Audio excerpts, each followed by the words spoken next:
Hello and welcome to Roll4It, where some of your favourite YouTubers and streamers get together to give you your weekly dose of tabletop roleplay. And dancing. Very good dancing. Oh yes, just the best for you, EE. This week we're starting a new campaign set in the Warhammer 40,000 universe with Dark Heresy 2nd Edition. The Imperial Man is beset by enemies and only the Force Inquisition, including our players, can hold the foes of mankind at bay. So for those of you who don't know, the 40k universe is set in the future when the Imperial Man controls the stars and we venerate the immortal Emperor, who is currently trapped in the life support systems of the Golden Throne on Terra, formerly known as Earth. Trapped? No. The Emperor is not trapped. The Emperor is where the Emperor wants to be. Yes, the Emperor definitely. Heretic. Yes. GM already. This is off to a brilliant start. The GM can't be a heretic, though. We can't kill the GM. It doesn't work that way. 1d10 corruption points. Add them to your sheet. Aw, man. I was doing so well. Roll for mutation. Corrupt the GM, we'll get even more dead. Humanity's face with An armpit octopus. I was trying to do a second arm, but I can't get my hand across in the shirt because I'll bust the shoulder joint. Because you're too swole. Just rip. If I do that, I will.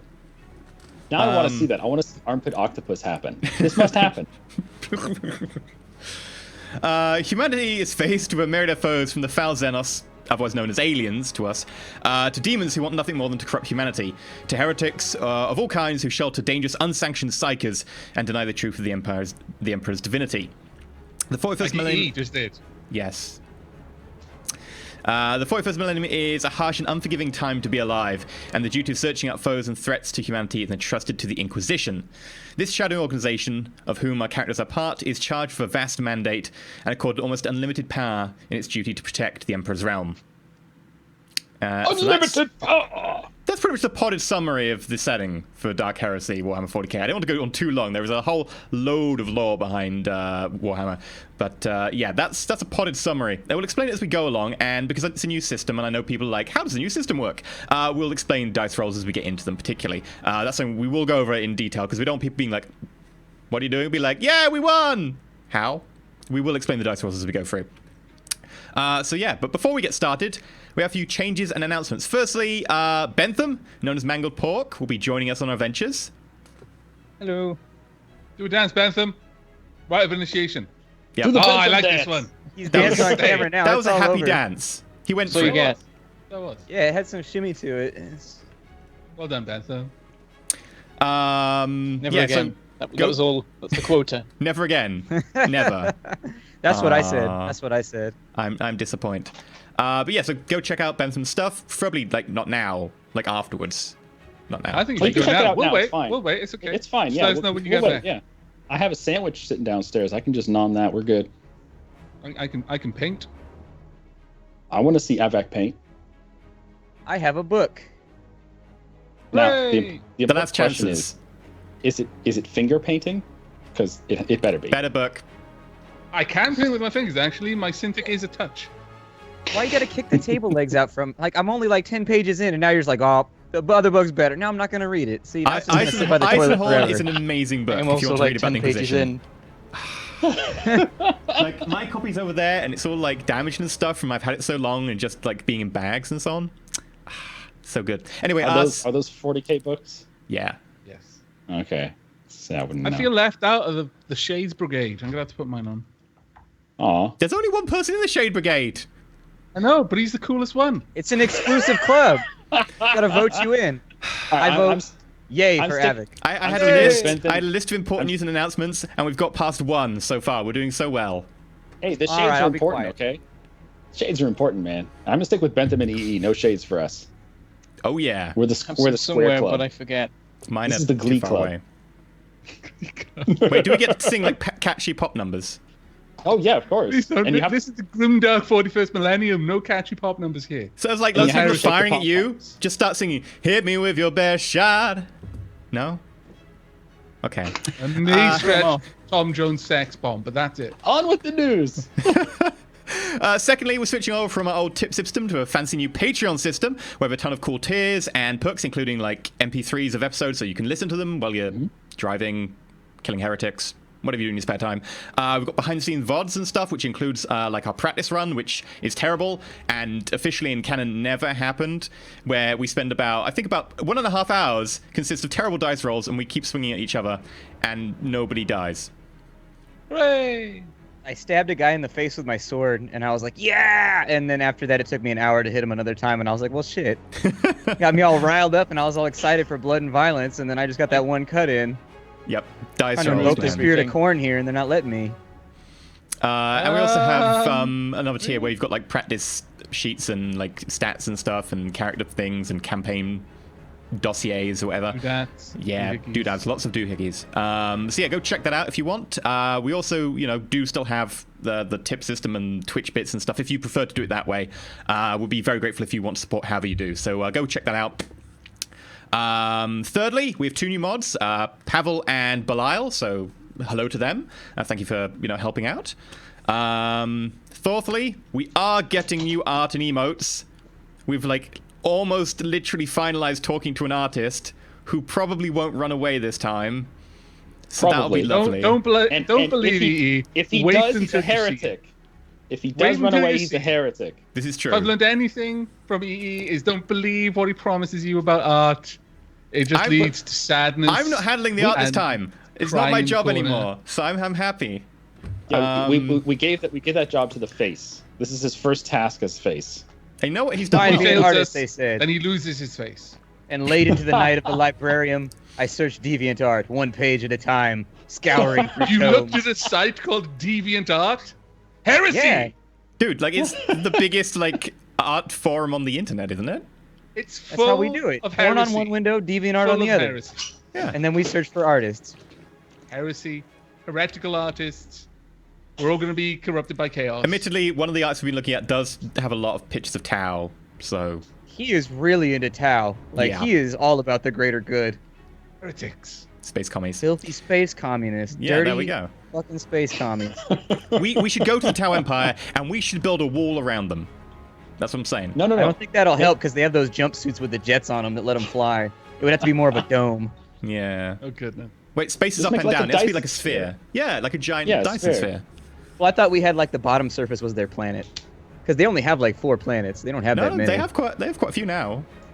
I thought they were still new. They only had 4 or 5 as of 5th edition or whatever. They had 4 or 5 systems when we first encountered them, and then we were like, send a fleet! And by the time we sent a fleet, they had a dozen and a bit, and now they have a crazy... Chaos Dispenser just tipped $500. Thank you, Chaos. Thank you, Chaos Dispenser. That is one way to start a new series. Thank you very much. I was trying to tempt you. Who's the evil god of money? Who's that guy? He's trying Evil to god corrupt of money. us. I'd say that was Slanesh, because money that's got to be Slanesh, yeah. I'm down with All Slanesh. Nurgle because of favors and greed. limousines. And I've seen that roll everything 34. Me every like time you Everything say says Slanesh. hedonism, like sexual favors and limousines. Every time you I've say yet to find Slanesh, all I hear is hedonism bot. That's all I hear. It's That's about right. basically it. Yes. They just kidnap you to the dark realm and then sex you to death. Death by snoo snoo. Over and over and over again. Yep. So yeah, that's most of the art body covered. is willing, but the flesh is spongy and weak. No, spongy and bruised. And yeah, that was it for the announcements. So we are announcements out. So I think we're ready to go. We are Ready to indeed. heretic this up. We are All right, indeed I ready gotta to put go. on my serious RP face. Let's do this. It's time. Yes. So firstly, we're just going to go through each character. Everyone just explains very quickly what the character's called and what sort of who they are and what role they fill in the group very quickly, so people have an idea of who each of you are. So Avak, who are you playing and who are you? I am playing Carolinus Dracul, who is a tech priest, effectively. He's a member of the Adeptus Mechanicus, and he's responsible for saying praise and offering sacred oils of exactly the correct temperature to the machine spirits so that people's guns don't jam and explode on them, and to ritualistically turn the knobs and press the buttons. Technology in the 31st millennium is very complex. Very, very sacred affair. These other plebs, they don't know. They don't understand. I could see you doing that job right now to a lot of people who have computers who don't know how to use them properly. They call up I your was text over service. I was over my I'm neighbor's praying for you. earlier. I'm praying for you right now. Her laptop. Turn it off and on again. Yep. Let's see if it works. Have you She tried installed praying the on wrong it? Software. She installed the wrong software. I just had to ritualistically press the keys. It was a very, I had While chanting candles and everything. what was it? The litanies of rebooting. Yeah. The Bethan. ward against the blue screen of death. That's a very important one. Okay, my character is called Brander Thrail. He is an ex-Imperial Navy pilot and also has a bit of experience with shooting and hitting people with swords and such. General combat stuff. But how much volleyball has he played? Because you're basically Val Yeah. Kilmer right now, just in Warhammer 40k. Yeah. Yeah, Brander's call Are you sign is rocking Iceman. Yeah, you got a high five with the Of course. Rolex on while flexing with the Ray-Ban. It's just like, ugh. That's that sort of thing. I go with That's on the behind the scenes. Totally. Yeah. If you go to our Patreon, it's on there. We got some behind the Bethan, scenes of we this need to character record just something chowing later. down at a bunch of pancakes. It's the $20 tier. Bentham shirtless high-fiving. We will be recording our 30 minutes to an hour long after roleplay chats. That will be on the Patreon as well. Yeah. I forget which tier that one is. I think it's the is it the second tier? $5 tier, the Acolyte tier, I think. Yeah. Is it? Okay. So yeah, the random chats we have afterwards that sometimes go on until 5 something in the morning will be on there. Yeah. You'll like those. Mostly nonsense. I'm just warning you now. We go very off topic. You do realize they're watching Very us. off They know that we're mostly about nonsense. We don't go off topic at all. But I mean, No. compared to this, we go off topic, which means we go really. We're so far off topic. We've almost circumnavigated we the even globe have a and have come topic? back to being on topic. I had a pretty good sandwich earlier. It had just the right Save amount of mayonnaise. that's great material for later, right? That's great material for later. That's perfect. Shen, who are you playing? Write that down. Sandwich. Put it on the docket. Mayonnaise in 21st century? No. 21st? I'm playing- 41st. Oh, but today. Oh, goodness. I'm playing as Garrett Ironhand. He is a scrawny little assassin guy from a feudal world. And this is going to be good for me because I don't know anything about Warhammer 40k. I am completely oblivious to it. So my character is very much of the same role. They know a little bit about what's going on, but they don't know much about the Empire yet. So we're going to go learn about the Empire. I'm going to learn, you guys are going to learn, and my character is probably going to die. Were we also to say the classes and stuff? Because I just said that he's Adeptus Mechanicus for Carolinas. Oh, you can if you want. Yeah. So Carolinus is a Voidborn, which means that he was born and brought up on a spaceship. He wasn't on a colony or a space station, literally on a ship, quite a large one as well. His family had gone through generations of doing this one job, and that job had been passed down. Like the Dracul clan were responsible for a very specific task on the ship, and so he got a lot of traditions to do with being in space. He's very comfortable in the emptiness of the abyss and being on planet. That's kind of weird, but He's he's only also, person. Yeah. He's the only one that's allowed in his entire family to drive forth the sacred rivet. It's the one rivet. That's all that he does. Every 20 years or so, somebody from his family comes down and just goes, "Zip," and then they just walk off. Yeah, that's pretty much. No one else knows how to do it or where that rivet is. If his family all died to the plague or something, that ship would be completely shit out of luck. It would last for 5 years at most before that rivet just popped out and all of a sudden the life support system failed. No one would know. But other than that, he's also a chirurgeon, which means he's effectively the medic for the team. So he fixes machine spirits, and he also, he doesn't really fix people so much as he enjoys taking them apart, but he kind of knows how to put them back together. Well, he knows what parts connect to what because he's taken them off other people quite a lot. Does he hum along? Leg bones connected to the knee bone. Knee bones connected to the... It's a little bit different, though. It's like leg bone comes off with a pop and a bit of a squelch and lots of screaming, usually. He's just humming under his breath while he's doing that. Yeah. It's basically like the Psycho. It's the Psycho. Kind of like the Psycho. The Pyro from TF2. Just humming happy songs as he's just taking Everything is rainbows and ponies. He He probably speaks like that as well because he's got all kind of stuff over his His whole face is melted. Okay, so Splat.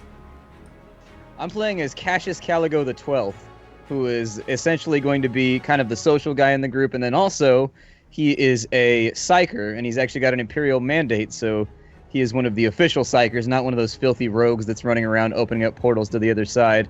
And essentially, he's a wealthy noble who is kind of in exile right now. It's sort of a forced vacation, but we'll get to that later. Forced vacation. Is it paid vacation?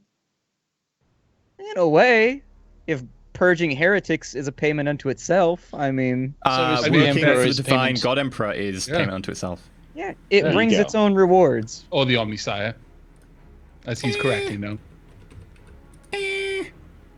So what are the chances that our psyker is going to...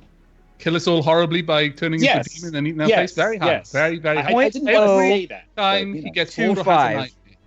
That's legitimately the chance that I will blow up the group. It's like 0.025. It's not too bad. Can we do a not that roll bad. to see if he's going to kill us today? Just go ahead and roll for it today. Let's see if you're going to kill us today. Yeah, roll a d100, Splat. Let's find out if I kill Now, everybody. in Dark Heresy, low numbers on like a D100 are good, high numbers are bad. We'll get to like what rolls are when we actually do a proper roll. But basically, what you want to look for on the D100 rolls is low is good.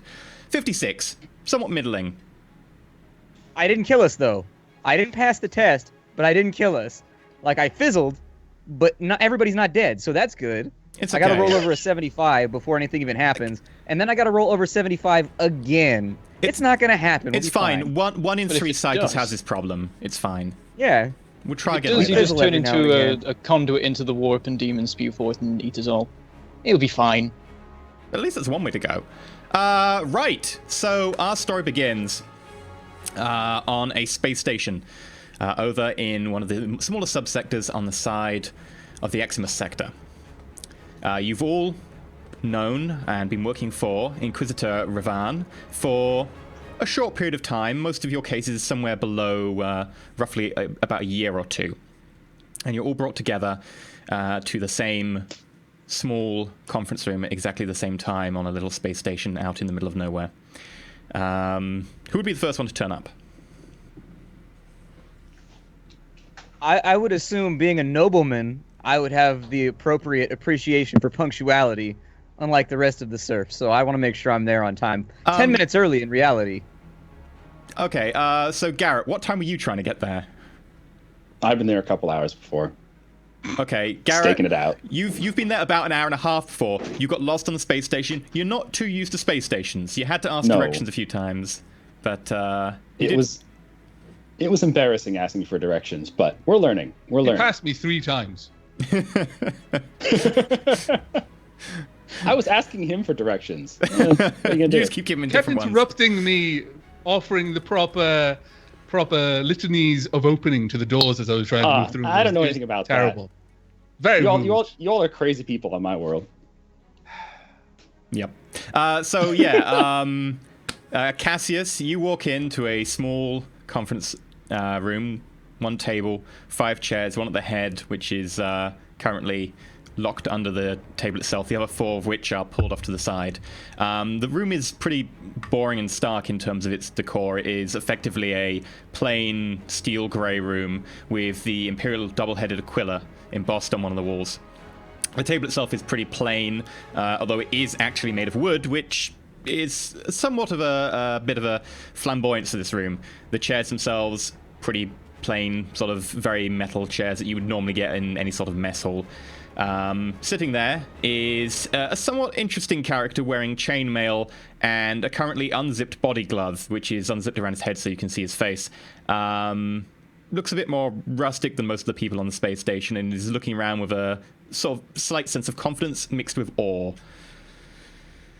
Lots of awe. Lots of awe. Cassius himself is quite well equipped and robed. His clothes are certainly fine, and I believe you're carrying your fancy sword around with you, aren't you? Yeah, that's around the back, kind of held like it's in a sheath around the back, and then you'll have the robe over the top, and then I've got like another kind of, it's almost like an Inverness cloak, but it's made out of flak material essentially over the top of that to stop any rounds somebody might fire at me at the time. But I've got my staff in one hand as I enter, which looks like it's made of some kind of fine white wood, and it's been well worked. It's definitely not like whittled. It doesn't look like somebody made it with like a small blade. Looks like somebody spent time on it. Okay. Is it So a as you pimp enter. cane? Is it a pimp cane? It's a staff, and then it's kind of carved in the shape of like a lantern with a seabird sitting on top of it near the top. Fancy. Mm-hmm. That is actually pretty Schmancy. fancy. Yeah. I'm not going to say anything to this newcomer in the room. I know he's not the one I'm looking for. Yeah, is the person I'm looking for inside of the room, or is it just this weird homely-looking fellow who smells of wheat seeds and At the moment, forest? it's just a homely-looking fellow. I look at Okay. him and I ask, I don't suppose our contact has showed up yet, eh? You're here for him as well, right? I am. And no. Do you mind if I join you? Have a seat. I flash a smile and walk over to a chair that's facing him across the table and have a seat. I'm kind of perched in my chair in a comfortable position for myself, a little uneasy in my surroundings. I've got my knees up and I'm hugging my knees and I'm sort of staring at the world. It is all fascinating, and it's pretty obvious that I'm clueless about my surroundings. Okay, yeah, and outside of the one small strip window that makes up a very thin amount of one of the walls, you can indeed just about glimpse the world of Tylo Prime, which is the capital of this subsector. Not particularly inviting world. It is a little bit grey, and pollution is starting to sort of cloud the skies in a few places. But you just about glimpse the odd bit in here and there, which looks like it was vaguely at once upon a time Greenland. Branda Thrail, Carolinus, when were you planning to get there? Carolinus will be punctual and will arrive on time, but not before. He's left with enough time. He knows how many doors are between him and where he's got to get to, and other things that might distract him, and he's budgeted for that, so he's going to arrive when he's meant to. And I like he to very imagine much that you've pays got- to- Yeah, he's Not got only like that- clock cycles. He's got it like perfectly timed down to the bottom. Like he knows exactly when he's gonna walk through that last door. Like someone like gets in front of him in the way of going in one of the doors, and he's like, right, I'm now 2 seconds late. So he just speeds up his pace ever so slightly to make sure he's there on time. He knows exactly Someone how was fast me. he's going. I arrived like 30 seconds before him. Okay, Having so gone past him, just went through the door. 30 seconds before the scheduled time for the meeting,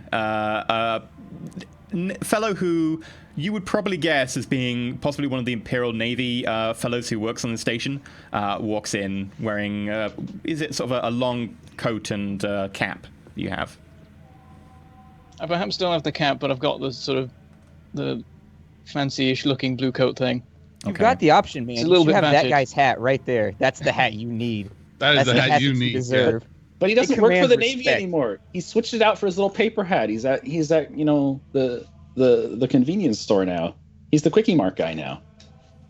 Yep, so Unemployment is a bitch in the 41st millennium. No, wow. It's gone from like a Navy man to running a convenience store with a paper hat. What? Hey, can I get some glow sticks real fast?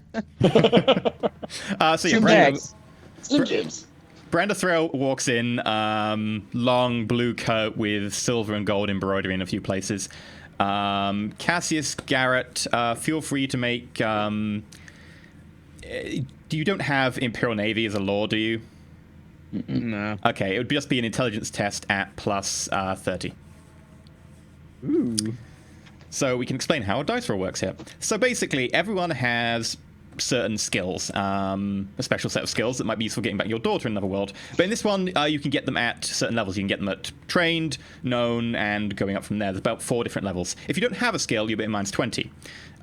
So, for instance, right now, both of them do not have a skill pertaining to the Imperial Navy. So they're rolling a intelligence check, which is their intelligence, at minus 20, because they don't have the skill, but plus 30, because it's a fairly easy test. Which means that they are trying to get a 60 and a 55. Garrett. Wow. You Yeah, almost critted. Almost. that's just, Explain crits quickly. there's not quite a crit in the sense of that. There's a guaranteed hit, but there isn't really a crit. So we'll get to that when it happens. But for now, in terms of degrees of success, that's something else you might want to know. A measure of how well they have succeeded at a test is you compare the tens digit to the other tens digit. So 04 compared to a 60 is 6 difference plus 1 because he passed. So that would be 7 degrees of success, which is shockingly high for Garrett. It's just Sherlock to me. Yeah. Yeah, Garrett. He has. He's an expert witness to you, specifically you right now. Brandon, You know I what it believe is? your previous rank was flight lieutenant. I think so.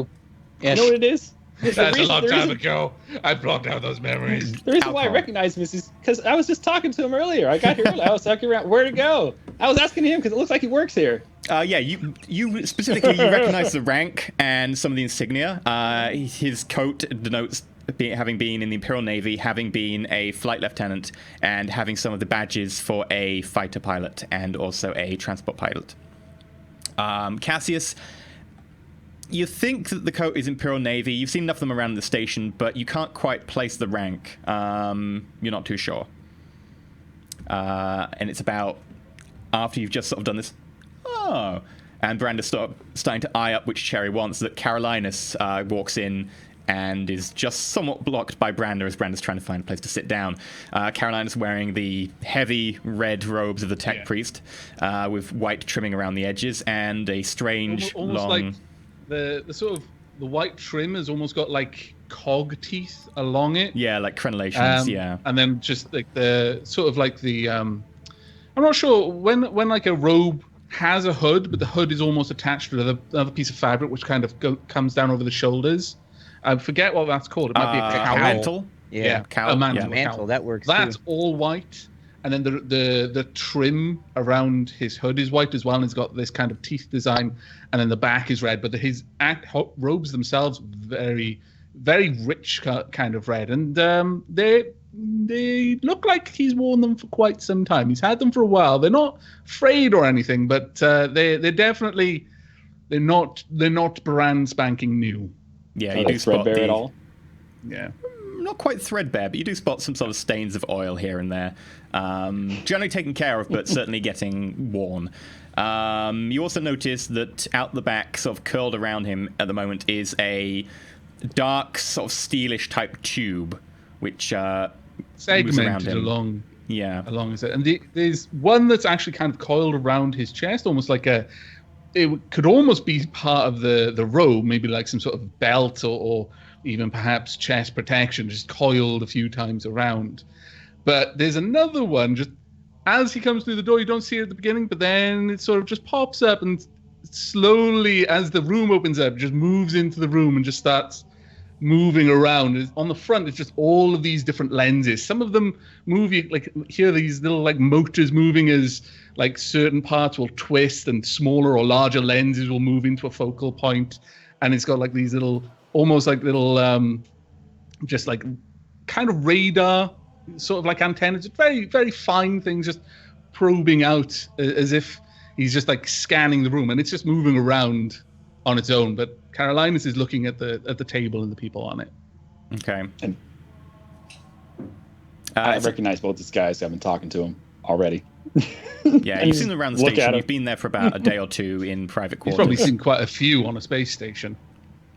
But you've Just all been surprising that housed the people we had in the spoken same to wing still so show far. up. Yeah. So you may have seen each other around. Because at this point, immediately the sort of Carolinus Drackle enters. That the door at the other end of the conference hall that's currently sort of been sitting idle opens, and with that steps out a man, probably a good 6 foot, like 6 tall, wearing very sort of well embroidered, engraved gold carapace armor, this chest plate, and this set of gauntlets gleaming with the small amount of light that's put out by the light bulbs. You can almost smell the scent of incense and sacred unguents that have been sort of washed into his white robe that sits underneath this armor. And holstered across his chest is a quite elegant-looking bolt pistol. He's bald, has a large scar down the side of one face, and the other side of his face is covered in a horrible sort of burn pattern, either from some sort of flame or possibly some sort of acid. He looks up at you with sort of very pale, grey, steely blue eyes almost. And he takes each of you in for a good 10 seconds each as he moves his gaze between you all. As he does this, I stand and I make the sign of the Aquila and bow slightly. He nods at you, and makes the sign of the Aquila back. I will stand to attention and do the same. He nods. He gives the other two a somewhat disparaging look. I see we're all here. Right. Would you all take a seat? I nod and head back to my seat. Okay, as you all I'll sit take a seat down, as well. the middle of the table rises about an inch and turns around 90 degrees, so that it's sitting slightly sort of odd angles, since it's a rectangle fitting in a rectangle slot to begin with, and suddenly there are two holes out the side.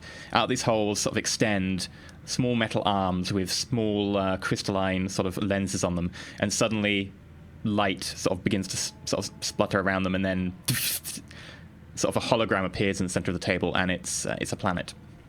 Avak, Wow. can you make me... You've got Mechanicus law, haven't you? Yes, Adeptus Mechanicus. Sure. law. Could you make that with a plus 10? Sure. I'm trying not to look too amazed by this globe. 64, your type was 52, so you failed the test. The world doesn't look familiar. You would possibly guess that it was either a hive or possibly... maybe not a hive, maybe a very lowly populated hive slash sort of waste world. Possibly a lowly populated forward world by the look of it. But you don't recognize that off the top of your head. This is Arnhaus.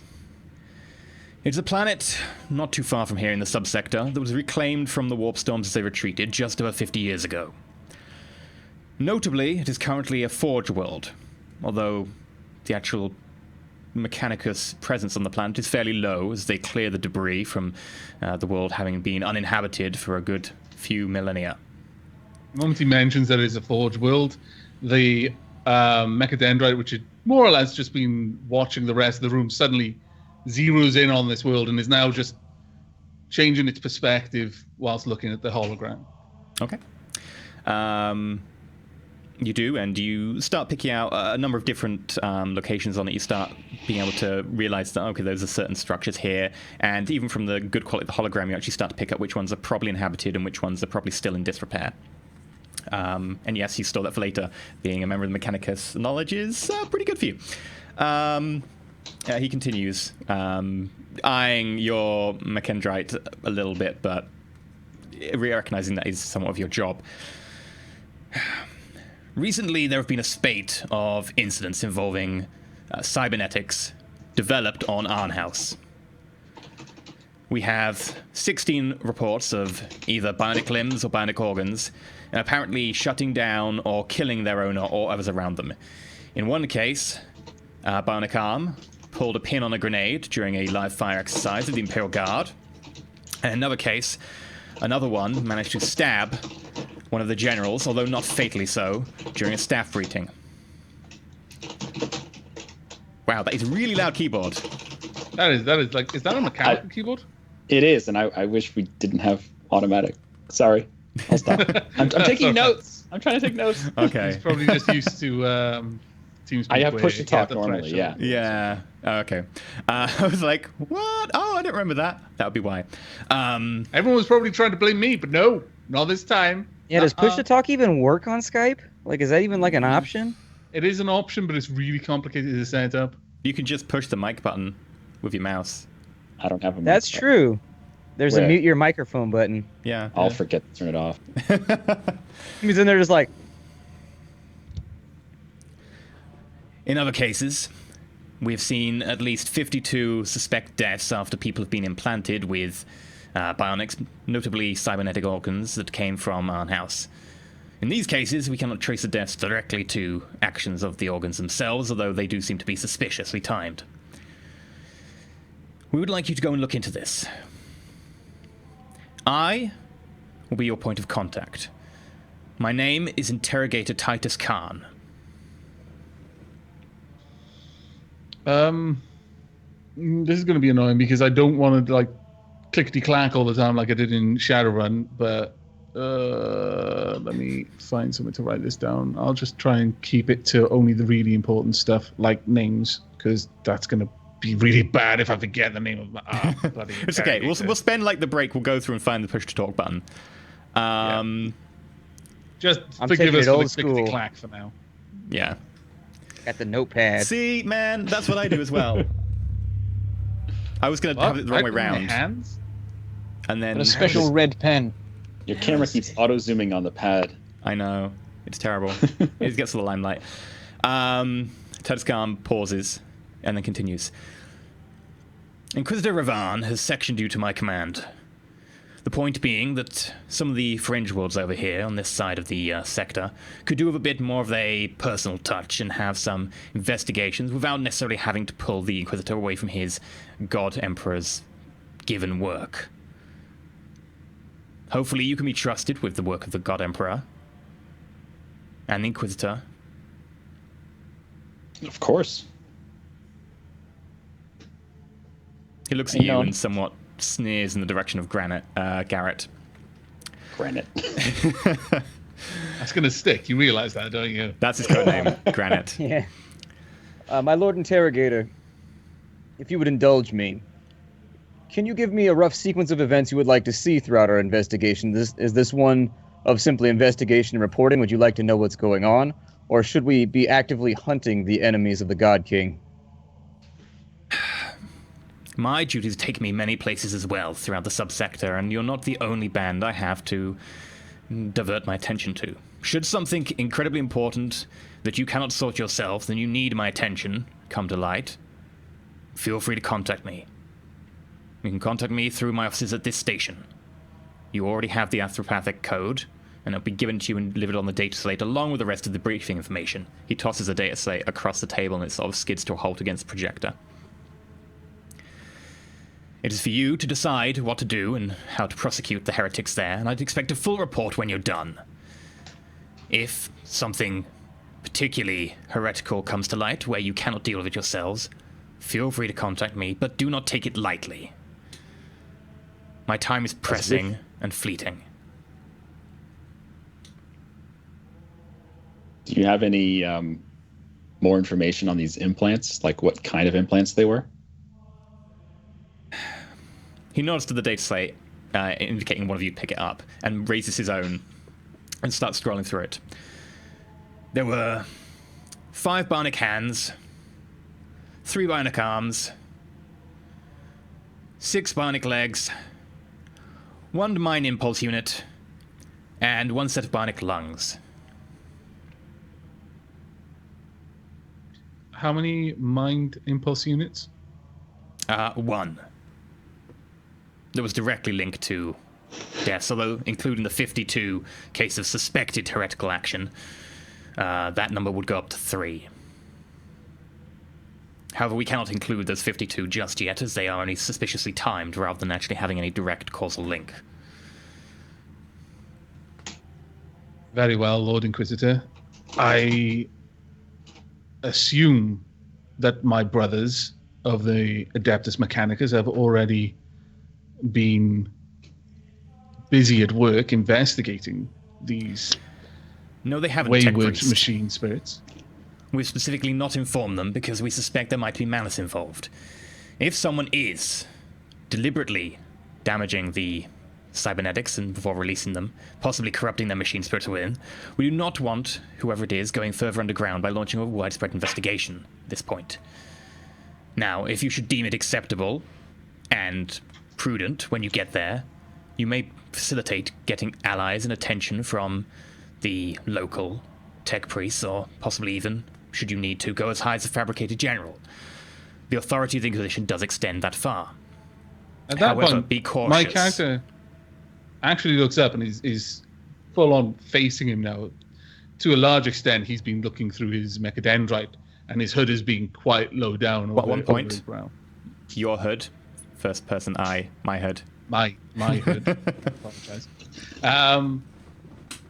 And I go on to query that, though I look a little bit skeptical. how long ago did these malfunctions begin? Of the 16, the oldest occurred 7 months ago. If we were to include that up to the 52, that would make it 10 months ago. And these instances have been largely kept secret from any of my brothers on the planet. It's clear that it's not that he's doubting what the interrogator says, but he's finding it hard to understand how that could have happened. The produce of this Forge World go throughout the sector. It only came to our attention after one of my adepts correlated the data after some mysterious incidents and managed to find out that there was definitely a link back to this Forge World. Now, the history of this Forge World is very important. This Forge World sits on the edge of the warp storm in the sector, the one that has been retreating for the past several centuries. It was lost 2 millennia ago, and was quite an important manufacturing hub for bionics. Unlike some of the other Forge Worlds, which facilitated construction of battleships or tanks, these bionics were just as important as they were to any other war effort, and in fact were exported far beyond this sector. Now, getting this world back, having thankfully been reclaimed from the warp just over 50 years ago, is going to do a great deal of good for our war effort. But unfortunately, should these all be tainted, should it be the entire planet that is tainted, that would be a very definite blow to the Mechanicus in the sector. Should we be able to find that it is merely one traitorous devil poisoning the entire pot, hopefully you can facilitate the removal of that. The issue is, if we make it a more widespread known issue, the Mechanicus might be more loath to give up from the planet that they've recently been given back. Reminded that the Forge World title not only bequeaths the planet entirely to the Mechanicus, but also makes it their sovereign domain. They would not be as willing to give up a planet as, say, we would, should we find the stench of the demon there. They would insist on looking into them themselves, and it would be a long, protracted, drawn-out affair. Now, we can override that if we want. We are the Inquisition. We do have authority to do so. But to do so would be to sour relations with the tech priests. And we do not want to sour relations with the tech hood unless we have to. Now, you have the right to... Is there a logical place... My lord, is there a logical place you would like us to start with our investigation? Are there any leads, or is there anything indicative about the case? All of the cybernetics that were defective were manufactured from the Lazarus Forge on the northern side of the planet. You can feel free to ask questions, interrogate people as you will. Just be very cautious about how you apply your power. This is the tech priests we're dealing with, and not some mere Imperial hive city. That said, should you deem it prudent, feel free to enlist allies and notify any of the authorities of your investigation should you deem it so. But be cautious about who you bring into the fold. Now, before you leave here, we will be perfectly happy to give you whatever cover you want and give you credentials, should you wish to carry out your method and your investigation in a clandestine manner. I should think it would be wise for all of us to be certified with the Adeptus Mechanicus. Our brother over here, what was your name? I turn to Cassius and nod to him to begin with. Carolinus Dracul. Very good. Our brother Carolinus is the only one who's going to be accepted when we go to the Lazarus Forge. The rest of us will more than likely be put on hold, and then we'll have to supply some form of credential to prove that we should be there. If we could be set up with credentials to certify us as assistants of the Mechanicus or something along those lines, it would greatly move this along without us having to bring improper heat down upon the Inquisition without having to show our hand too early.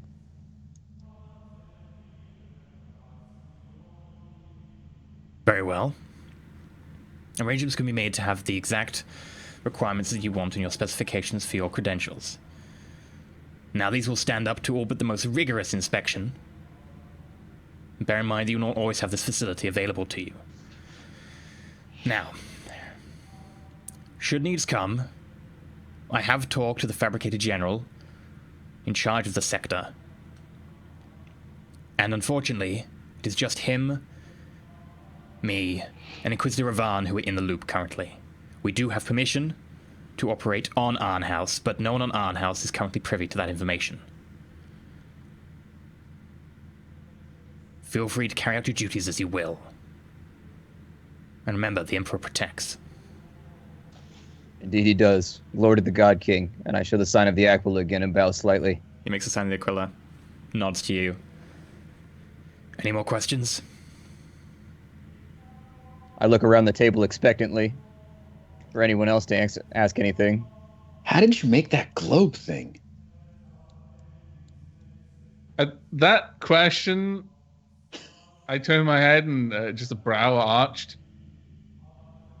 And then I look away and I reach for the data slate that has been left. Am I right in thinking no one has picked that up yet? No one's touched it. Then I'll pick up the data slate and I'll start looking over the information. Okay.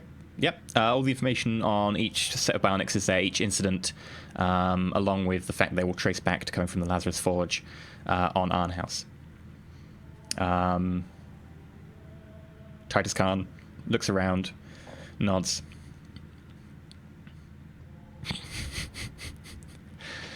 No one can take Cassius seriously because there's some sort of cat demon thing prancing around behind him on the chair. It's just Cassius is familiar. Don't notice it. That's how the demons come. Don't notice it. Acting! Roleplay! Good. I see that you are little words and sound mind. Carry out the duties as you've been awarded them. And hopefully, my faith in you and the faith of the Inquisitor Ravan will be well placed. As he says this, I stand up quickly and kind of my boots clicking on the floor. As you wish, Lord Interrogator. Locking eyes with him and once again with the salute. I'll follow suit. He does something weird, which you think might be a grin, but the problem is the side of the mouth which goes into that section of burned face kind of doesn't move very well and ends up being some sort of weird, banal sort of smirk coming half through. But you assume that it might be some sort of appreciation, possibly. And with that, he turns around and exits through the door he came through. I turn on a boot heel as he leaves and looking at the rest of the group say, well, gentlemen, it appears though we have a task in front of us. Does anyone know of any place we could go to recline briefly, maybe imbibe a slight bit and talk about what it is that needs to be done? It seems as though we've got quite a bit of information on the data slate to parse. Is that true, Brother Mechanicus? How much information am I looking at the moment? Well, there's A significant basically amount? Yeah, all the base data, including each incident in which a cybernetic prosthetic has failed. So there are 52 of the background ones plus 16 incidents that are effectively entirely well-detailed investigations. Without looking up, though, my optical mechadendrite does sort of swivel around and start looking at Cassius. In fact, you notice the lenses just kind of rotate several times until you can only assume that you're under like an enormous amount of magnification as I'm just staring down at the data slate and just murmur, indeed, very much so. Seeing the mechadendrite kind of taking interest in me, I raise an eyebrow. Your pet, it's not malignant, is it? It's not harmful, correct? And I look as though I'm briefly pondering taking my staff and poking it, but I'm really kind of holding back from doing it. Like, it's really taking some restraint. At the question, I take a few moments before Roll willpower. I look up and I turn my head to him. And so we're eye to eye at this moment. And there's a confused but quizzical expression on my face as I ask, is your hand malignant? Is it your pet? For this is as much a part of me as your arm is a part of you. Pardon my ignorance, brother. I meant no offense. I found it to be quizzical in some ways. Curious. A curiosity is all. Is it My expression betrays that this is not the first time someone's asked that question. Is it alive? Does it think on its own, or do you control it directly? At that point, I look up again. Whilst this line of questioning may bear some relevance to our current objective, I think we may be wasting time asking about me, whilst we should instead be finding somewhere to retire so that we can discuss our immediate objectives. And I look straight at our naval friend here. I assume he knows exactly where we should be. Would I know where we should go?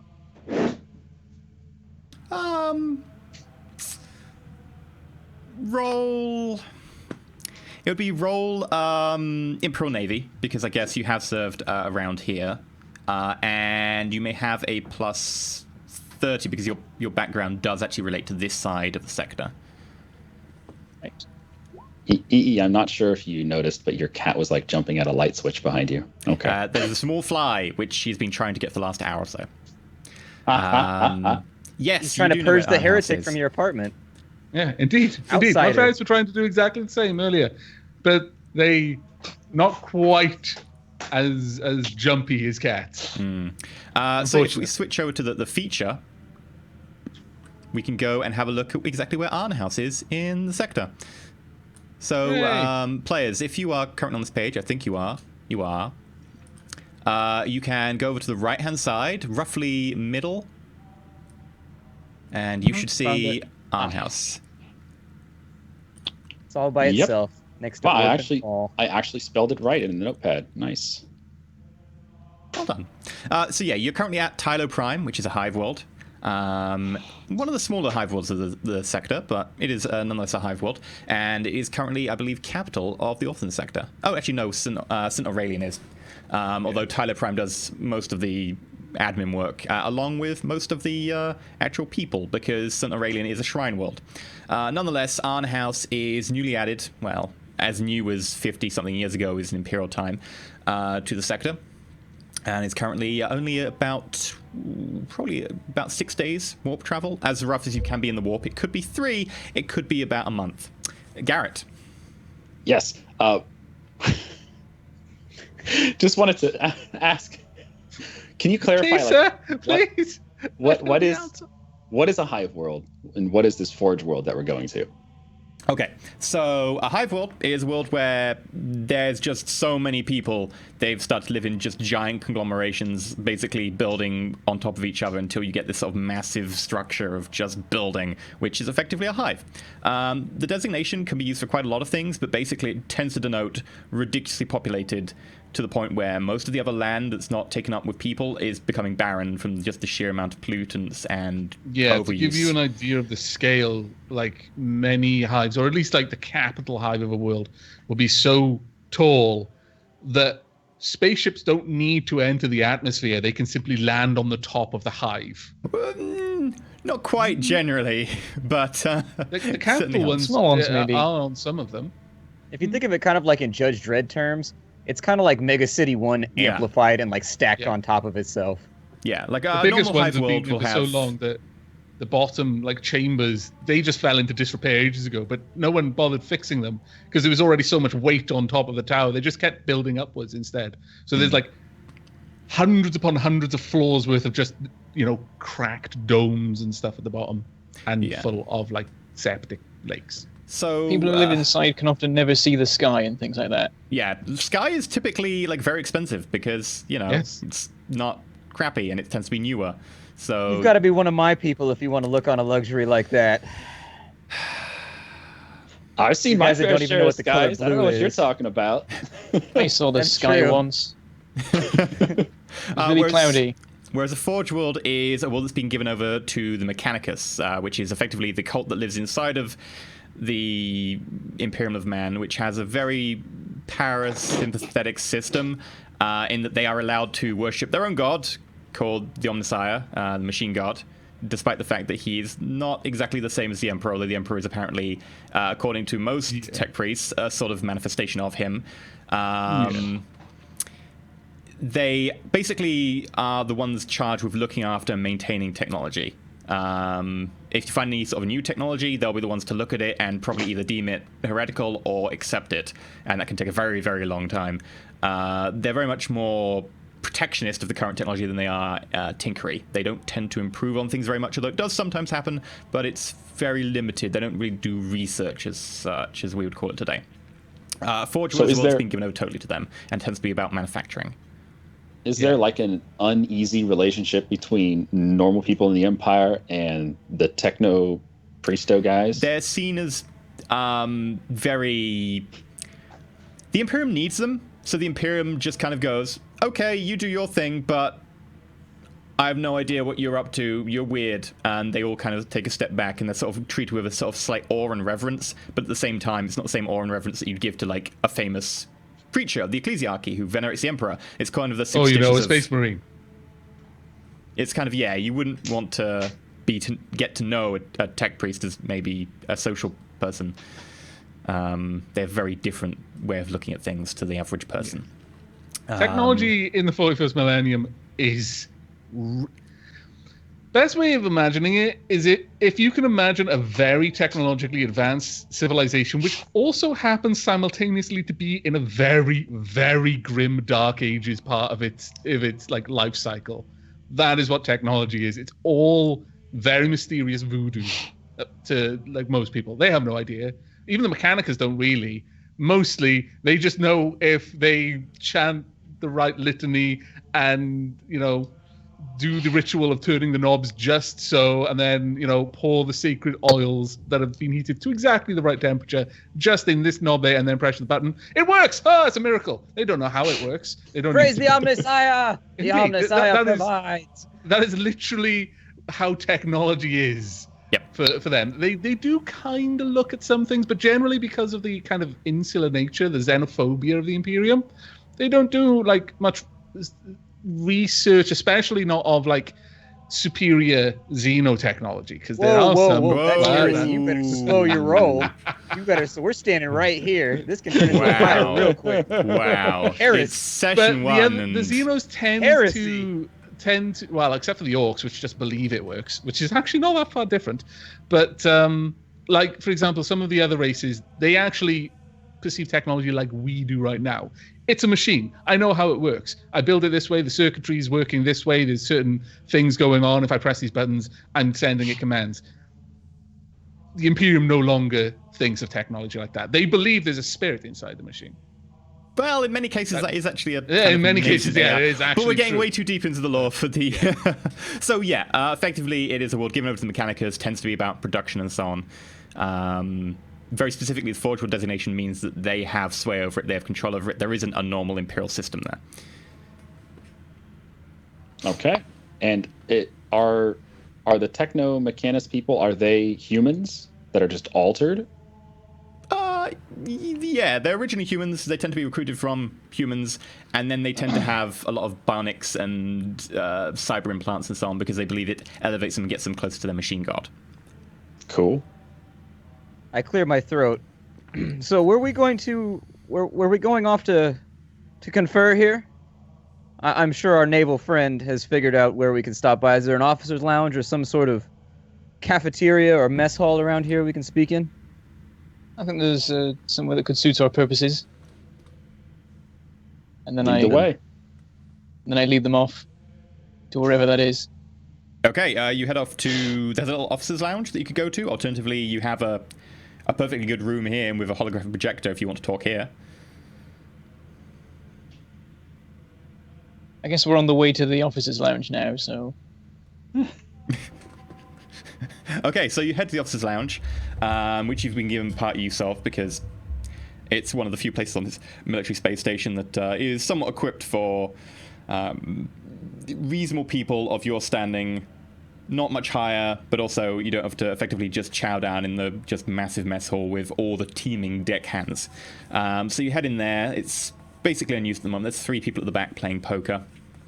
One of them's complaining loudly about one of the other hands and saying that someone must be cheating. But it all seems to be in jovial, good spirits. There are some chairs at one side which you can use.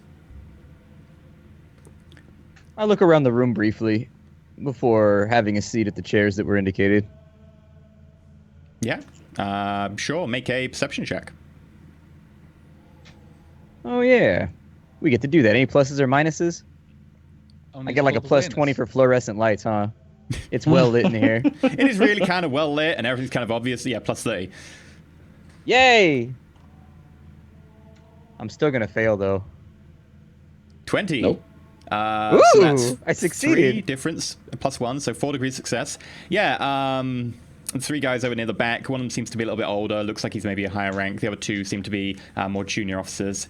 The more jovial one was the one going, "Oh, you must be cheating."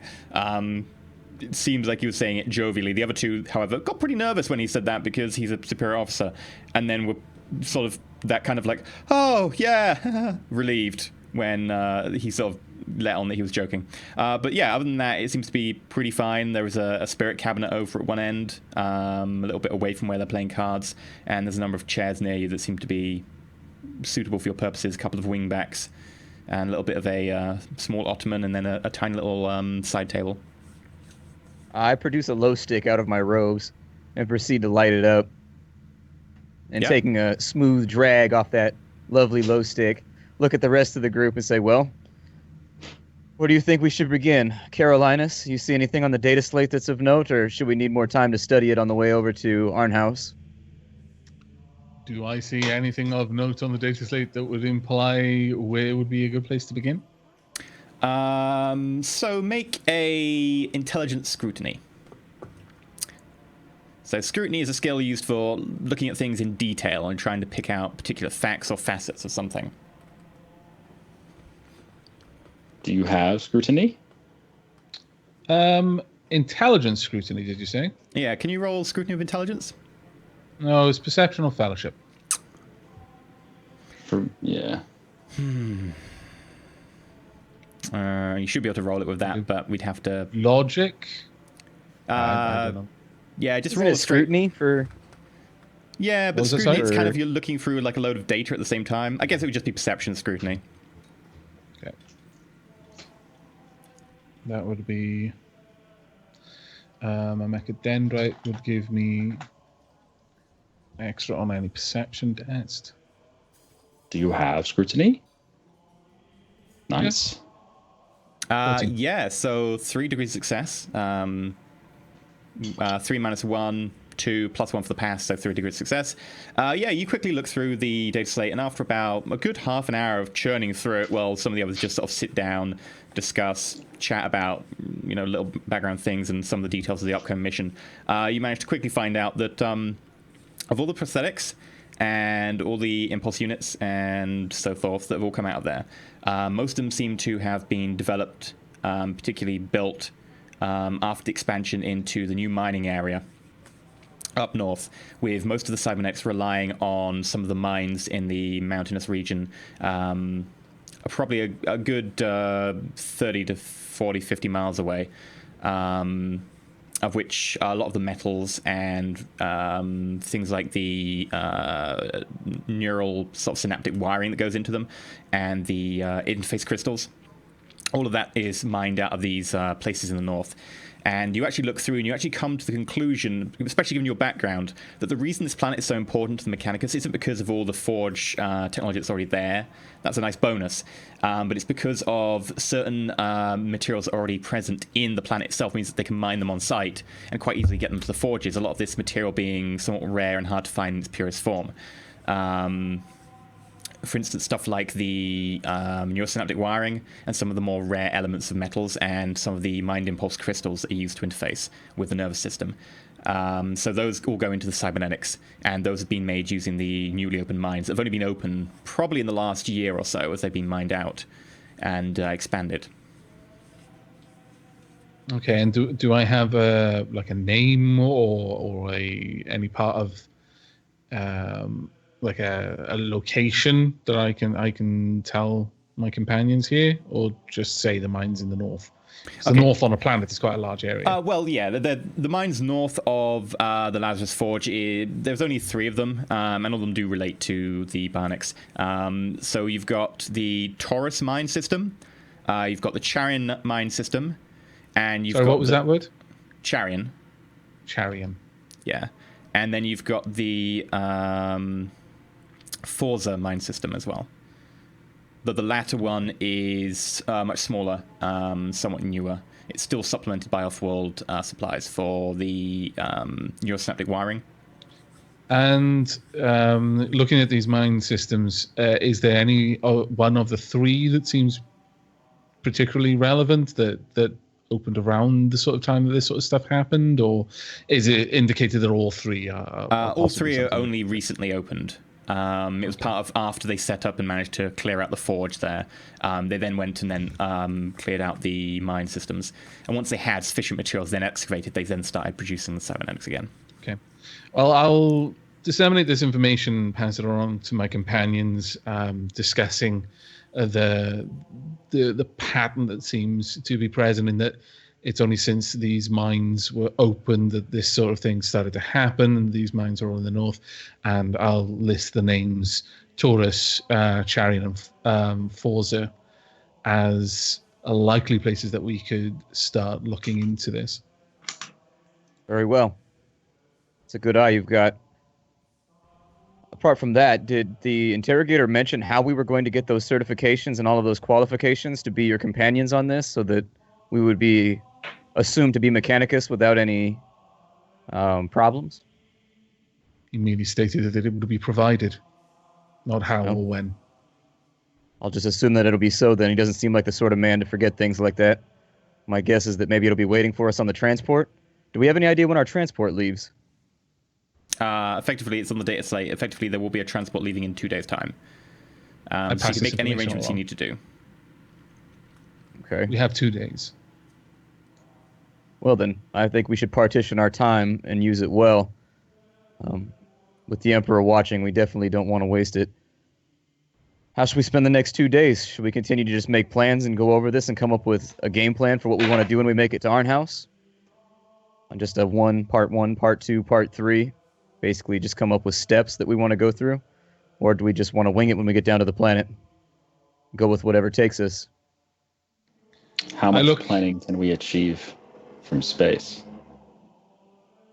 Well, we know that there are mines that we should start at, and I assume that if we know there are mines, and that's all on the data slate, perhaps we can find more on each one. If it turns out that there is no more legwork to be done up here, then unfortunately we'll just have to wait our time out in the warp, and when we get to the planet, we'll go on site at each place, posing as members of the Mechanicus.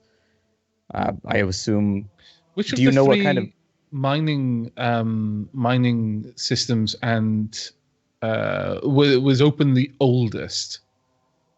Which one is the oldest? The oldest. Sorry, that was a terrible way of explaining. So Taurus was open first, but is it the largest? Yes, it is also the largest, but it wasn't actually fully operational, at least in any sort of real term, until much more recently. Okay. Charian was opened shortly afterwards and was cleared very quickly. Mm-hmm. Cleared as in completely excavated, or? Well, as in made operational again fully. Right. Okay. Or at least up to the amount that the forge could currently process. But yeah, so Charian, while not the oldest, is the one that got completed first, or at least back to production schedule, whereas the others lagged a little bit behind. Looking to Cassius, I tap the data slate with my one of my fingers and say that whilst Taurus appears to be the largest of the mining complexes and may well be the site most ripe for information gathering, Charian was the soonest operational of the three. And if this, whatever it might be, has been festering for some time, as it seems to have been the case, then that might be the most likely site where we would find information. I think that's the best place to look. Indeed. He said these problems occurred 7 months ago that he knows about, and perhaps up to 10 months ago that he's unsure of.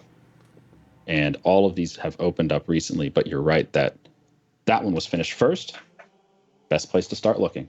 That's where they're receiving all of their minerals from, for now. You're the expert here, Carolinus. So we will be deferring to your expertise. I know that, I am not familiar with your order, but forgive me if my, I guess, perception is wrong, but we'll be deferring to you a lot during the course of this because this happens to be Mechanicus business. Would it be a good idea for us to make contact with the Fabricator General as well before we go into the mine and check out down there and begin our investigation? Or should we keep him in the dark? Rolling my eyes for a moment as if in thought, I take several moments of silence to consider the question and the implications of the various answers. After some time, I look back down to the data slate and say, we might wish to begin with the workers of the mines, especially those who may no longer work there, any injured, as they are often the most open to heresy. They might not be located in the mines, but around it. We may not need to enter the mine as yet, and such I recommend we do not cause any ripples in the pond that we do not need to. Would the Fabricator General have access to any tablets or any information that would let us know who might have been fired from the mine or those who have been laid off for injuries or anything along those lines? Anything that stands out in particular? Or would we rather go to a foreman for that? Either way, I can talk to just about anyone. My skill sets and my contributions to this group, I can virtually assure you, will not be those in combat. Unfortunately, it's just not my forte, but I do have a knack for people and I do have connections. Many of the someone needs to be servitors in spoken the to. mine will be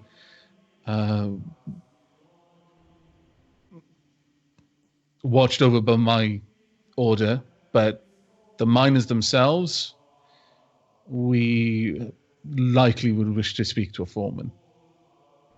Okay, very well. So we try to find ourselves a foreman who's got a list of who's been injured or who may have been put out during their mine work. And then we look for anything that stands out among those cases. If there's nothing, then we go on with the full investigation of the mine. If there is, then we run down those leads. Are we all in agreement? I think it's a good place to start. That's reasonable. It's at this point that an individual in quite light, sort of flowing robes, looks kind of worn and haggard, bit old, sort of graying beard, bald-headed, comes in through the door and walks immediately over to your group after spying you and goes, hello, my name is Acolyte Zachariah. I was looking for you. I was informed by Interrogator Khan that you needed some documents made. Is this correct? Absolutely. It's good to meet you, Zachariah, and I extend my hand. Oh, thank you. And he sort of shakes yours very gingerly. How can I help you? Well, I was informed that you wanted some sort of writ of passage and that you're working for tech priest under the name of Carolinus Drackle. I believe that's you. What exactly are you there for? What is your mission? Is some sort of survey or what? Our work takes us down to Arnhaus, where unfortunately we've been tasked with looking into some Mechanicus dealings. Yes. And so ultimately we are on board. Apparently the Fabricator General is okay with our presence there, but we plan to be investigating some mines first, and so we'll need some sort of fabricated document giving us access to mines or mine work or some type of machine work down in there so that we can actually get a hold of the foreman and speak with him. Well, yes, but what reason are you there for? Why would you be investigating these things? Why would you be investigating? We're investigating on behalf of the interrogator, and unfortunately our business is classified. Yes, don't worry, I know all about that. But what reason do you want me to put on the dossier or the credentials? Yes. The reason for being down there could be something as simple as maintenance work. Let's say that we need to perhaps deal with the air scrubbers to make sure that they don't suffocate down in the mines. But then why would you be coming from off planet?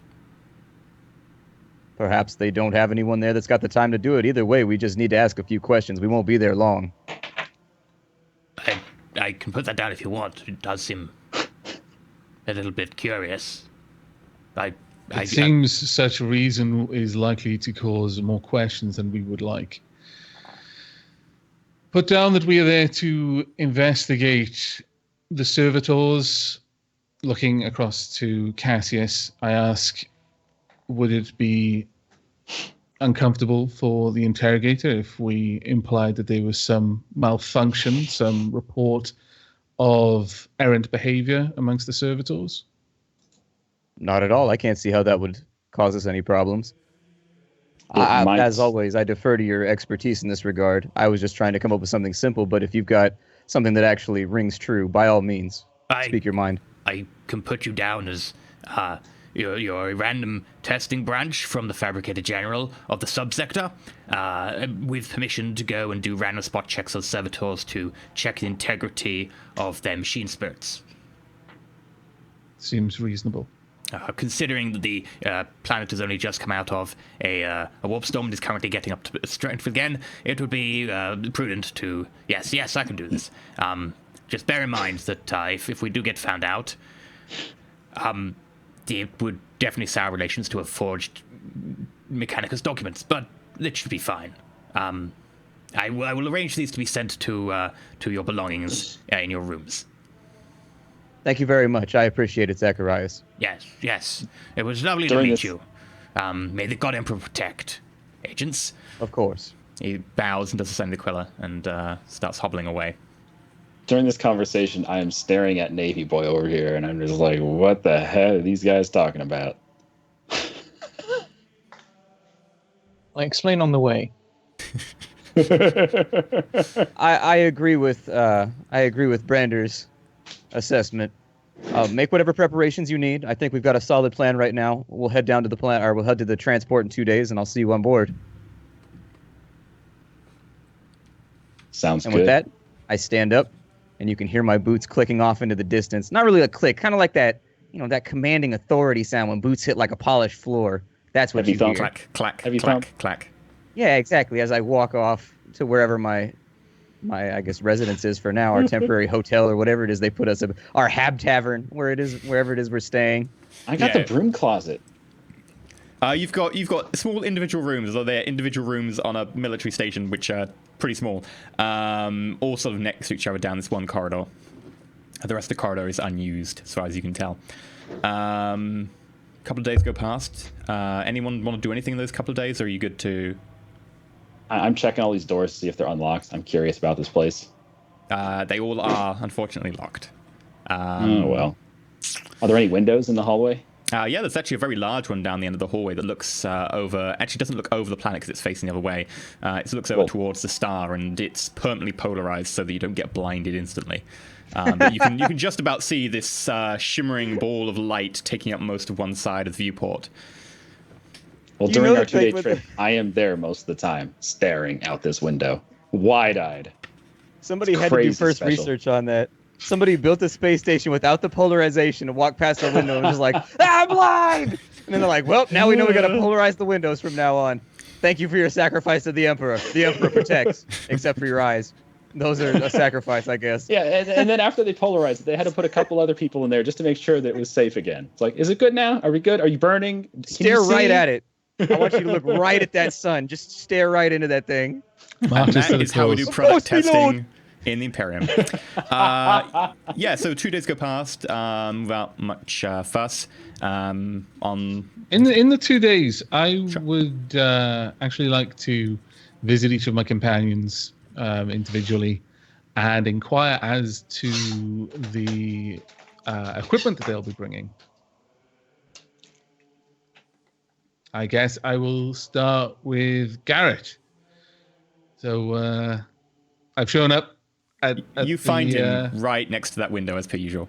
right at he's basically not moved. No. Like I've passed him several times doing my various things, and there's one time I stop and I talk to him. So I pause and I wait, and I wait, and I wait. I'm waiting for him to notice me, but he just never takes his eyes off the window. So Senpai eventually does I notice go, you, but he doesn't take his eyes off.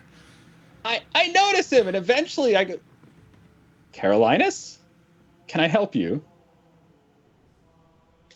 As it happens, yes, you can. I wish to inquire as to what equipment and resources you will be bringing with yourself down to the planet. Are you looking for weapons? Armor? I am asking after Electronics? any mechanical equipment you might be bringing, though it would be of use for me to know what equipment you might bring, that if someone should ask a question while we're there, such as why is one of your retinue armed with whatever you might be armed with, I will have an answer prepared. Okay. That sounds reasonable enough. I have myself a pistol.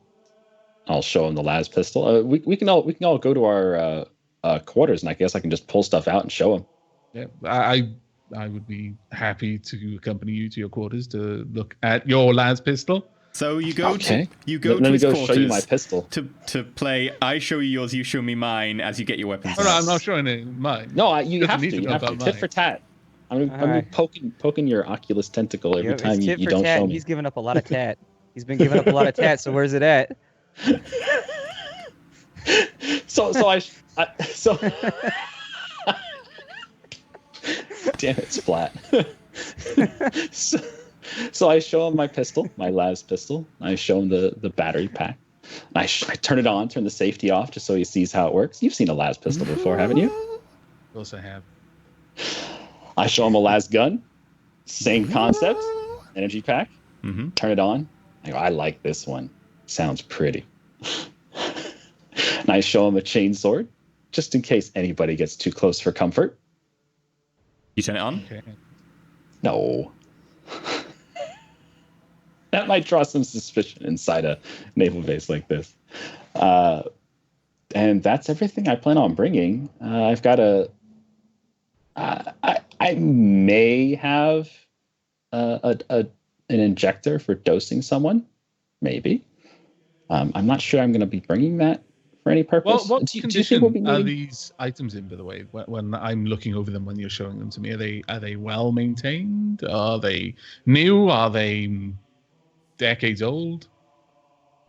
They are extremely well maintained. I have been fascinated and obsessive over everything that's come ever since my ascension into In that the case, stars. as I'm looking over these items, as you take them out and show them to me, I make appropriate, sort of slightly surprised, but in a pleasant way, noises at the general well repair of your equipment.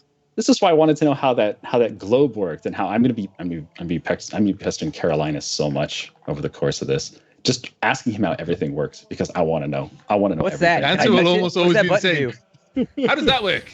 By the omniscience will. How does that work? By the omniscience will. How does that work? By the omniscience will. How does that work? That's Over a fork. and over again. Yeah. And I'm imagining he's asking Carolinas about his own things. He's like, I don't just know how to fire Yes. this. To be They've handed me fair, this strange metal stick and it glows and it makes a noise. What does it do? to be fair, it's not exactly like I would be that unfamiliar with people just coming up to me randomly asking me how their stuff works. That's not actually That's that true. far. That's true, but they probably wouldn't want to know how it works. They just want to know how they get to use it. How do I make that part would be the things? worrying part. They just came up to me with a Laz pistol they've had for a long time. It's like, how do I make it do stuff? It's like, Okay. All right, so Yeah. All right. then I have a question for you, Carolinas. Do you think we'll be needing a means to take people out on this mission? Are we actually going to need weapons on this? Ideally, no. It would be troublesome if we were to start damaging the property of my order. Well, I got the feeling Those that outside the arena of usefulness, less so. Wounded got- miners are of little use. I got the feeling Interrogator Khan didn't want to upset your people in any way. Wisely. Well, would a non-lethal option be better for this mission? Non-lethal options are always better. A corpse cannot talk, and if it does, it's heresy. I can't argue with that logic. Thank you very much for your time. I would recommend bringing the sidearm. It would not do to be undefended, perhaps even the sword, though the lasgun would be difficult to conceal and even more difficult to explain given our reason for being here. Well, so long as we are allowed storage on this facility, I can leave any number of things behind. Oh, I'm certain we'll have somewhere that we'll be able to stay planet-side. As long as you can bring it with you, but don't... I recommend you don't carry it around with you openly. Yeah, someone might try to take it. Yes, the Arbites, for example. There aren't Arbites on the Forge World. Yeah, it's... Oh, aren't there It's Arbites? lawless. Grand Theft Auto out here. We could do whatever we want. Yeah, the No, Empire no, doesn't the really have Skitari will that. probably No. murder you. Okay, sorry.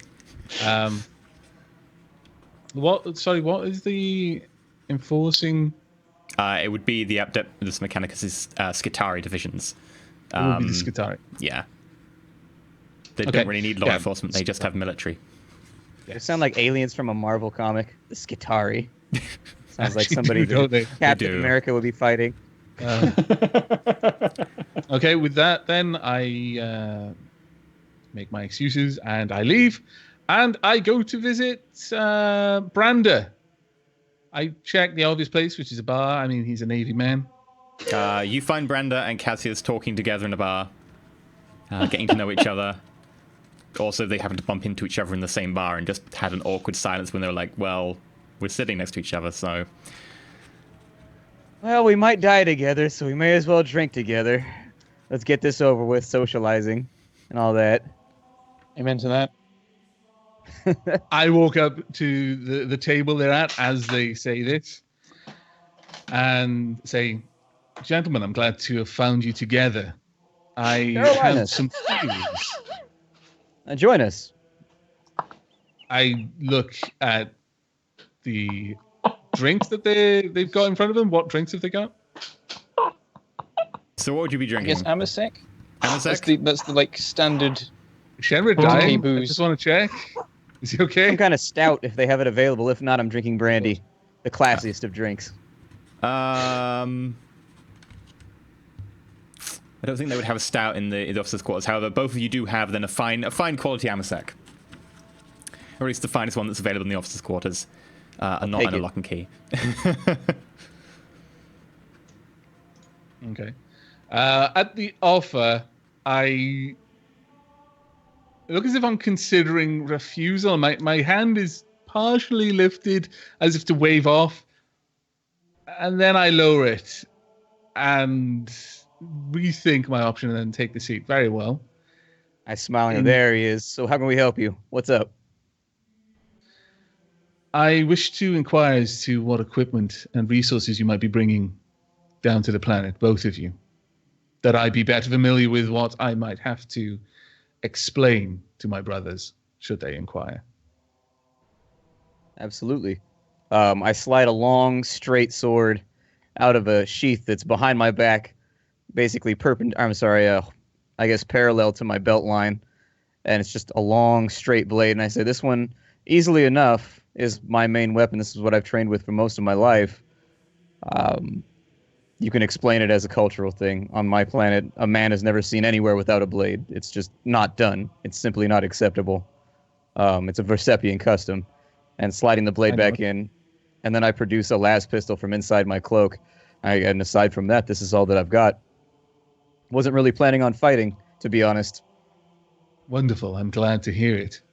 But at that point, I draw my attention to his staff, though I am maintaining eye contact with Cassius, whereas my optical mech and dendrite is just slithering around and then just kind of homes in on it. And again, the lenses start rotating, and slowly the lens starts at a big lens, and then a smaller lens rotates into position, and then another one kind of brass, trims around them. Noticing this, Just I start focusing for a on the moment like, oh staff. yes, my walking staff. That's actually, I would never use that as a weapon. It was a gift from my father before I left, and so it's got sentimental value, so I bring it with me everywhere. Somewhat of a good luck charm, if you will. I like to think it carries the Emperor's blessing. Indeed. I'm glad you mentioned it, as you do not seem frail enough to require walking staff, but a memento from your family is easily enough explained. That's all that I carry with me, though.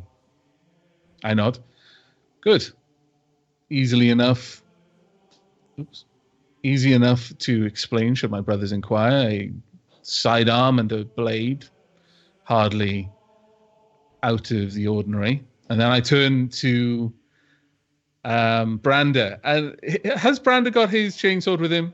Has he got it like strapped to his hip? Yep. I tip my head to the side and I look down at the chainsword and then look up at Brander and you. Well, I see that you look and I say I have this and gesture to it. It's not looking so great in terms of condition. It looks like it was once quite nice looking and had a bit of sort of decoration to it, but it's quite worn and scratched and so on. Though it is still well polished and such. It's like it's well maintained as much as it can be. Right. I gesture to it and say that I always carry it with me. I realize it may be somewhat unsubtle, but if possible, I would like to keep it with me. It's taken me through some tough battles. I shouldn't imagine it would be too difficult to explain. Are you going to be bringing any other weapons? I pull out a stub automatic pistol and gesture to it. Perhaps I don't know what tech priests think of projectile weapons. They might prefer las, but yeah, I will guess that they don't. Well, actually, you wouldn't notice, but or perhaps when Carolina sat down, perhaps the seam on his robes would have parted slightly, and you'd notice that he does actually have what looks like the handle of a handgun strapped about his waist, but it's that's all you can see of it. It's just like in a holster. But it's clearly not a las pistol. I'll draw and show it and say, I imagine you're familiar with such weapons. Also in my quarters I have a combat shotgun, but perhaps that is not suitable for this sort of mission. I'll tell you the same I told Garrett, and that is that you're welcome to bring it, but we would likely be best served with subtlety rather than aggression. At least until we can isolate the source of this heresy. Indeed. I finish off my drink and standing up. Well, gentlemen, I'm going to excuse myself. Carolinus, if you could come by my quarters a little bit later, we need to speak in private. There's a few matters that I think you and I, as members of the Imperial Service, should speak of. Is that all right? I nod. And then I retire to my residence for now. Okay. Looking back to Brander, are you going to be bringing any other resources to the planet? I do possess a rebreather. Perhaps that could come in useful if the mines are in not good condition. Apart from that, nothing of note. Perhaps. Apart from some armor. And the armor is? I have a flak coat and a flak helmet. Standard Imperial issue. Guard issue, I guess. Nothing out of the ordinary again, though it might seem a little suspect should we be seen walking around the mines. What's all the banging? I was wondering the same thing. I think it might be on Shen's side. It might be my chair. I'll stop. Perhaps we should avoid wearing armor unless we suspect that we'll need it.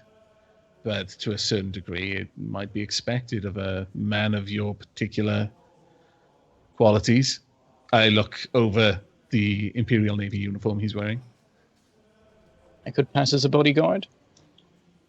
Indeed. These are dark times. But that should be adequate. Thank you very much for your time. And I rise to leave, unless he stops me. Oh man, I'm just imagining Carolinus as a character going around doing all these little interrogations on people, just investigating his new mates, and he's got this tentacle with his eyeball and all these swirling lenses and shit, and one of them has to be a little monocle lens right in front. Has to be. Is that what you've been laughing at this whole time? Yes. Why didn't you just share that? We could have laughed with you instead of being like, what the hell dear. is wrong with Shen? Is he? Oh, dear. He's lost some it. weird gas in there? It's falling apart. Okay, so later, Carolinus, you head over to Cassius's. Yes. In Sure. fact, soon after. Yeah. So yeah. As you enter, you find me kind of standing looking out of a port window with a low stick burning in my mouth. I see you come in. Carolinus, good.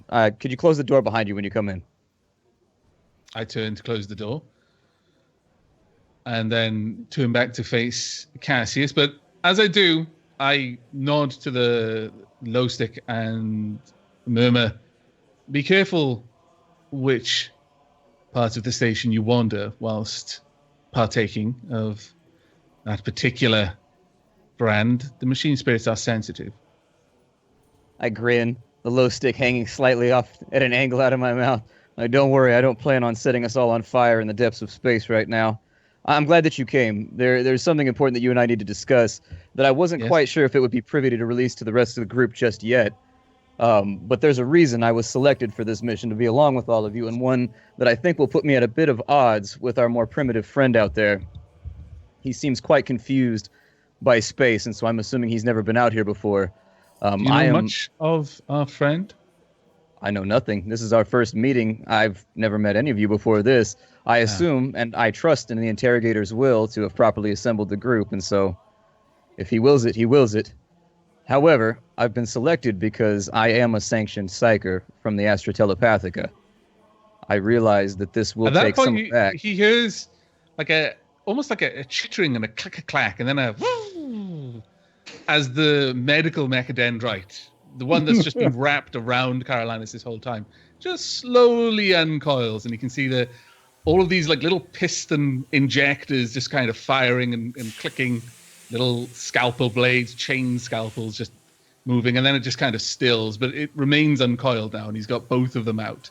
The optical one is still moving around more or less as it had before, whereas the medical one is a little bit more precise in its movements. It doesn't weave as much as it just moves around, and he nods.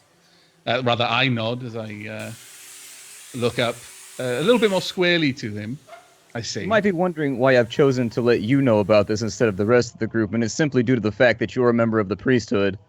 I'm a member of the Telepathica, and therefore we both serve the God Emperor on a bureaucratic level. We're both part of the great machine that runs the Empire. The other members of our group, I'm not quite so sure how they would take it just yet. As a Navy man, I don't know if Brander has ever been exposed to someone like me, and I'm not entirely sure what to think about Garrett at all.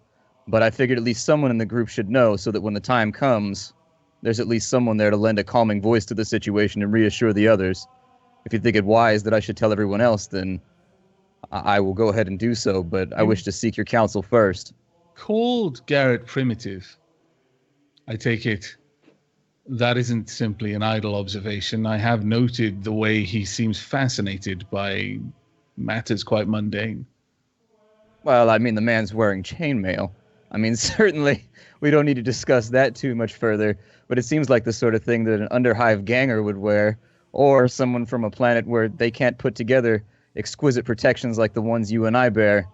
That being said, he does also have that sophisticated suit on, so he's a bit of an oddity. You hear a knock at the door. Yes, who is it? Turn and step hello. away from the door a bit. Yes. Sorry, it's me, Zachariah again. I just wanted to let you know that here are your identifications. Oh, hello, Caroline. There you go. There's yours too. As I take the documents, I ask, Zacharias, how long were you outside the door? Had 4 minutes, 22 seconds, and 216 milliseconds. You wouldn't have happened to be listening to our conversation, would you? No. I've been listening to your conversation for the last 2 days, but okay. Can I use, let's see here. Judge intentions! Yeah, can I use an awareness check with Fellowship to see if he's deceiving me or not? It would be scrutiny with Fellowship. Oh, I don't have scrutiny, so never mind. Yeah. Okay, that's fine. Never mind then. Zacharias, I'm sure. Thank you for your work. I'm sure you've put all of your efforts into this as the God King wills. And I give him the sign of the Aquila and I bow. Yes. Yeah, by the way, your transport ship is due to leave in about, about now, actually. If you would want to gather your things and head to the launch bay. Very well. Thank you, Zacharias. I appreciate your assistance. Yes. I nod to him, my head bowing a little bit more than necessary for a simple nod, but I don't speak. Yes. And he makes the sign of the Omnissiah and heads off. At that, I reply with the same sign. Yes. He heads out. I close the door behind him and I say, well, I hope he wasn't eavesdropping on our little conversation. He strikes me as being a bit of an eccentric, but I'm sure he's harmless. After all, he works in the service of the interrogator. Of the same interrogator. I should imagine we have little to concern ourselves with. You'll understand. Someone in my position learns to be quite paranoid, even with an imperial sanction. I mean, even with a badge. Unfortunately, there are many who do not like my kind. As he says that, I respond with "indeed," and there's an inflection on it, like a protracted "indeed." But I don't go into any depth on that response. But there is very much that sort of like, yes, I imagine, sort of thing. Noticing the inflection, I smirk a little bit and take another drag off the low stick, and exhaling. Well, either way, I'll see you aboard the transport, yes? Yes, shortly. Very well. Then I'll take my leave for a bit to prepare. Out of curiosity, E, how exactly would one make the sign of the Omnissiah? I always thought it was like a little wingy, like. No, that's like the Aquila. Oh, that's the Aquila. Oh, that's the symbol. The Omnissiah is I know it's this. a little Sure. bit more complex. Brander knows. And it is this. Oh, Makes it's the interlock gears. interlocking gears, isn't it? There we That's go. the one. Gears. Because you've done the Aquila for every other time that you've mentioned it. And I was imagining that the chat might like to see it. Bethany's right. Cogs of a machine. Now before the stream started today, EE told us that he was actually part of the Crips. So if you want to show us how to do the blood in the Crips, go for it. I'm good. EE has a But no. vicious crip walk. Mhm. I was Yeah. just joking around one time, and he took it wrong. He started crip walking up on the camera. I was like, "Oh shit!" He's about to let it go. Yes. About to let loose. I quit. I'm not part of the group anymore. I'm scared. I Faux can't be shizzle. affiliated. I got priors. Did you just say faux shizzle? Yeah.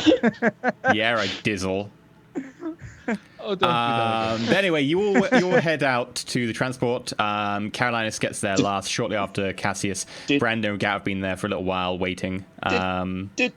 Did we at least meet with Zacharias to get our identities and stuff? Yeah, Zacharias did Credentials? give you Okay. identities, and Oh, thank goodness. you're all good. They have new names. The information includes all your first names, but your last names have been changed. Carolinus is now Carolinus Dragula. Brander is now Brander Thrasis. Garrett is now Garrett Steeljaw. He's no longer Brander Thrail, he's Brander Fail. And Cassius is Callius Montague. So yeah, you head out on the transport ship. It takes you a very short journey over to a waiting nearby Imperial frigate, which is currently going on patrol around towards Arnhaus and will be dropping off in system when it gets there. The journey itself is pretty uneventful. Garrett, however, is locked to every window possible, even when it enters the Immaterium and the ship shudders and blast doors come down and seal off the views to the outside so you're not maddened by looking directly into the warp. Garrett is very disappointed he cannot see. The few days journey goes pretty uneventfully. And I find Garrett while we're in the warp while he's staring at a window. oh dear. A shuttered Okay. window. It's curious, isn't it, Garrett? Don't you ever wonder what's out there? Well, that's what's curious about it. Were we to look outside of this window right now, our minds would be driven to all forms of heresy that you couldn't even speak of. I find it curious that a thin plate of steel separates us from such a fate. Does it not How interest does you? how does it protect us? By simply blocking your view, you just can't look upon what's out there. It's forbidden. Does the ship have no outside view? No, only when we come out of the warp. Well, what is out there? What is it that it's protecting us from? That would be for greater minds than I. However, lest the Geller field fail, and I make the sign of the Aquila, God King forbid, we should never find out what's out there. It's just very strange to live a shuttered life and to finally have open eyes, only to see that people who have had open eyes for centuries still live a shuttered life out here. It's fascinating. I would be careful with words like those. However, I do see your point, and we are in private right now. It's very much... Did you ever, on your home world... So for me, for example, my family was highborn. There were certain areas that I was simply not allowed to go based on my standing in society. Space is much like that. There are places you are still not meant to go or at the bare minimum look upon. There are forbidden areas. Was there anything like that for you when you were growing up or when you were a child? Very much so. My world had unspeakable forbidden things everywhere imaginable. And yet here I am, out in space, someplace that was not strictly forbidden, but so unlikely that it might as well have been. So I'm wondering what else in this vast space, this vast universe, this galaxy, what else is there beyond what we see right now? More than we could even speak on, my friend. And I slap him on the shoulder and excuse myself. Okay. And Garrett does wonder what is out there and what more he can see for the next week until the ship suddenly shudders and enters back into real space over the blasted form of Arnhaus. It's a fair journey in the system. It takes about just over a day to get from the edge of the system into Arnhaus, which orbits a quite a large red star, which is slowly beginning to cool. We will have been in transport for a little while. I imagine there would have been plenty of instances where I would have seen my companions and noted how comfortable they seemed on the journey. How did your characters, how did my companions seem insofar as taking a trip like this? I was right at home because it's a Navy vessel, isn't it? That would have been expected, yeah. I was What well about- at home as well, giving off all the decorum of someone who has experienced long-term space travel and who has done a considerable bit of movement around the sector. And Garrett? I am absolutely fascinated by everything. It's really hard to contain both excitement and wonder when all I'm doing is staring outside the windows, staring at everything inside this ship as if it's just Was he utterly comfortable, though? amazing. Not just in terms of how... That's going to be a perception roll because he's trying to play it cool. He's just not the best at it. No, not he. You. I. First person. Yeah, I'm trying to play it cool. I'm trying to be as calm and cool as a cucumber. Just not that And it would be bad at it. scrutiny, What do I not need to roll perception. on It would this? be scrutiny, fellowship. Scrutiny Fellowship. Any mitigating factors? Not really. It's hard to tell because he's very interested in everything. Okay.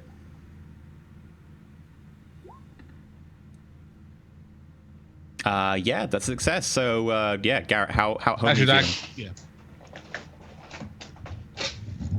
Say it again? How home are you feeling? Not at all. Not at all. I'm feeling like the hairs on my skin are crawling around and just making me feel ridiculously uncomfortable. Yeah, he I'm seems trying to be to- putting on this persona to distract people from the fact that he is actually somewhat scared. Yes, very. You notice that he's also not used to the zero gravity as well. The artificial gravity that's being generated by the deck plating. There are slight sort of micro fluctuations in it, and he seems to be trying to compensate for it by having a very large, wide stride, like he's on the deck of an old ocean-going vessel. And he looks very curious, walking down the very middle of the rooms, going like this. And everyone's sort of giving him a bit of a wide berth at the stages because you don't really do that on a space vessel. In fact, you want to stay near the wall, so you've got a handrail should the plating fail. Yet he seems to be somewhat straddling the middle of the room, trying to compensate for some sort of listing of that's just not happening. Oh, what? What? Out of character question. What type of gravity are they experiencing out here? Like how many G's? It's about 0.9. Okay. It tends to be somewhat standard to leave it at about 0.9, 0.95. Military ships are probably a little bit higher, but it wouldn't be a full cruiser just because they don't have the same reactor, so it'd be about 0.92 or something. Do you know offhand? Do you know offhand how strong the gravity would have been on Garrett's homeworld of Nor? Yeah, it would have been about 1.05. So this is a little bit enlightening. Yeah, a little bit enlightening. It does feel a little bit weird to you, especially in a raid. Like, I'm like, whoa, okay. And you have some fun with it, sort of jumping up and down, taking a spring in your step every now and again. Hope And then nobody you saw suddenly that. realize that it's making you feel a bit nauseous, and you're like, no. Yeah. But anyway, you get back to Arnhaus, make transit into the system, and eventually you're in a small transport heading down to the surface, along with a few bits and pieces of guard and navy equipment that need to be looked at and analysed, along with 3 servators. The servitors sort of plugged in at the back, unmoving, unblinking. These human-like machines that have now been, once originally upon time were human vessels, are now kind of given over to machine parts here and there as they perform very basic duties in the Imperium. These ones appearing to be on standby at the moment. And you slowly make planetfall and land at the Lazarus Manufactorium up on the Lazarus Forge. And this is probably a good place to take a short break. So we'll be back in about 8 minutes. Feel free to go get snack, tea, recaf, toilet break, pray to the Emperor, bless your computer with the Omnisci, or whatever you need to do to make sure Soy it keeps product. working. Soy calf. Pork pie. Yep, definitely all of the above. And we'll be back in about 8 minutes, so don't go anywhere. Unless it's to go Toodles. do those things. No, don't go. Don't do it. Do them where you're standing? Because that.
Milk for the cornflakes. Yes, indeed. Zoning it. So welcome back to Roll4It, where we're currently playing some Dark Heresy 2nd Edition. So in the grim darkness of the far future, in the 41st millennium, there is only, well, instead of war, the Inquisition There and is heresy. only puppies. There's only war, except in the places where there aren't What war. a show. That was the 29th millennium. It was a lot better, frankly. They had a But yeah, good supply so, of puppies back then. we're back with our first episode of our new season Roll4It. We're doing some Dark Heresy. Just a heads up that we are now Patreon supported, so if you're interested in supporting us, do go check over at Patreon, patreon.com/Roll4It, which is, easy to remember. Go check over there. There's some awesome tiers with some awesome stuffs that you might be interested in. But yes. Secret videos for only the best of heretics. With even more tears. Best of heretics? No. The heretics don't get the videos. Yeah, the heretics Or get even to the listen. best servants of the Emperor. Yep. Yeah. Or the Omnisire. You knows it. Sindri! Omnisire, best sire. Is that what you have like on a t-shirt underneath your robes? Omnisire, Omnisire, best sire. No, you should see his like spaceship. It's got a bumper sticker on the back which says, "What would the Omnisire do?" Oh, God. I want that as a bumper sticker now. I don't have a car to put it on, but I want that as a bumper sticker. I want a bumper sticker for my bike. My other car is a slow craft down. world. Mechadendrites on board. Little tendrils instead of a baby. It's just like a goodness. servo skull in like a pram. Right, but yeah, welcome back. Oh, that would be great. Acolytes have managed to find their way to Arnhaus, which apparently some cybernetics that are killing people are coming from, and been told to investigate. And they are just about diving down to the planet itself and are about to land at the spaceport. Sorry, sound at me. Let's see if I Jetson have style. some... What's the thing we're in? Da-na-na-na. We're in a cargo frigate, right? Yeah, you've just come out. You're in basically a small lighter. It's basically a ground land craft from orbit to ground. It's basically designed exactly for just doing the orbital drop and then going back up. It's basically a cargo hauler. But yeah, you're in a rather cramped unit at the back with 3 servitors, along with a few supplies and crates.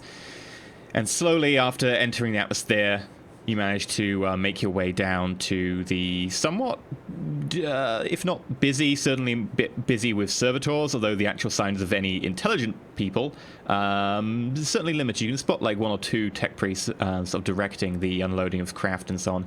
But beyond that, it does seem to be rather deserted. Deserted used in kind of an interesting term. Yes, Shan? Garrett? Question about the servitors and the tech priests. Sure. You said they're directing things, but are they actually like having a conversation with these servitors, or do they just control them through, like is it like an RC car or something? Servitors, I guess you can do them via RC, but most of the time they understand very basic directions. They have the very basic neural structure of like a human in there as well, whether they're vat grown or whether they're just like old bodies of convicts or whatever, that they're like, cool, we'll just use this convict. And then basically they added like... Yeah, and then they replaced lots of your brain with technology. So basically they understand certain like phrases and keywords and directions, and to a certain extent can interpret what you say to be like, pick up that box, and they go, okay, you mean that box, and pick up. They understand that sort of basic level of like Just action. to clarify for Shen, because this may be something, obviously, if it is the case, his character would have an extra layer of confusion. Are the tech priests communicating with the servitors in binary? Or are they using just Common Old Guard and Gothic? Right now, as the back of the shuttle opens and you descend down onto the landing pad, all you can hear is sort of the dial-up sort of modem kind of, which is a staccato binary being transmitted at very high speeds. There is no Low Gothic to be heard here at the moment. Low Gothic serves your home being the language that's basically Common or Garden that's spoken everywhere. Cassius would be quite familiar with High Gothic, though, I should imagine. Weirdly enough, nobles do not get High Gothic. That surprised me. Oh, really? I was really surprised that nobility does not get High Gothic as a starting language. I was like, really? Genuinely, that I am seem actually obvious. surprised by that. Yeah, that's ecclesiarchy thing. It feels like it's an oversight. Like I would have to check the website for any of the things that they... There isn't on there. I checked. Oh, you did? I'm pretty sure the errata didn't say anything about High Gothic. I would double check. To be fair, It Adeptus feels like an Mechanicus don't oversight. get binary by default either. I had to purchase that, so. But as you descend down the cargo ramp, one of the servitors comes forwards, and a small loudhailer built into its lower mouth, and its sort of jaw has been kind of distended with the speaker there instead, comes up and goes, "State your purpose." With regards to the certificates that we've been given, the license to be on the planet, I imagine we've all had time to look at ours. Certainly, we know what our supposed name is. How was it stated on there? I know what we spoke to Zachariah. Yeah. You'd be Tech Priest Carolinus Dragula. Yes, but what in the license that was on there? What was stated there? Literally, I would echo that rather than just make something up. On direction of the Fabricator General of the Eximus sector, these persons are directed to investigate and analyze spot samples of servitors to ensure that the machine spirit is pure and that no deviancies have been found on the world of Arnhaus in the sector, blah, blah, blah, blah, blah, blah, blah. All right, then effectively, I would echo that to the servitor, obviously, replacing these persons with "I am here," that sort of thing. Okay. The servitor sort of pauses for a moment and then, "Please speak to Tech Priest Bill. Harlon." And it sort of turns to the side, and one of its arms sort of limply goes up and points in the direction of one of the nearby tech priests who's fussing over a couple of the servitors. Okay. At that point, I nod to the servitor, though it's probably quite an empty gesture, and start striding confidently in that direction, pausing only to look back at my companions and just call them to me. Come. I go back.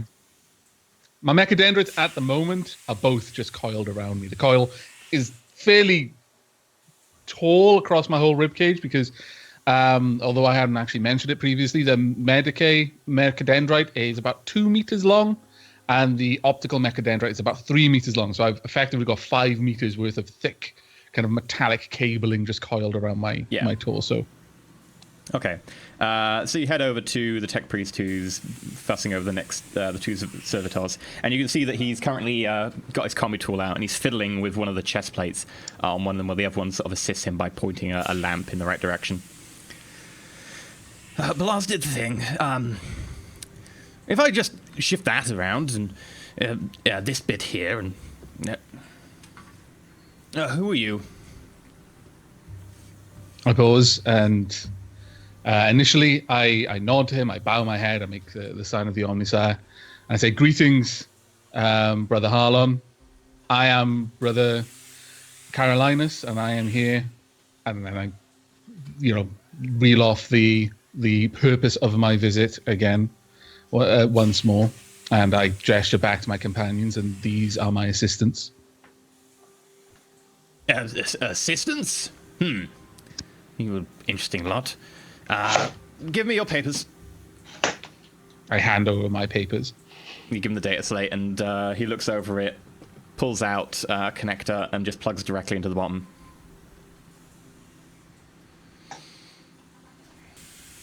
He gives it back to you with sort of slightly furrowed brow, which is kind of interesting to see, considering that most of his lower mouth is taken up by cables and pipes going into different parts of his jaw. Everything seems to be in order. Can I help you in any way? This investigation may take several days. I was told to expect accommodation for myself and my assistants whilst the investigation is ongoing. To whom would I report? I can allocate you a few bunks in one of the annexes. We have a fair amount of space still in this place. And he sort of gestures up, and you see over this very large sort of expanse of buildings that effectively forms like just a giant metallic dome. It's not a dome as in it's all flat and polished and smooth. It's more sort of a broken sort of struts are sticking out in some places, other parts of obvious spires that are coming out in terms of buildings. But the entire area is somewhat a very, very large dome, with this spaceport being a somewhat recessed, almost horseshoe-like area. We have plenty of space at the moment, particularly for agents of the Fabricator General. He sort of bows low and very quickly makes the sign of the Omnissiah again. You. And then there's a of binary as he gestures to one of the servitors, and it comes over. Show them over to East Wing, room 73721. Yes. Follow me. And the servitor just turns around and starts walking off. Okay. I turn, prepare to follow the servitor, but then pause for a moment. I will only take up a moment longer of your time, brother. I can see that you are busy at the moment. Rather than take up any of the valuable time of yourself or any of our order, are there any foremen that I could speak to who could direct me to the locations in the mine and the servitors, rather than, again, trouble? He pulls out a data slate and he starts flicking through it. If you want to discuss the mines in particular, you'll need to talk to Magos Quintilius. Magos Quintilius is in charge of most of the operations of this forge. And that includes the jurisdiction of the mines. Thank you once again, brother. And I make the sign of the Omnissiah, bow, and then turn to follow the servitor. I will need you to make a deception check at plus 30. Okay. Deception check at plus 30. Now, here we get on to another fun aspect called subtlety.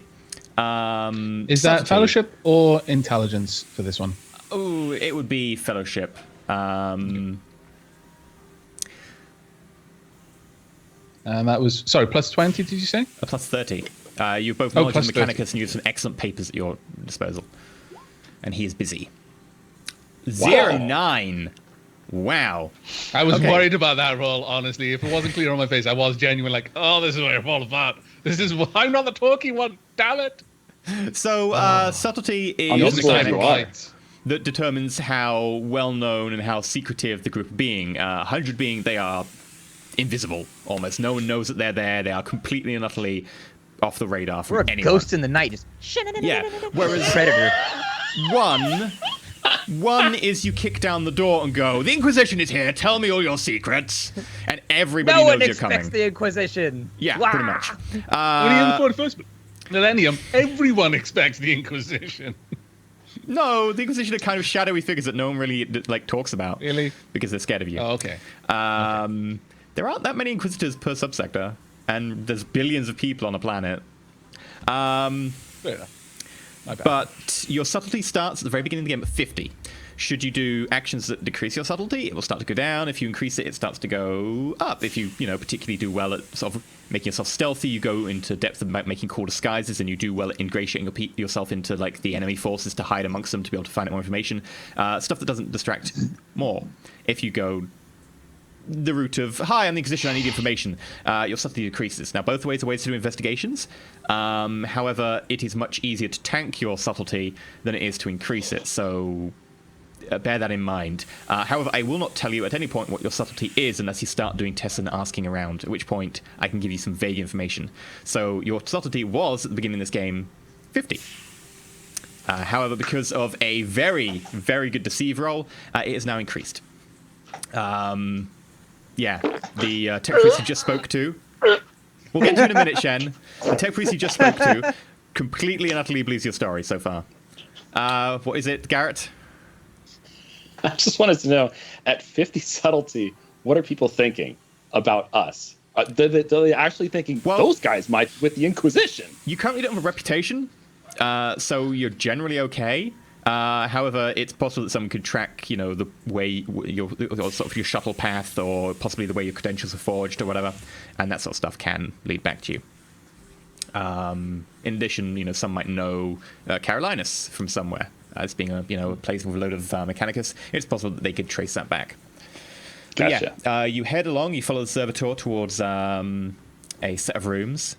These rooms look like they were at one point belonged to a medium-ranked tech priest and possibly a small retinue. There are actually a few adjoining rooms that at one point possibly looked a little bit better, but have been repurposed to be acceptable. No longer is there any sort of inlaid, encrusted enamel in some of the walls, and any wood furnishings have long since passed. But the bare bones of the metal table, metal chairs, certain bed frames, which admittedly don't have any spring in them. I don't think I want to stay in a hotel room that's encrusted. I think that's an adjective that I would avoid when I book on hotels.com. Unless encrusted with the jewels. Well, they got to be specific, though, because encrusted can lead into a lot of objects. Yeah. This is very true. You move into there, and you notice that this entire wing, you're pretty much the only people there, apart from a lot of servitors going up and down, some of them moving steel beams and other more esoteric equipment, and doing some minor maintenance work. Do we have separate rooms, or are we all in one? You've got a little suite of rooms, so effectively most of you would be in the same room, although there is a second separate bedroom, which is slightly better looking, outside of the main living area, which has got some cots and stuff in it as well. Okay. Well, once we're there, I turn to my companions. Very well, get yourselves situated. Stow any belongings that you do not wish to have to explain. And we will prepare to head out and meet with foeman, was it Magos Quintilis? Yes. Magos Quintilis. Magos, sorry, I apologize. Magos Quintilis. Looking around, I also say, it seems we may be alone here, save for the servitors, but that is a blessing. The servitors are likely entirely focused on whatever task that they have been given and will pay little heed to our comings and goings, but it would likely be to our benefit to remain as subtle as possible, nevertheless. The less people around, the easier it is to notice someone around. Are you saying that it is impossible for these non-people to be suspect? Nothing is beyond the realm of possibility, and that is why we're here. But servitors are typically very simple in their actions. It's possible that their machine spirit could be corrupt, but unlikely. You seem to be doing quite very obvious if they were working in any manner untoward. Would you like to, so Carolinus, I don't know if you would prefer to continue handling the talking. I can take over if you wish. However, this does seem to be your realm of expertise, so... Indeed, it's something that occurred to me before we met with my the fellow of my order. I will speak with any of those of my order, and certainly with the servitors, but should the opportunity present itself, I will defer the discussions to you. I have the impression that perhaps you excel in this particular role, and perhaps certain trivialities are beneath me. I am focused on a specific task. I shall watch for your cue then. I'll nod. Is there anything in this suite of rooms where you can hide anything? Like, is it a drop ceiling, or is there any compartments in the walls, or anything underneath any furniture, or what's around it? Make a scrutiny test. Okay. Perception? Yep. Okay. Scrutiny's fellowship or intelligence, I think. No, it's perception. Is it? Oh, no, that's right. Scrutiny is perception and fellowship there. You managed to find one of the panels on the wall in particular. It's actually a little bit looser than the rest. Although they've recently gone over it, this one seems to have warped somewhat. And you managed to pull it away. And inside there is a decent space in the wall in which you can store things. All right, I'm going to put my lasgun in there. Okay. What are you up to over here? Put the panel back. The Just bang on it a little bit. Make sure it's secure. Just making sure that nothing's listening to us through these walls. I don't really trust anything here.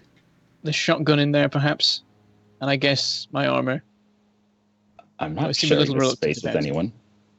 Your armor's I'll just find my own spot is it then. an armored cloak or?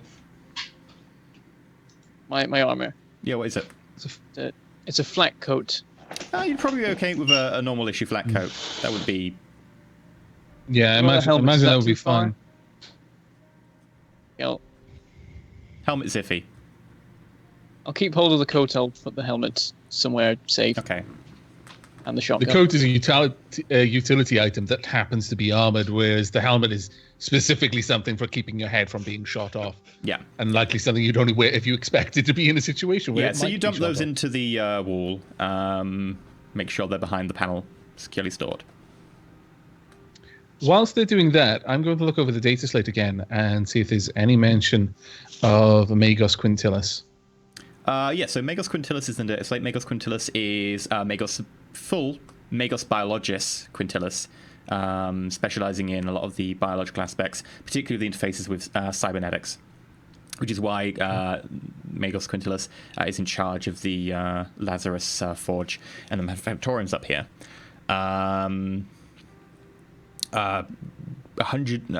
251 years old, heavily cyberized, specializes in that, and is probably one of the leading experts on bionics in the subsector. It's in the entire sector. Okay.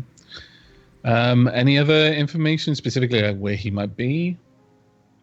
Well, sure. Quintilis actually runs the entire hive, so you'd quite easily look either in... Well, actually, you could probably contact them if you just asked any of the nearby tech priests to just phone in, because they all have implanted comms around here. Other than that, you could wander around and have a look, although it's possible that he might be looking over some of the manufactorums or doing site repairs, or in fact might be in one of the workshops. So it's a busy job being in charge of a entire forge complex. Okay. Right. I'll turn to my companions then. We can set off immediately to speak with Magos Quintilis, or we can investigate the area. We have only just arrived. It might take us a little time to seek out the Quintilis, but I defer to your judgment on this. I'd suggest we go to the mine first. We'll look around there, and what we'd like to do is prime the well a bit here. If we go to speak with Magos right now, we're just going straight in and asking, hey, we're from whoever, and we're looking for, this, that, or the other. Why are we here? It will show our hand too quickly. If we go to the mine posing as who we say we are, and we actually find something incriminating there, then we will have put a little bit of water into the well so that we can actually be like, well, we found these indications here while we were on a routine sweep doing our work, and we'd like to ask you some questions. That way we don't give ourselves away too quickly. I concur. That seems reasonable. Garrett? Branda? I think that makes a lot of sense. The problem I see is anyone who's involved in the mining operation is suspect. Anyone. Even the headman. So if the no Magos, one is beyond suspicion, brother. If the Magos is someone we can speak to, then fantastic. But I think it should be done in minimal capacity. Do not let him know exactly what we're looking for. We should be careful about wandering around the mines without first informing someone who would like to know such things. Oh, A word with the foreman, indeed. That is an excellent observation. Do you offhand, Carolinus, do you offhand know the procedure for one of these types of investigations coming from the what was it called? The head foreman or the head forger? The Forge Master General. The Forge Master General. So coming from the Forge Master General, what would be the That's a normal little type bit of high. Fabricator General. Fabricator General. I apologize. Fabricator General. What would be the normal type of procedure for this type of investigation? Would they even inform anyone, or would they just go in looking around? Can I make a law mechanicus check? Sure, but it would basically be under decision based on however that Fabricator General chooses to run things. They do have a pretty sort of hodgepodge mix of how they run things in different areas of the Imperium. Yeah. Well, I'll just communicate that there is no set procedure. It depends on the situation and for whom you're, whom is running the investigation. Might I suggest we go to the Fabricator then, since he already knows who we're working with. He might be able to set us up with even further credentials or procedures, as would be expected on this world. Certainly. Would that be possible, or is he someone of a stature who would be difficult to get a hold of? I would assume he'd be quite difficult, considering he runs the entire Forge world. If it would be possible to get a hold of him, it would take time. And in those sorts of situations, starting the inquiry sooner will mean that it'll be finished sooner. Then I suppose we put in the inquiry while we go to the mines and try to find a foreman with at least a work roster. Very well.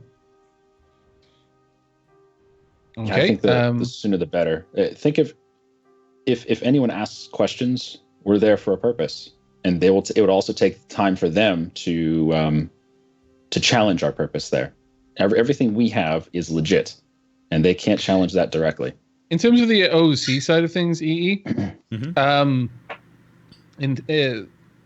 because obviously my character would have basic running knowledge that I don't. Would this be something that you would take to that sort of title? We're just here to do spot checks on the servitors, or because there's part of me that's wondering if that might be beneath someone like that. That's something you would take to a lower station, and then if they felt it necessary, they'd filter it up. You don't go to the CEO of a company. It would be something like you might take it to the head of the particular forge, just to hi, we're here, we're on your territory. I know, that's what I was sort of thinking. Rather than going to. Yeah, you might not take it necessarily to the person in charge of the entire planet, considering it is somewhat a more local manner. If you choose to, you could. This seems a task that would not warrant their immediate attention. In fact, if we can conduct our inquiry without ever notifying them, then I would consider that a personal success. We would be at least... It would be polite to notify the local. Sorry, what would they be called? The local of that particular forge. The Secretary. No, the local sort of the person in charge of that particular forge that we'd be visiting. That we just say hello to. Oh, effectively, this would be Magos. Magos, biologist. It is Magos. Yeah. It does vary the title of people in charge of different forges. But in this case, it is Magos, yes. Yeah, it would stand to reason to introduce ourselves to Magus Quintilius, but we need not inform his superior. Should he wish to, he might, but ideally he would see no reason to. Sounds good to me. Then I would suggest no argument here. I would suggest making that connection as soon as possible. Understood. Cassius, perhaps acting... I pause for a moment, I consider it. I will make the introductions. Once I've introduced myself, you will be in charge of delivering any data slates and expanding on our direct purpose beyond that point. Should I need to, I will step in and speak. But you can handle the directly passing on the credentials. Okay. At that point, I hand him the data slate, which I've been carrying this whole time. Okay. I take it and I conceal it in my robe, my cloak, whatever it is. I believe it's a cloak. Very well. Yes, you Shall do. we be on our way? Of course. Let's go. I might leave my last pistol behind. I see no reason to be bringing firearms to something like this. Sure. Okay. On that point, I will actually leave my hand cannon behind for the same reason. Okay. I'm on a forge world. I'm effectively in my element. I should see no reason to be concerned for my well-being. Okay. So do you go and ask around? I keep my stub automatic hidden, though. Okay. It's only a pistol. It sounds like it isn't, though. Can I use my, let's see here, my inquiry skill to just generically ask around for like an hour? Yeah, that's what I was going to say. If you want to who- do an inquiry, you can do that. Okay. And are there any pluses and minuses? Yeah, you can plus 30. It's fairly easy. Okay. I try that too. You don't need to. Cassius walks up to like the first tech priest in this area and just inquires, and the tech priest just pauses for a moment, unfocuses his eyes, and then focuses back in and says, I believe that the Magos is currently in a meeting with the Fabricator General, but if you would like to talk to them afterwards, I'm sure you can discuss with them. If you go in that direction, in fact, I will get one of the servitors to show you the way. And you follow a servitor down several hallways. You get to a small rail car. The servitor gets in. You go down the rail car for a good, probably about 10, 15 minutes before the servitor gets off at another station. Traverses again through many more hallways. These ones, even in better condition, they're starting to look like they're almost to a normal standard. Everything and fixture has been put on. There aren't any missing light bulbs. All the coverings and so on them are on. Gleaming strands of fiber optic cable here and there are sort of still being tucked into, wall slots. But other than that, the entire place is pretty much spick and span. And Caroline recognizes it a little bit. It might not be, a void ship, but at some point you did spend some time on some Forge Worlds at some point in your training, and this does look very familiar. Everywhere around you, people are busy at work, going to and fro. And as you get closer towards where you think the Magos is based, you notice that the number of servitors, the number of menial workers that you see around, starts to decrease, and the number of just tech priest people garbed in the red flowing robes with the white trim of the Mechanicus seem to increase. It's also here that you start to glimpse your first Scutari. Warriors wearing the same robes, but with long, elongated guns standing to attention in some places, guarding certain hallways. Heavily augmented. You can't even really see any flesh left on their face as you see bionic eyes, certain lenses glowing blue with a sort of baleful presence, watching, making sure that everything goes according to plan and that the Omnisside's will is carried out. So eventually you get to a door where the servitor stops and says, "The Magos has been notified of your presence. Please wait." I look at Carolinas and I say, these things give me the willies. I kind of give it a disdainful look, almost pitying though. Is there any seating? There was no seating. All right, I'm gonna sit on the floor. Garrett sort of gets down and sits on the I don't sit. I metal simply floor. stand. It's fine. I glance down and roll my eyes. What? It could be a while. We're about to meet some of the most powerful men on the planet. My suggestion would be that we show the appropriate amount of decorum. Well, let me know when he's coming and I'll stand up. Should you like me to stand at the corner and whistle? Or shall I just stay right here? Whatever you prefer. I simply stand still. I'm content to wait. I clasp my hands together, and the sort of heavy sleeves of my robe kind of meet in the middle, such that my hands can no longer be visible, but you can see that I brought them together in front of me, and I simply stand there, my head partially bowed. My optical mechadendrite on this hand, just constantly watching around, every now and then looking straight down at Garrett on the floor. There's sort of weird chittering going on underneath the robe that Cassius would recognize as the Medicaid mechadendrite, just clicking. The injectors kind of, and the occasional of the chain scalpel going off.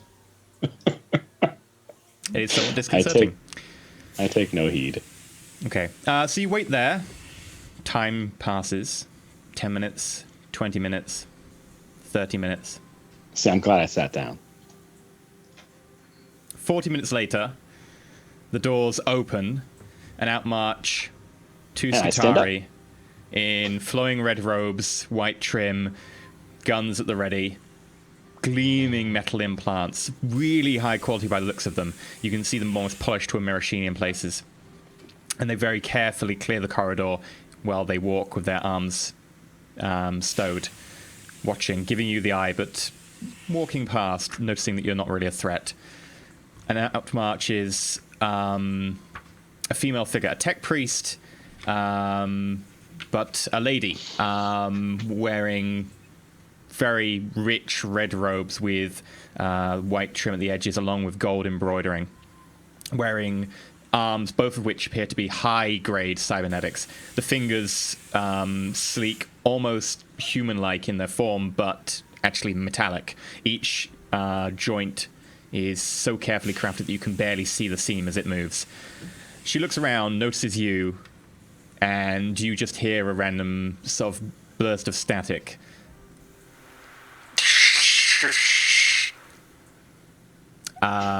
Carolinus, please make a linguistics roll for your binary. Okay.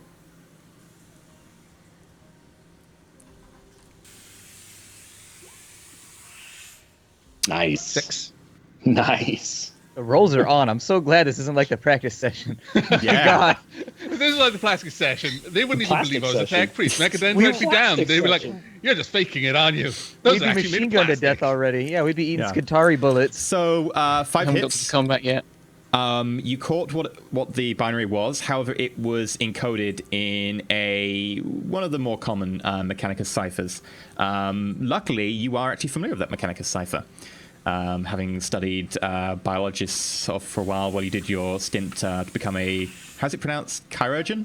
Chirurgeon. Yeah. So you're actually versed in that, and you did learn that certain cipher. What was said was, Quintilius, take care of these people. I've been expecting them. Show them every accord. Make sure they see all the servators they want. And with that, she continues to walk past you. Another 2 Skitari bring up the rear. Smell of flesh that has kind of been a bit seared around the edges of its contacts with metal, iron and machine oil, very heavy in your nostrils as she walks past. And with that, another figure appears in the doorway. This one, a little bit heavier set, a little bit more crude prosthetics, but much more utilitarian in their prosthetics. This one being, by the look of him, someone of the rank of Magos.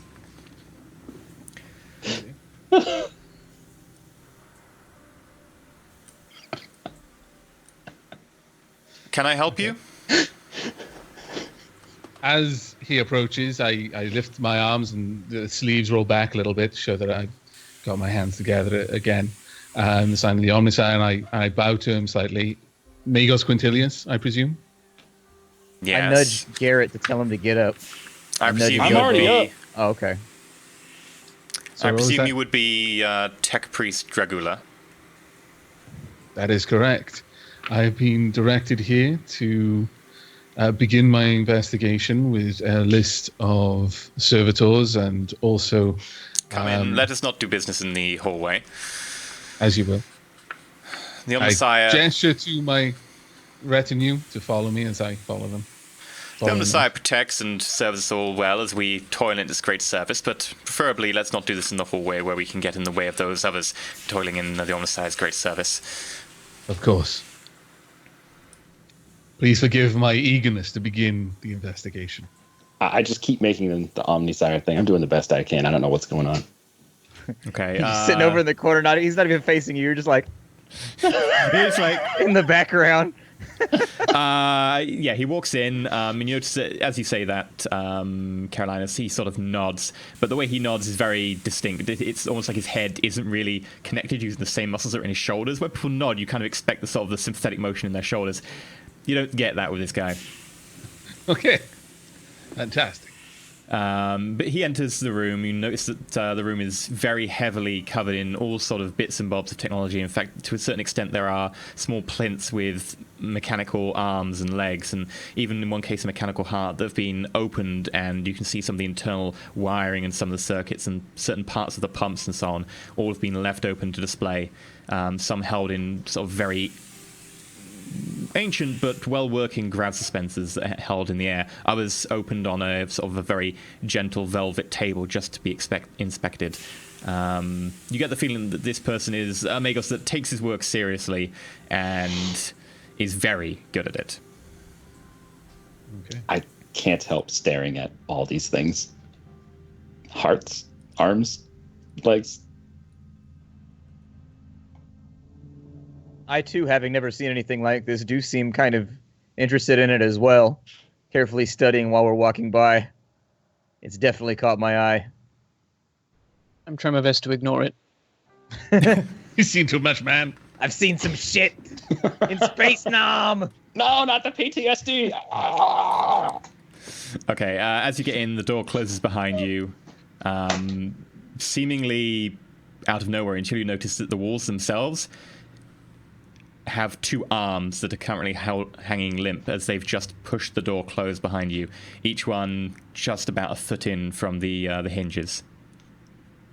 Wow. Fantastic. Carolinus doesn't... I mean, he takes a lot of this in with his optical mechadendrite, just kind of moving around, but it isn't super focused like it's been on things when it's clear that it has quite a large portion of his attention. He's looking around himself, but if he is surprised by any of it, he's suppressing it. It's more likely that he's used to it. Certainly, he doesn't even really pay a second glance to the cybernetics and that sort of thing. Yeah. As he just follows along Quintilius. And how is Quintilius moving? Has he stopped? Has he sat down? He stopped. Has he turned to face him? There isn't actually a chair in this room, as far as you can tell. He's now standing very rigidly, like all his joints in his legs and pelvis seem to have pretty much locked in place, and he seems very still from the waist down. He turns around to you, now notices you're all inside, and continues talking. What is it I can do for you? I nod my head and then turn to Cassius and wave my hand as to beckon him forward. I have licenses and... now you're going to have to humor me here, I'm afraid. I've forgotten the English word for a writ that says we've used the word earlier. I'm sorry, it's getting late. My Welsh brain is turning on. But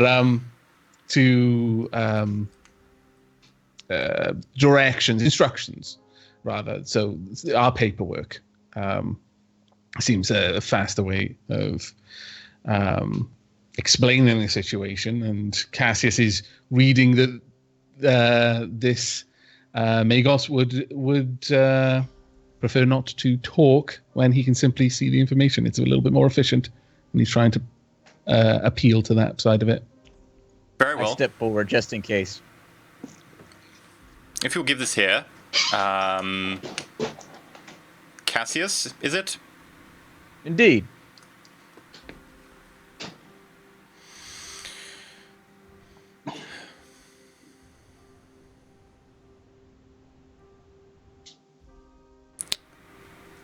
So what do you want to investigate particularly? Well, it's come to our attention that there has been some oddities in some of the cybernetics, and so what we'd like to do is we want to go through the production process and check upon the servitors along the way and just make sure that nothing is getting lost in any of the details. My friend here is more than well equipped to check them, and we'll be all eyes out. We should be in and out of your hair very, very quickly. It's Oddities just to make of the sure cybernetics? Indeed. Strange oddities. There's just been some things that have come through that we'd like to investigate. Interesting. Your paperwork says you're here to investigate the servitors in particular. Is there any problem with the cybernetics under my manufactorum? Not by and large, but there's been several cases reported, and so we'd like to start with the likely case that perhaps some of the mindless drones are doing something that they're not supposed to be doing before we start pointing fingers at anyone who can take the blame. Interesting. Could you furnish me with these incident reports? I look It's my to duty to the Carolinus Omnissiah to make sure that my manufactorum is operating at 100% capacity, and should some of my products be defective, I would be severely disappointed. I look to Carolinus for a moment for any indication of facial expression. Carolinus' face is largely obscured by the shadows cast by his hood, but you can see that his lips are drawn in a grim neutrality. if neutrality can ever be grim, this is the time that it can be. After a moment, I speak up. There have been incidents reported of servitors that may have been furnished with cybernetics from this manufactorum performing their tasks erratically. And after a moment, I nod to Cassius. Indeed, I'm sure it's not someone of your stature. It's not something that someone of your stature needs to be bothered with. This is simple day-to-day functionality type things. There's nothing to be concerned about. And we'd like to get it done so that you can focus on more important things. Obviously, if you keep the counsel of the Fabricator General.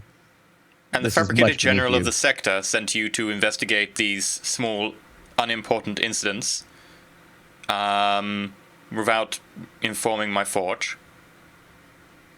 That would appear to be the case, but in this situation, we just want to get the job done and be out of your hair. Make a deceive roll at +10. Okay.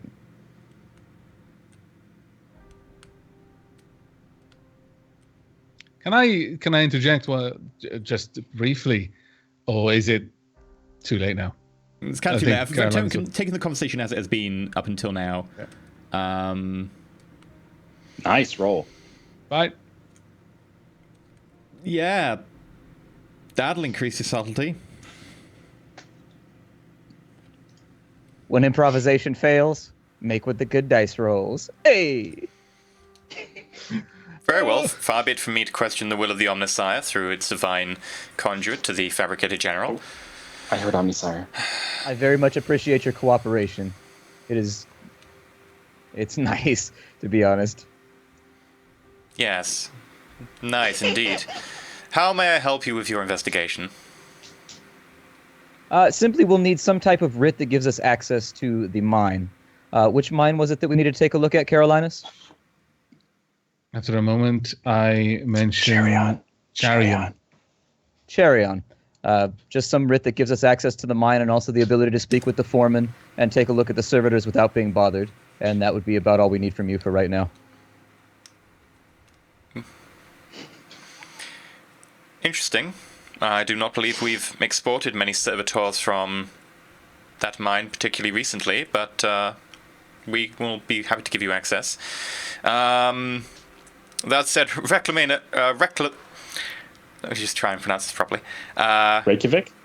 Reclamator Glish is a bit of a nomad. He is not particularly fond of visitors, but feel free to present him with the writs I will give you.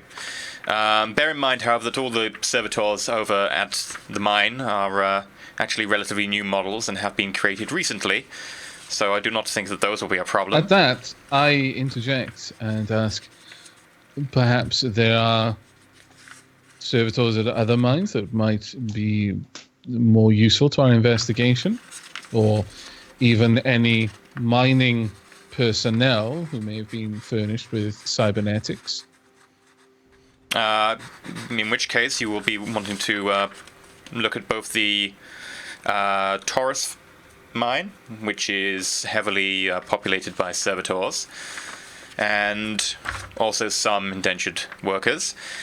And you can also look at our third mine, which, although operating at a nominal capacity, is mostly run by a worker force drawn from certain penal worlds. They have, to a certain extent, sometimes received cyberization, although most of them have not. It's not been worth the cost to cyberize those workers with the goods of the Omnisire's own flesh made whole. Indeed. If you're looking to go to the Taurus Forge, the person in charge of that would be Excavator Lun. And should you wish to go to the third mine, that would be Tech Priest Feral. Is he happy? Is who happy? Sorry, Tech Priest. What was the third one for? Pharrell. What was it? Pharrell, Tech Priest Pharrell. That was out of character. Don't mind me. Very well. Thank you very much for your time. I wouldn't wish to take up any more of it. It's clear that you are busy at task. I can arrange for you to have a skimmer from one of our hangars to be able to go and make your journey there and back. That would be deeply appreciated. Very well. Please conduct your investigation as quickly as possible, and if there are any problems, please do let me know so I may adjust our manufacturer's procedures correctly. Of course. I bow, as you will at Megas. I notice that many of you have comms. Should you need to contact me, this is my direct comm number.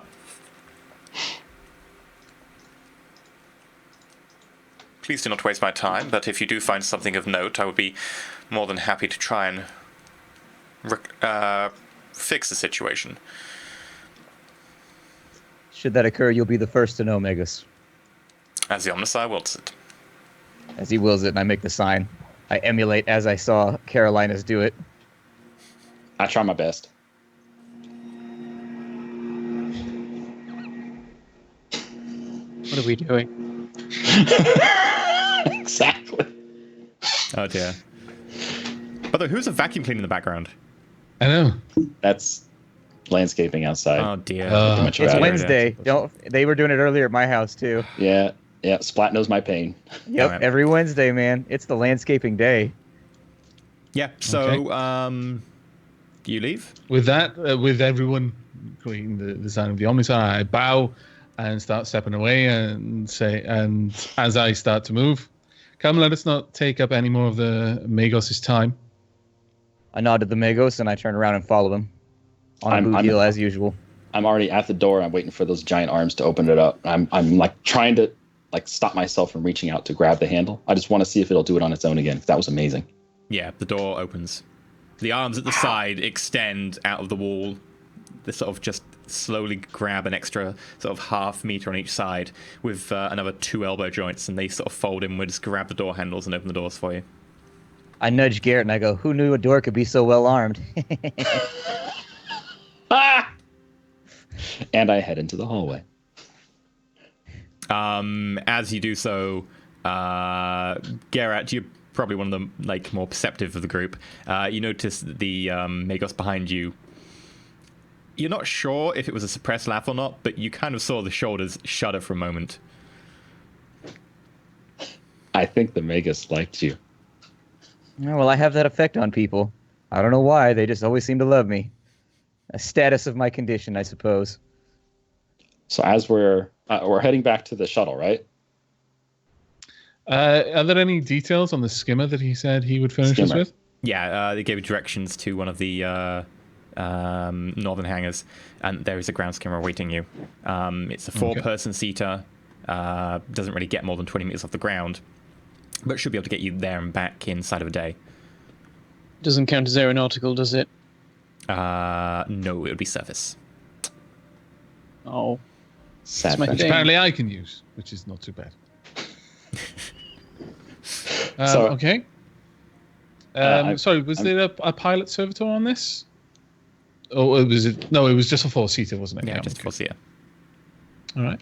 Cassius, I assume while we're walking to this thing, Cassius, I didn't expect to hear the truth from you back there. I thought for sure we were going under the ruse of inspections without detailing our reason for being here. And yet you spoke of the truth. Was that expected? No, and for that you have my apology. Unfortunately, when put to the crucible, I appear to have been found wanting. But next time it won't happen again.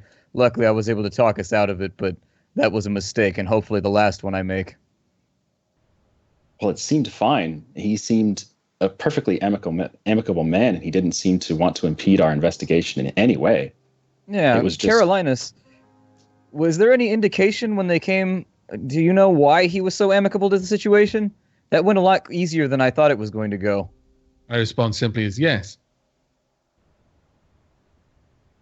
After a few moments of what I suspect is a silence forming, where it's clear that, there was more information desired, I speak up.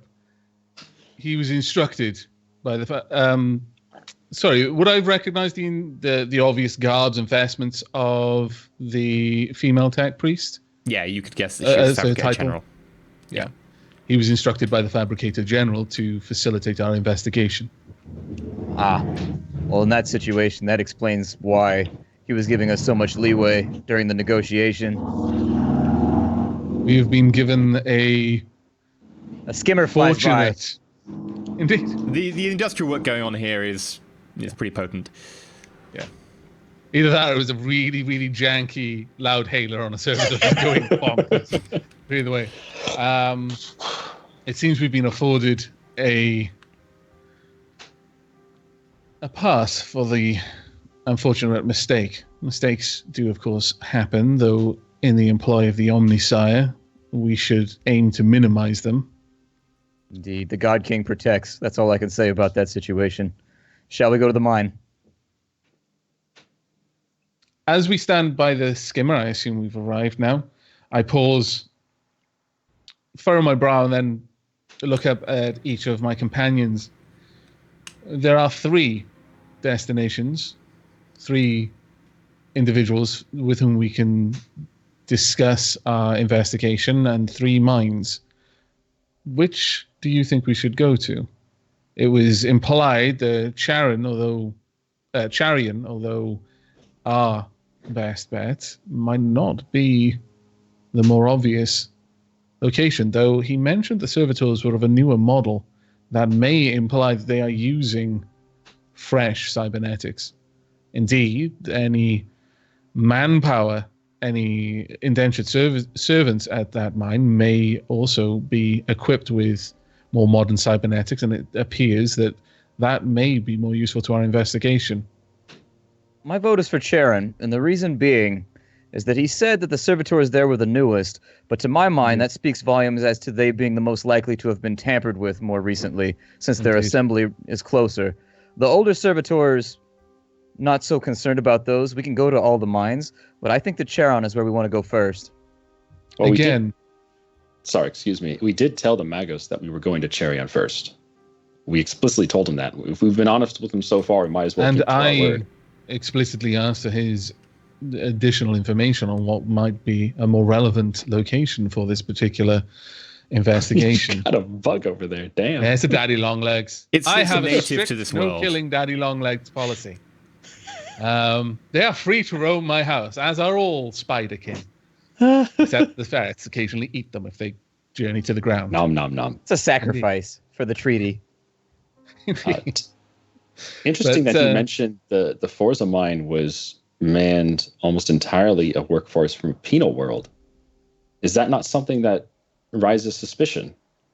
Not particularly. Many of the servitors may be such individuals.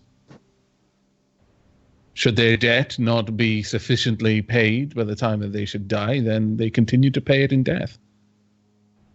To be fair, mining is not work that is... It's inhospitable work that is not suitable for an able-bodied member of the Emperor's kingdom. Only those dregs down beneath us. Looking, I hold out my hand for the dataset. Cassius, may I have a look at that for a moment? Mm-hmm. I hand it off. Looking over the information, I look for anything which might betray errant servitor behavior or an excessively high mortality rate or injury rate amongst the workforce. Looking at the workforce at each of the mines. Yeah. The third mine of the penal force did suffer a few cave-ins, which damaged their manpower reserves and somewhat slowed down the actual reconstruction of many of the tunnels down there, which is why it's running behind time. Charion, the tech priest in charge, decided to redo most of the models of servitors, saying they were simply not good enough for the task intended and that he can improve efficiency, and apparently has done so, having completed faster despite starting later. As for at Taurus, Nothing particularly of note. There was one accident with a servitor where it accidentally impaled one of the indentured workers who stumbled in front of it in the darkness of one of the abandoned tunnels where they'd got lost. The indentured worker did survive. Other than that, nothing really stands out. Is there information on the destinations of the cargo from these mines? Like, for example, does the cargo from Taurus primarily go to a part of the manufactorum which is dealing with cybernetic legs? So all of them to a certain extent. Now, Taurus exports basically the raw allies needed to do certain sections of the bionics, particularly a lot of stuff like certain titaniums, and also several conductive things like silver, because it's very hard for the body to reject something like titanium. It's very biocompatible, so it's often used to graft it onto bone. The crystals over at Charion are actually very important now, because the world itself used to be quite useful for mind impulse units, and the crystals for those are very, very delicate. However, it appears that most of the crystals available in this world have been somewhat damaged, so that the crystals coming from the Charion deposit, which are tourmaline, are actually being used by most of the... Oh, hello, Skype crashed. Skype may have crashed.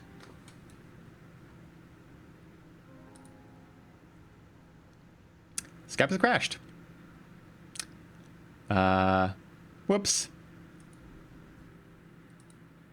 Back in a second.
Yes. There we go. Okay, let me just go back to...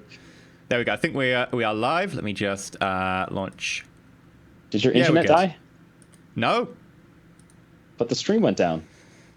No idea what happened. I wasn't hosting the call this time around, was I, though? I was hosting it. You were hosting it. Did the call continue, or did it die? Yeah, it was fine. Okay. Yeah, it was just you. dropped down my end. Eventually, your camera just froze, and What's weird is when you said Skype crashed, we were still seeing your camera just fine, and we could hear you just fine. And it kept going and kept going until you closed the program. we were listening to you until you left. Wow. You could have just kept going. It probably would have been fine. Okay. That's what we were yeah, trying to so tell where did you heard up to everything there? Okay, so Charion, basically the tourmaline that comes out of Charion is used in low-grade mind impulse units, along with a lot of the connections between your nervous system and the individual cybernetics themselves. Whereas the last mine itself just does effectively some of the more important superconductive wiring that basically acts as the nervous system inside of the cybernetics. Other than that said, the last mine is only providing part of the stock being used. The other has to be imported off-world because the mine is running behind schedule. So they all do different parts of the cybernetics. They don't really focus on one specific type of cybernetic finished product. Yeah. Well, after a time of studying the data slate and specifically this information, I look up and direct my gaze to Cassius before I say, it seems that the mines serve a different function in the manufacturing process of cybernetics, whereas Taurus is largely what was it? Was it tungsten or aluminium? Did you say? Titanium, silver. Titanium. Sorry. Some tungsten, no aluminium. Is mainly plating and the structure. Charion supplies the materials needed for the what's it called? Mind interface unit, MIU, is that right? Yeah. To an extent, all bionics have a small one of those inside them, a very, very small amount to be able to interface with the nervous system. Yes. Charian seems responsible for the materials used for the interface unit with the bionic to connect to the host's nervous system, whilst Forza, to a certain degree, provides materials, superconducting materials and the likes. Though interestingly, this mine is underperforming, and is part of its output is being requisitioned off planet.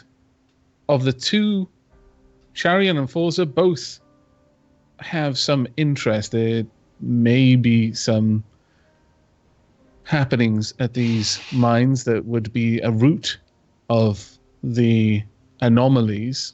It's less likely that Taurus is.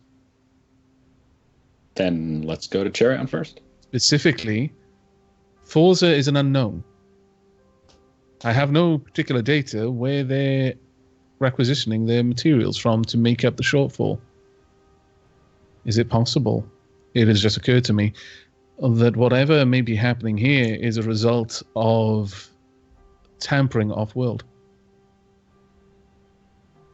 I think it's possible. Seems a good rabbit hole to search down. I say we go to Charion and see what we can uncover. Looking back over the data, would I be able to see, like, how much Forza is outputting into the process? Like, roughly 50% of required output. Okay, so 50% of everything it's outputting is coming off-world right now. Is that what you're saying?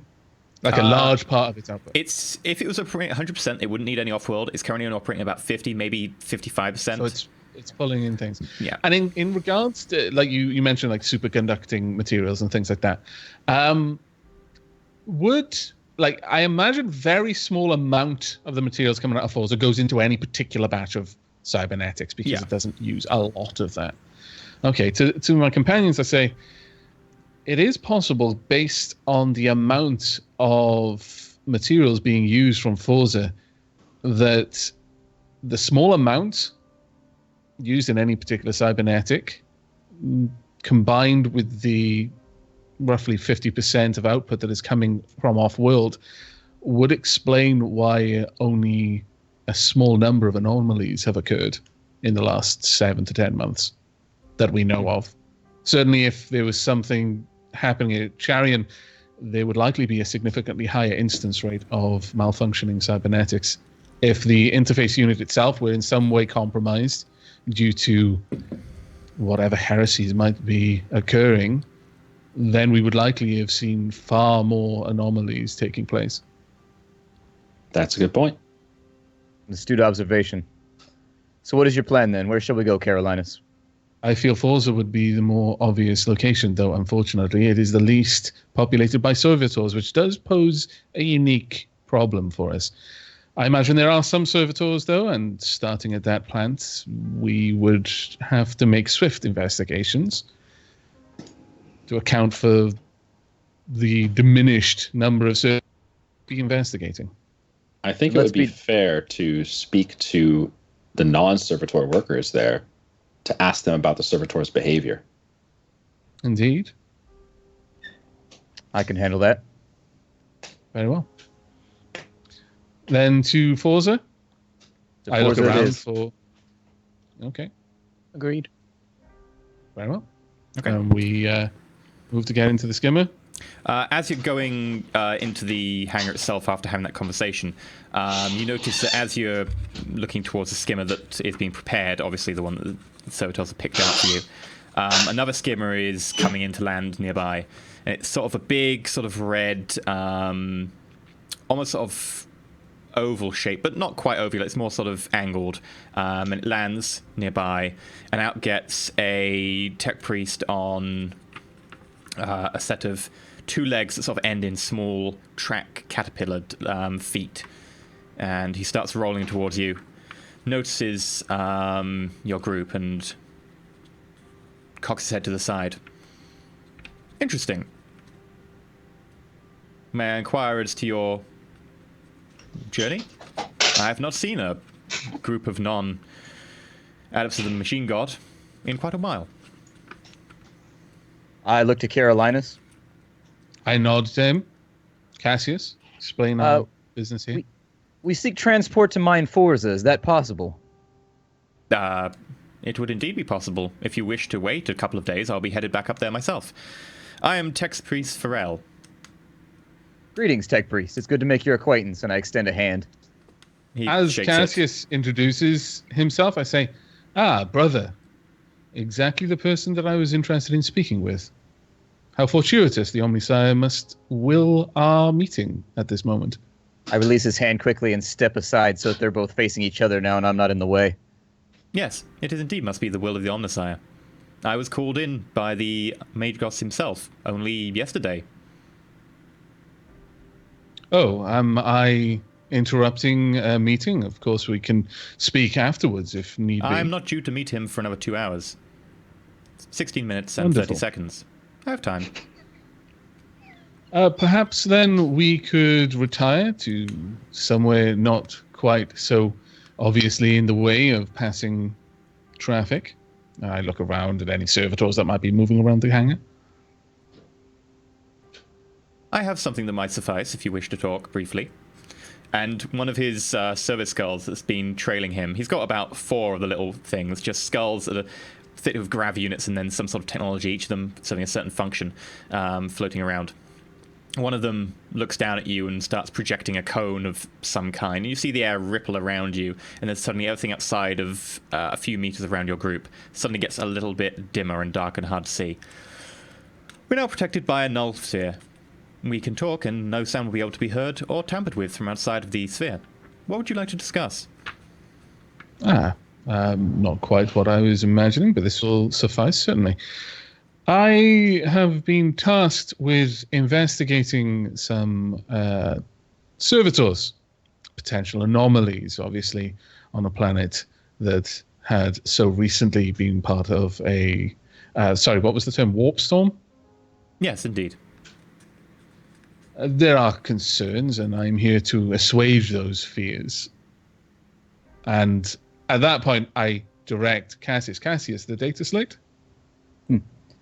I hold up the data slate for you. I hand it to him, or shall I give it to the Magus? I gesture to offer our credentials to the Magos. I produce my credentials along with the credentials for everyone else, take a collection, then hand them off along with the data slate. I appreciate the compliment, but I'm a mere tech priest, no Magos as of yet. And he pulls out something and plugs it into the data slate. Looks at it. You did say very it was briefly. tech priest, Sorrel. I apologize for that. That was my fault too. Hands it back. How curious. You may, of course, inspect all the servitors. However, unfortunately, currently, most of our servitors are offline. We are currently waiting upgrades. We are due to be sent a batch from upgraded tech servitors from Reclamator Glish, who has promised to upgrade them with the same quality of the ones upgraded at his mine. I see. It appears that Reclamator Glish has made significant improvements to the servitors at 4.3% increase in efficiency.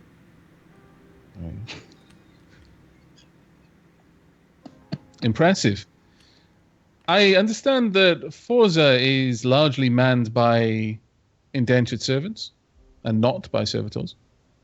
We are fortunate in that these conditions in the mine actually contain a number of oxide-bearing rocks, which allow us to actually have enough oxygen down at those levels to sustain a indentured workforce. It was thought that the servitors could be better done somewhere else, particularly with less broken terrain, so that they would perform better. Understandable. It is a shame that the indentured servants are somewhat more afraid of their, unfortunately, meat bodies. They are somewhat scared now of the previous incidents with the cave-ins, which is unfortunate because they seem to value their mortality more than they value honoring the Omnisire by expanding the mines. A tragedy indeed. But perhaps those lacking the mental fortitude and desire to serve the Omnisire are less deserving of his... I'm struggling with this one due to my lack of knowledge. Basically, metal bodies instead of flesh ones. I can't even think of how to put that phrase together, I'm afraid. Less deserving is of the Omnisire's blessings. Yes, quite. It's fortunate we do not So sorry about that. use most of our prosthetics on them and cybernetics. It'd be quite a waste to use them on some mere penal lesions. You do not have a largely cybernetic workforce then? No, it would be a waste. Only in very rare circumstances do we fit any of them with any sort of cybernetics. I see. Given that, what kind of percentage of your workforce are you looking to upgrade to servitors? Once we are currently through the current attrition rate, my estimates are we will be needing to replace the entire workforce within 6.7 standard months. Preferably if we could replace the entire workforce with servitors by then, that'd be advantageous. And the current workers, how would their manpower be redistributed? At the current attrition rate, we will have none of them left in 6.7 months. Tell me, Tech Priest Pharrell, what is the current population of your workforce at Forza Mine? 12,326.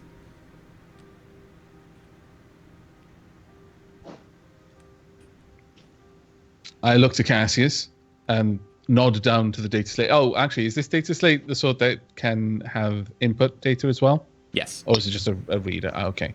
I nod to Cassius as if make a note of that. I make note and of then it. Continue talking with You gotta Pharrell. state it, otherwise later he'll be like, "You never said it. Mm-mm. You never said you made note." And then we're like, "Well, now I don't know the information, and it's all my fault. We die." Alas. Are there many... Do you happen to know of the ratio of indentured servants at the other mines? I believe that Charion does currently have no indentured servants, having upgraded their workforce and removed all indentured servants. Luckily, that gave me an extra boost to the manpower at my mine. As for I see. Taurus, I believe they have some workers, disciples of the Machine God, but unlike the Penal Legion, they are not to be used so much with so little care for their safety. They are worth far more. Understandable. Well, thank you very much for the information. Before I move on with my investigation, I would like to ask your permission to speak with some of the indentured servants at your mine, given that the servitors are currently offline. There may be information that they can provide on their observations, though I suspect it will be of little use. It would be remiss of me to fail to make note of it. You may, of course. However, I do question why you would want to talk to such convicts. But your business is your own. Thank you very much. Far be me Brother. from preventing you from carrying out the Omnissiah's work. We all serve in our own ways. Indeed. And I would not take up any more of your precious time, lest you be delayed for your meeting. Very well. I still have 1 hour and 52 minutes, 16 seconds. I step aside, as if to indicate my readiness to move on. Should you wish to talk to me at the mine, I will be available there in 2 days. Very well, thank you very much. You have been most forthcoming. May the Omnissiah guide your forges. And he starts to walk on. You notice that as he walks on, 2 Skitari follow him, along with his little train of service skulls. He's rolling. Okay. You said he had little foot skates. Yep. Yeah, he's got tractors. Fantastic. It's Wally, version 5821. With floating 0.3. skulls. Wally loves floating skulls. Yeah. His friends. Okay, well, as he rolls on, I look to the rest of the group.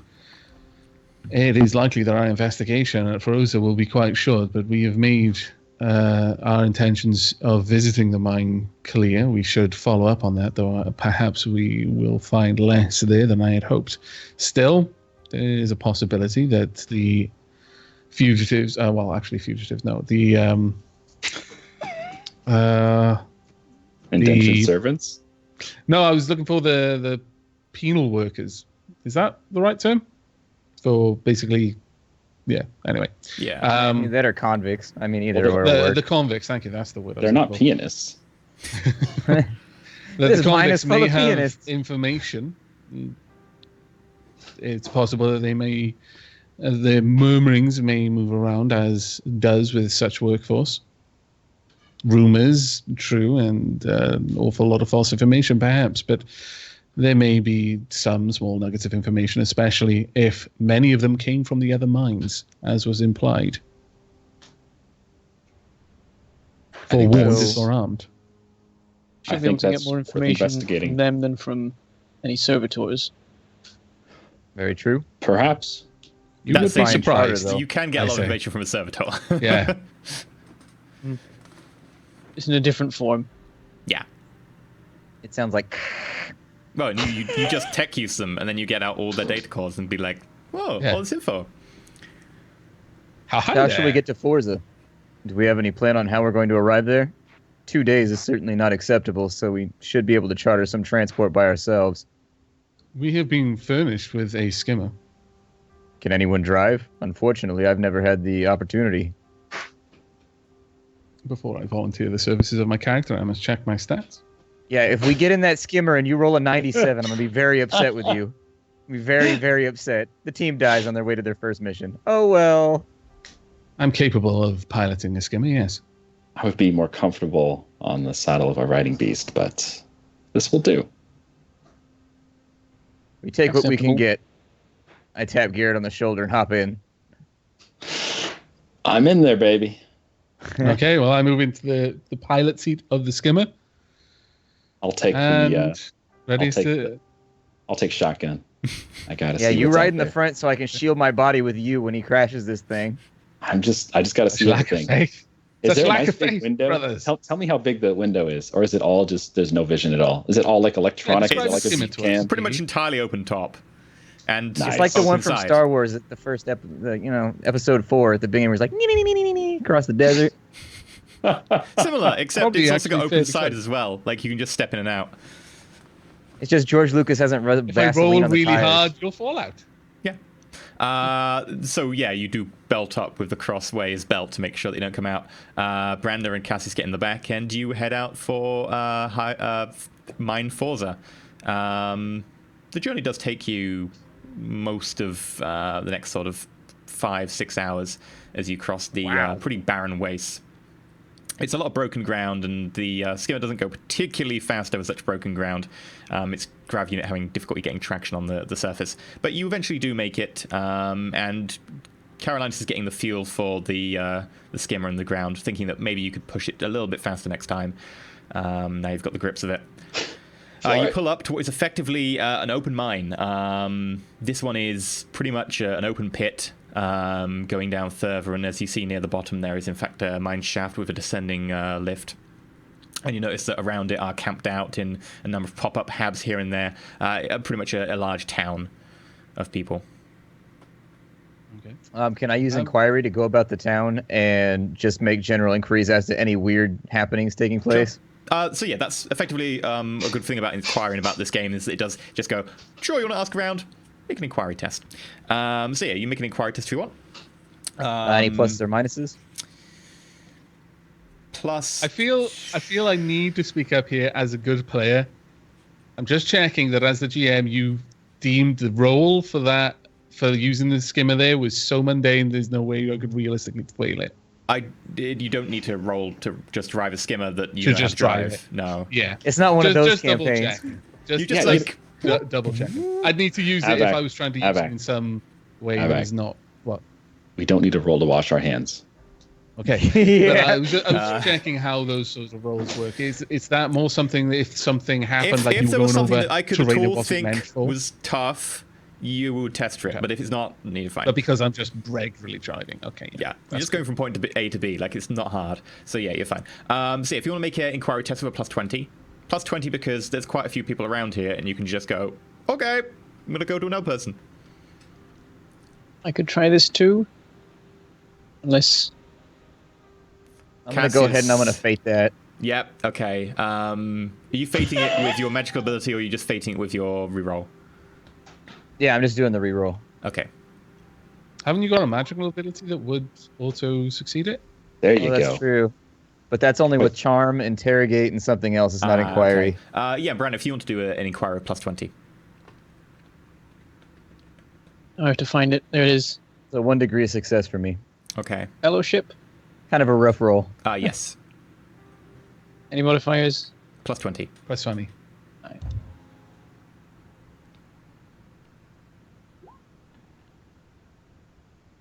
Aw. I do It was a good roll, have though. the ability to re-roll it. We're -10. It's So a- yeah, just add it's a- +10 as a modifier this time. Because you've It's a got the ability. 25. What is it? So this Clues from isn't- the crowd. Yeah, that's the Yeah. one I wish I had. Yeah. Anytime you Use that fail, once a you day. can basically re-roll with -10. No. Oh. Okay. Unfortunately, you go around. You don't really get much. Obviously, you sort of kind of look a bit like a naval officer with that cloak and coat, and people begin to sort of get a bit like, yeah, Imperials, leaving us down here in the pit. The Emperor protects, but he doesn't have to protect the lines. It's for you. So they talk to Heresy, the I hear. noble. And then They another talk one. to the noble, but not the Navy man. And another one's like, oh mate, those are nice boots you got there. And you like quickly back out of that street. Really? Your butt looks good in Oh, those man. jeans, boy. I kind of expected him to just finger the chainsaw at his belt and just like flap his coat out to reveal it. He's like, yeah, they are, and they're staying on my feet. You can say that if you want. Yeah, sure. Okay, at which goodness. point about another dozen guys all join the first one. You notice that you are currently in roughly a town of penal convicts. Still running. Over 12,000 of them. I will turn around and walk away. As you walk back towards your comrades, noticing one of them is a tech priest, quite obviously. And they'll let you be. Cassius, on the other hand, you managed to... concerned that we may have just killed Brander. I was- Oh my lord. I First was episode, waiting. Brander beat to death by Scrub Squad. Out in the middle of the desert. Ah! He is buried in was- space without his boots. Yep. Cassius, on the other hand, you managed to get a little bit of information out. You eventually find someone who actually worked at one of the other mines briefly, Charion, and they mentioned something about there were some of the penal force here were stationed there. However, once one of the extra tunnels was excavated, they quickly replaced the force with just extra servitors, and the rest of the indentured force were either shipped out, or those of whom were in the tunnel apparently died from a unfortunate containment failure on one of the small plasma generators that they'd sent down into the mine to power some of the technology down there. Okay. I add that data to the slate with our investigation. Okay. Does he now, like, because he's made those inquiries, does he kind of have that person that he spoke to as someone? Are they now not a part of the crowd, but they're a person that he can then actually interrogate I mean, further? if you want to ask them any more questions, sure, but they're not going to be particularly in a information-y kind of mood. I mean, there's anything you want to get beyond that from that person, you can ask. Can I do a Synesians test inside the camp? Just to see if, like, how is the veil here? Sure. Is the veil Demons. strong? Is it weak? There's no demons happen. I'm just looking for other psychers or other things that might, be out of place. Opening You up can my roll it. warp eye. This is where we all die. Don't like that roll This when is- it's good to anything This with is where we psychics. all die. Synesians, nothing bad happens. Synesians It's just is I don't see passive. anything. It's much sort of Oh, feeling okay. the warp and sort of feeling how it is Oh. around you and seeing it with I your... don't like the trend that your dice have been taking. Cassius, Yeah, what the I've got to be hell? honest. Can we just take your That's dice away? fine. That was a pointless roll anyways. I just wanted to use Synesians once in the first See, episode. Now, Yeah. now you know what it's like to be the face. You see All of a sudden effectively your a rolls are rolling shit. sort of ball of emotion that you get when you get a lot of people in one place, and it's very hard to really make anything particular out, especially considering the sort of the telepathic metals that you use for the wires that they're actually digging out of the ground. It's kind of all throughout this area are definitely kind of amplifying that background and then channeling it in certain ways. And the warp is a lot more kicked up over here, so it's very hard to read anything particular. Okay. After not feeling anything, I head back to find Carolinus and the rest of the group. Okay, while he was looking around, I will have looked for, well, I imagine the servitors would be stored somewhere since they are currently offline. Would I need to inquire about that, or would it be... Yeah, you can make an are there inquiry any check. functional servitors or anything like that that I could interrogate in that way? Or are all the there are no functional servitors that you can see. However, you can So make an as inquiry check. as far as we're concerned, we've just come to this place, and there's pretty much no one but convicts that we've seen. Is that right? Yeah. Okay. The advantage about having the blasted barren waste all around you is no one's going to run away because there isn't anything for them to eat or drink. This is going to be a terrible roll. Oh. 36, but I've only got like 12 because I don't have inquiry. Yeah, Unfortunately. members of the Mechanicus who stray down certain alleyways into the penal area where effectively you are slave masters, it tend to end badly. Luckily, you have enough street smarts to go, I'm not in Kansas anymore. yeah. Turn around. They have the Turn remote, around. though, with the explodey collars or whatever. You think they would keep their convicts on a tighter leash. Oh, yeah, they do have exploded collars and stuff, which is also partly reason why no one's feeling free to make a spirited jog out into the barren wasteland around them. But there is just a barren wasteland. No one seems to want to leave here, other than the fact that they want to leave here, but they really can't. I imagine part of it is also if they see a tech priest, they assume that someone would notice a tech priest going missing, but someone else going missing, no one's going to notice it. So Yeah. there may be a certain degree of them like, yeah, let's not beat up the one person they might come and look after, and then all of a Yeah. sudden, a bunch of us get. It's why they're a tortured little to bit death. reticent to push that boundary of you, though they certainly stalk you down a few alleyways, and you suddenly get the sense that maybe I'm pushing my luck here. Yeah. There are certain places that I shouldn't go, even if I am a tech priest. I'll just turn around. Yeah, this place smells Okay. really kind of bad. 12,000 penal convicts Heresy. with inadequate washing facilities. But yeah, you quickly regroup at the lander and you explain what you found. Okay. After a moment, Carolinus. Yes? I think the Chariot is probably our destination. As we thought, Forza appears to be a shallow well to draw from in this investigation. After asking around with some of the penal colonists, it appears as though some of them were working at Charion up until a certain incident. They opened up a new mine shaft down below the earth, at which point there was some kind of critical failure, and at that point all of the workers were moved and replaced with servitors. So it sounds like something has gone on. They replaced. Mm-hmm. Uh, Do I have access to that info on the data slate? Did they tell me that? Yeah, you can access more information and so on. You find out very quickly that the servitors were replaced the manual crew basically as soon as the new mine was opened up. The crew that were originally in that area of the mine were kept, but they did die the next day due to a containment accident on the plasma reactor. I see. Well, that does seem to be the most likely place for us to investigate, though it would be suspicious if I left Forza without first having investigated at least a small number of the inactive servitors. Perhaps you could make inquiries as to where they're being stored, Cassius? I surely can. Let me go back and ask. I head back into, I guess, the penal colony to ask around where the servitors are Okay, stored. you only get a +10 this time because people are starting to catch on about your group. Okay.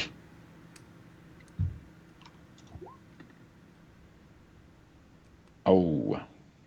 You are soundly rebuffed as people start giving you a stony wall of silence. Let me go ahead and re-roll that one with fate. Okay. Come on, face. I know. See, the difference is Caber had good dice. We're level 1, so I have shit dice. You are quickly rebuffed, and those people who take themselves a little bit more seriously in protecting the rest from the interferences of outsiders start following you and warning people away from talking with you. On my way back to Carolinas, I say, it appears as though we've run into a brick wall here. We'll have to find the servitors on our own, unless you wish to simply move on. You note that you are now being watched by several of the colonists, the convicts, who are now sitting near the edge of the landing pad. Looking around, are there any? Because obviously there'll be like living like huts and that sort of thing, and very simple accommodations for the prisoners.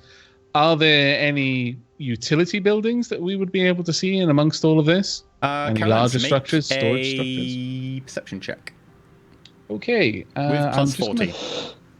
I'm also going to check. No, I'll poop. My You'll poop.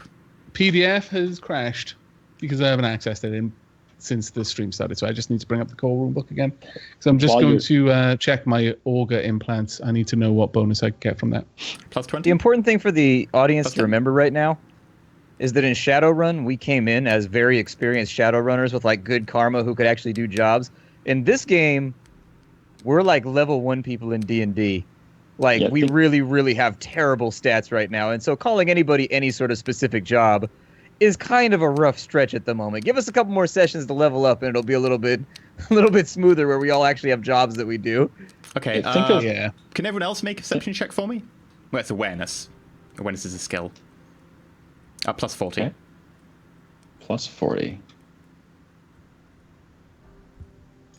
I was going to say, think of a Star Trek red shirt, and that's essentially what we are. Man.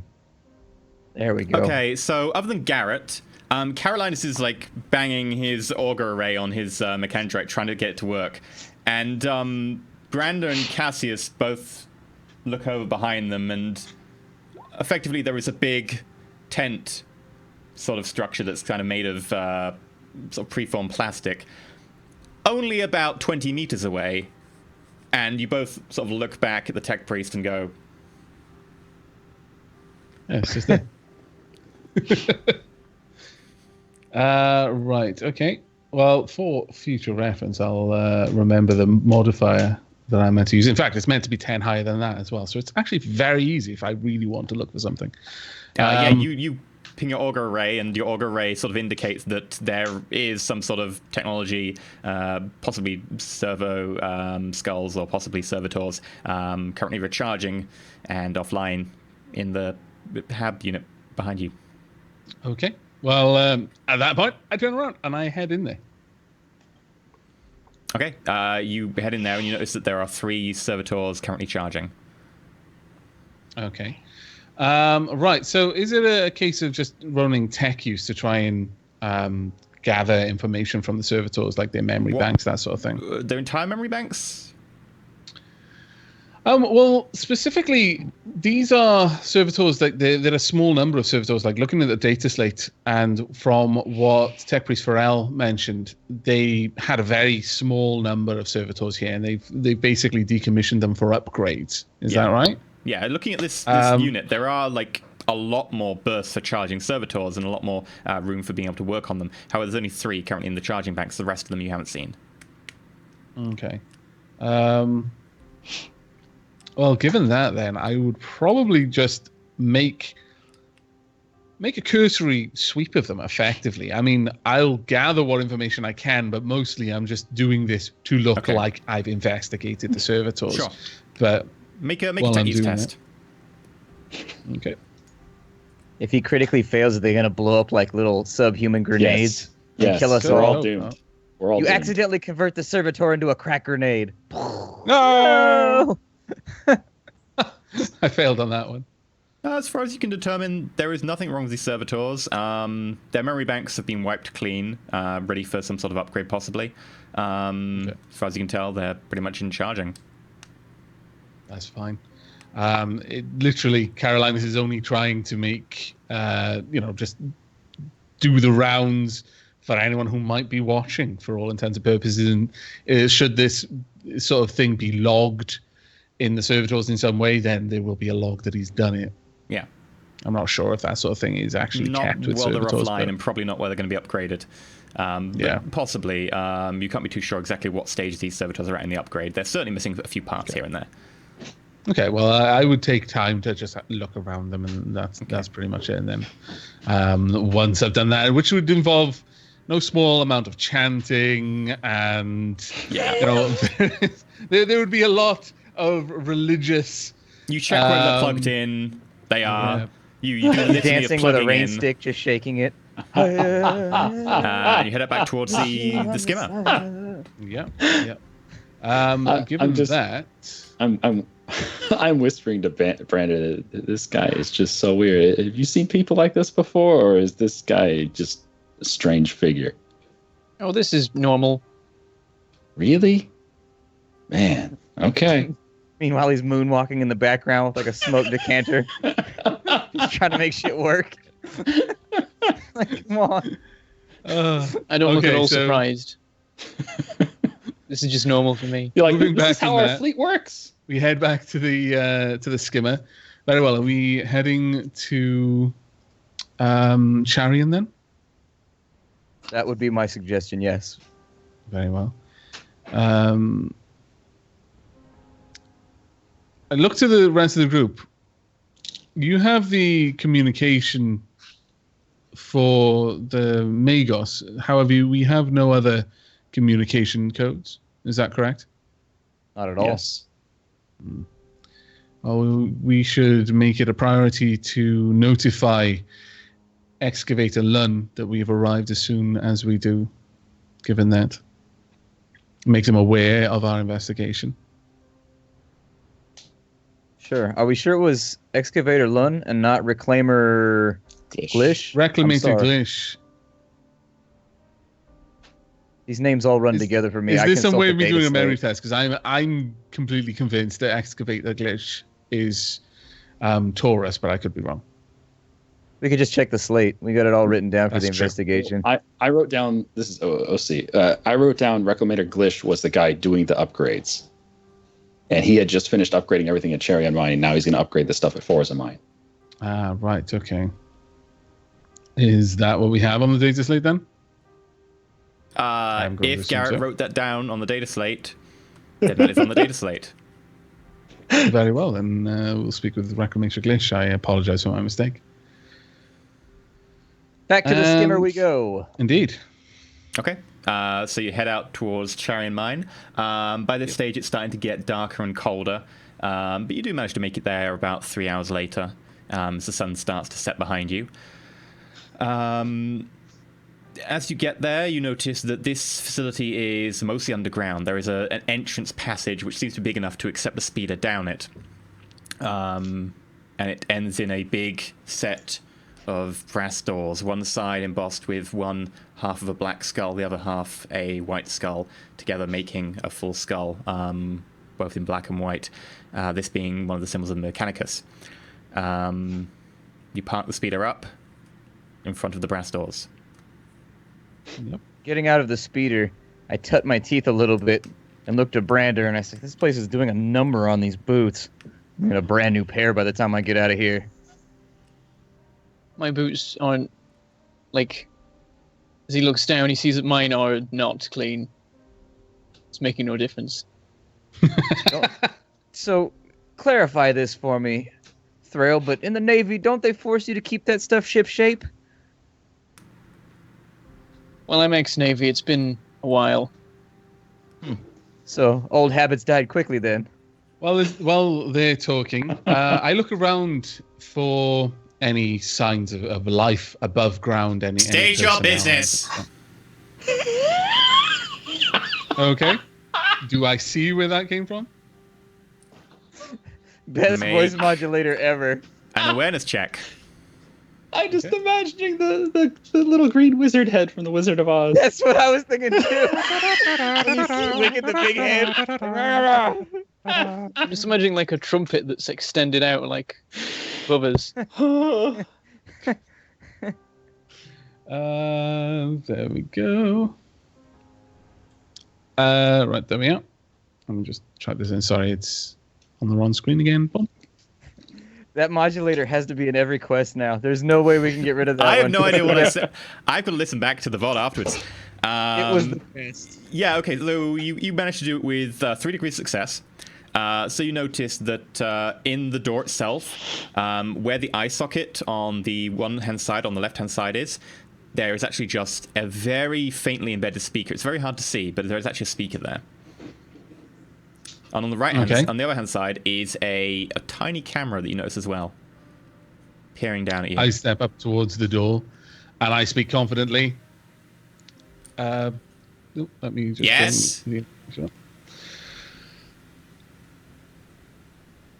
Tech Priest Dragula, here on official business by order of the Magos. Or with permission from the Magos. I see no record of a scheduled visit by Dragula.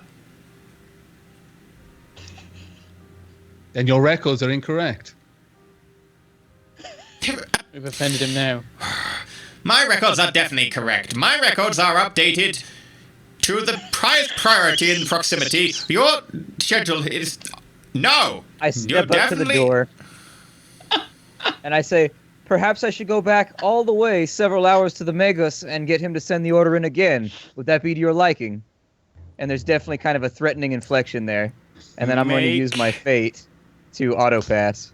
Any intimidate check with a number of degrees of success equal to your fellowship bonus? Yes. Okay, So so 4. those you don't know, each person has a special power granted them by their particular role. In this case, Cassius has the ability to just auto-pass any particular charm, interrogate, or intimidate check with a number of degrees of success equal to his fellowship bonus, which is like the tens digit on his fellowship. So his fellowship is like 40-something, so you've got 4? Yeah. Yep. In this Means case... that I pass resoundingly in many cases. You pass quite well. Just imagining green smoke coming out. What is it regarding? I hold my hand out as though to invite Carolinus to explain our situation. A slight bow. We're here to investigate the servitors. Garrett's in the background just holding up the sign of the Omnicide. You wish to investigate my servitors? Why would you do such a thing? This information should be in the communication that you will have received from the Magus. Or, alternatively, is on the data slate that I hold here. Very well. I'll permit you entry. Please do not interfere with any of the works of the Omnicide going on inside. I'm rather busy. Of course. I bow my head at the camera. The doors open, and you slowly step inside into a somewhat run-down but very large room with several speeders arrayed to one side, bits of debris, piled crates, and a lot of servitors working inside. You can probably see about a dozen servitors from here quite easily. More still offline or in pieces. Is there anything interesting about them that I would be able to perceive? Make a scrutiny check. Based on intelligence for you, because it would be a determining especially what tech thing you were looking for. Intelligence. Very well. Damn. There doesn't seem to be anything particular. I'll actually use one of my fate points for that, actually. I'm going to do another roll. I want to roll that same thing. Garrett wants to get on the action here. He wants to observe and be actually, curious about things. Okay, you can Is there make anything a scrutiny. devious going on here? Oh, devious or like No, wrong technologically? Okay, yeah, make a scrutiny check. Yes. Okay, Caroline, so you notice that at the base of each of their necks, it looks like the technology around there, the particular units have been replaced quite recently. The flesh is definitely more puckered.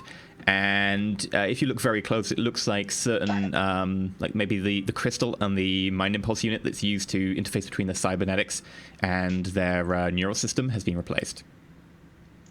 Okay, and this is present on the majority, or if not all, of the servitors that I can see. Is that all right? the ones that are currently operational, yes. Okay. Other than that, they appear to be normally equipped, as far as I can tell. Nothing outwardly obvious about it. Yeah. One of them turns around and begins walking over to you, and the loud hailer on its mouth starts speaking. with a familiar voice again. Okay, how can I help you? Let us make this quick. I turn to Cassius. Cassius, I direct him to proffer the data slate and begin talking. So I hand over the data slate with a slight bow. Mm-hmm. And I say, we've been sent here on behalf of the Megas to investigate some anomalies that have been reported on behalf of the servitors. We have full clearance in order to do so. You have only need contact the Megos if this paperwork does not suffice. This paperwork is acceptable. What are you investigating in particular? May I help you in any way? Carolinus, what behaviors were reported from the servitors? And I look to him. I step forward slightly. I nod to the servitor, as if greeting the person beyond it. General anomalous behavior. Tasks left unfinished. Errant directions. Servitors wandering off alone.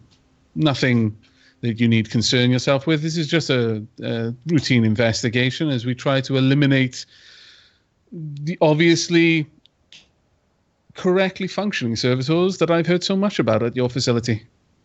I'm out You've of received character. high praise from your brothers. Yes. I would like you and Cassius to both make the C rolls. Okay.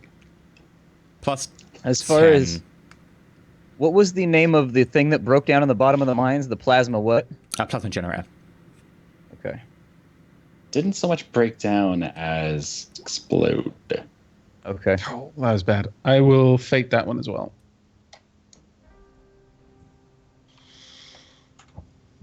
And then I minus 10 from it if I fate it. Is that right? No, you just reroll. I gotta fate that Oh, one. I just can't let that stand. Okay.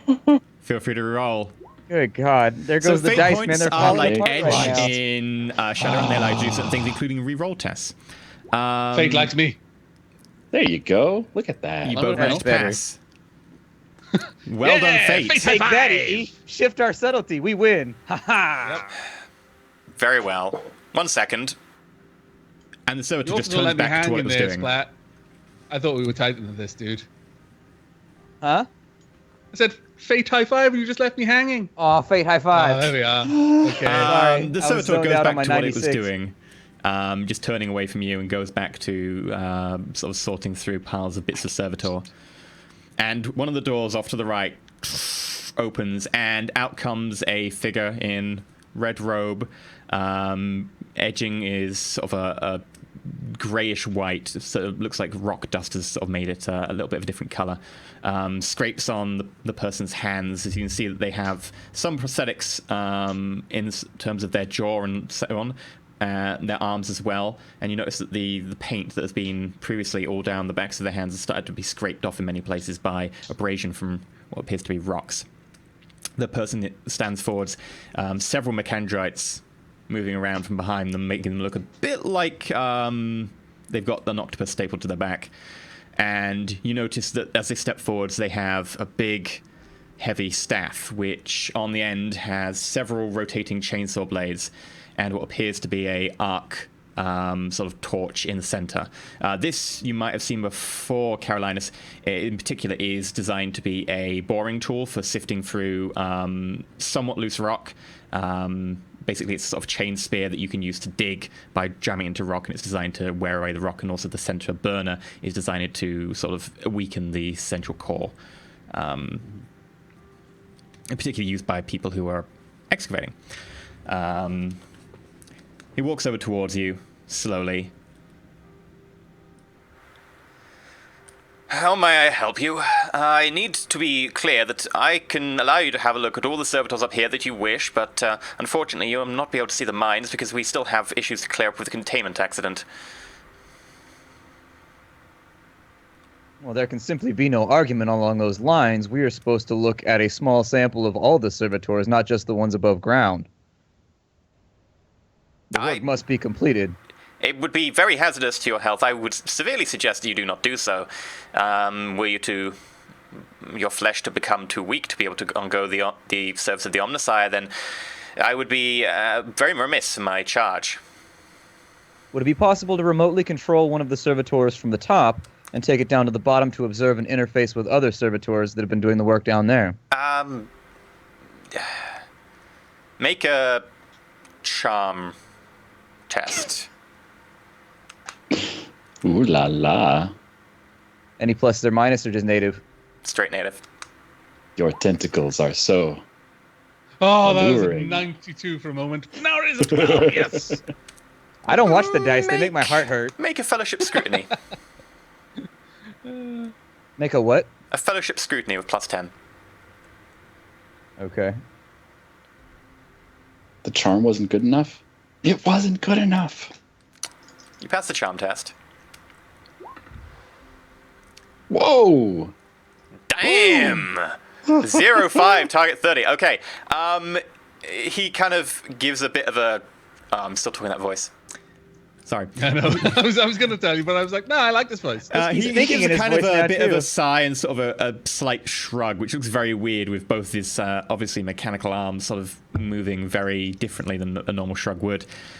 And you get the sense that he's not so much acquiescing as agreeing that he can't disagree with you anymore.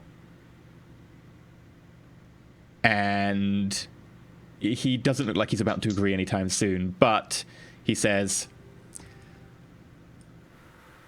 Very well. If you just wait here, I will just go get the proper equipment to be able to remote control one of the servitors up from the mine shaft below.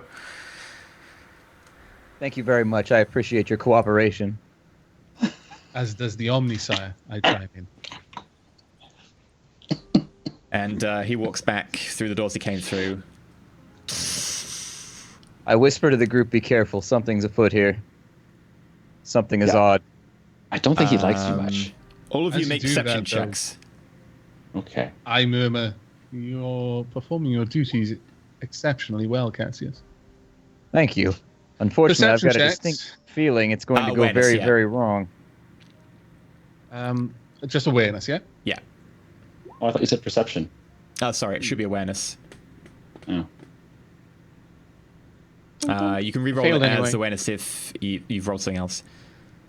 Well, thanks to my Augur, I can re-roll my perception-based checks whenever I get them wrong. Oh, Good, yeah. right, Ah, so bad, right? cybernetics, so good. Target 6. Oh, Wow, I can't do anything. it's all right. I can Most shoot of us things got- and hit Oh, things. no! Oh no! Carolinus, What people your auger is overcome with reverbing sort of signals off a lot of the ores around here. Your auger will not function for the next hour. Filthy spirits! Um, They're attacking the machine When that spirit. happens, I mean like, oh, and I start intoning things and just generally making hand signals and various things like that. It's not going to fix it, but this is obviously Carolinus' response. That, yeah. oh, the if machine you put spirit's the in my sacred order. unguents on it, it will make it work again, but that would be a use of sacred unguents. However, as you're trying to fix that, you all suddenly become aware that the servitors in the room have stopped what they're doing, and they've been positioning themselves so that they now surround you.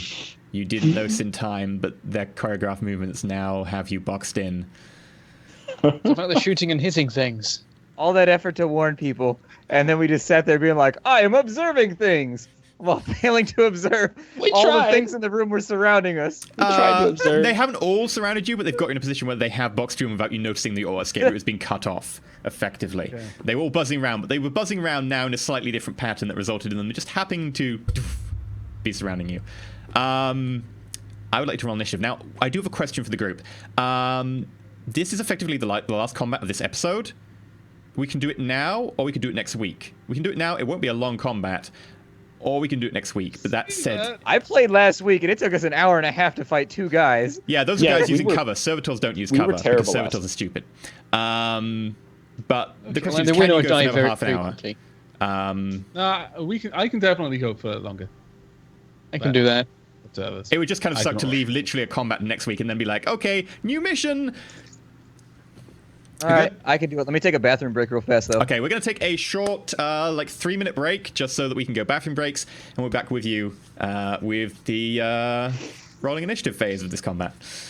Poop. No. Pooping, if you can do it in 3 minutes.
Okay, welcome back.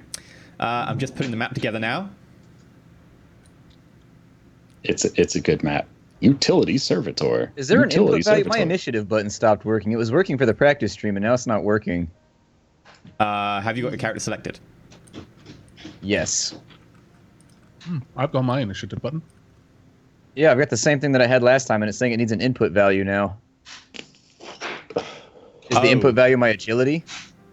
Maybe? No, I think there's a modifier, perhaps. Yeah, it should Just be click effectively it your in, agility click bonus. submit. It should be like D10 plus your agility bonus. The way I wrote that macro originally, you meant to enter your agility bonus. Oh, right, you meant to enter your agility bonus. Oh, balls. Okay. I need to redo mine then. Can this overwrite? Yes, I think so. Got to select my character. Shit. Right. How do I select? I'm Click the on it. Measuring tool. Just don't be on the measuring tool. Be on the top one, the pointer. Okay, right. I'm going to show you the map now.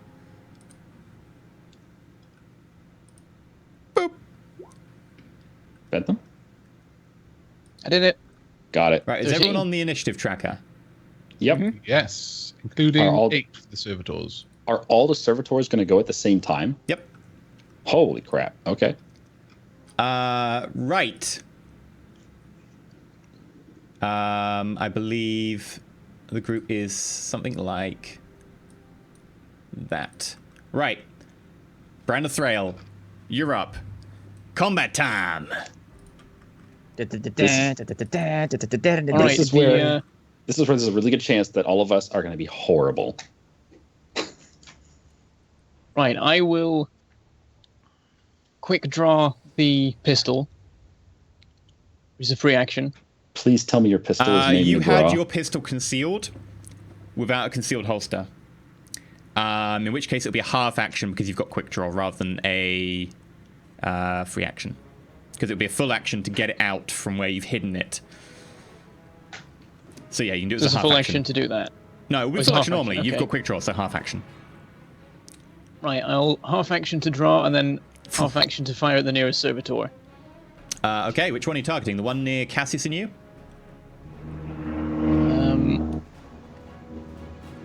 I'll take the one above that.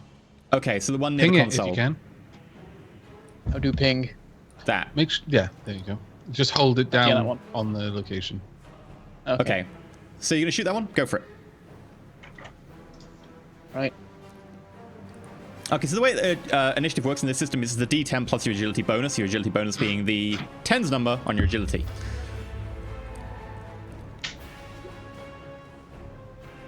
A 0-6 with your stub automatic. Almost. Nice. That sounds pretty good. So you had a target of 46. Did that include the plus 10 for single shot? I didn't do No. plus 10, no. It doesn't say plus 10 if you mouse over it. Yeah, it should have been 56 instead. Yeah, so that should be 56, because when you take a single shot attack, you get a plus 10. When you take like full All auto, right. you're minus 10. When you take a semi-auto burst, you take a 0. So that should be a 56. So in fact, you hit really well there. 6 degrees of success. So feel free to roll damage. You hit the target in the 0-6, which is a 60, which I believe is body. And you get Righteous Fury. Wow. Okay. That is So the first way this Righteous Fury we've works, seen so far. if you roll a 10 on your damage die, you get something called Righteous Fury. Righteous Fury inflicts critical damage, which has a special effect. You roll a d5 and you can then pick on the whatever it is. It's like a 3. You look at the critical damage table and, oh, it has a special effect. However, to mooks, critical damage instant kills them. You take aim at the servitor, quickly pull out that pistol and... All one those years round. in the service, see? And the one Being round surrounded by just Xenos on every straight side. in between the plates of its machine chest, ripping it open and going straight into the innards, exploding its mechanized heart, and it just collapses. I'm imagining this was all in slow-mo. Like, the moment we yeah. realized what Oh, was yeah. going on, slow-mo Yes. just... Each of these turns is like 3 seconds. It was like So in it's Killing definitely all Floor slow-mo. when you shoot Yeah. someone in the head, it goes. And it slows follows the down. bullet in. Carolinus. You don't survive this long being in the Imperial Navy by being easy to kill. He's got his danger sense wired. Actually, sorry, it's All right. Garrett, because Garrett has got a higher agility bonus than you. Aye. So in case Yeah, of tie, okay. Garrett, you're up. All right, Garrett's going to head back up behind this vehicle here. And is that out of sight of everything? Where? There. Right Ooh, there. Okay, that's a full run. Yes. You might think so. So that's your turn. Yes. Okay. Right, so that's your turn getting there. Carolinus. Okay.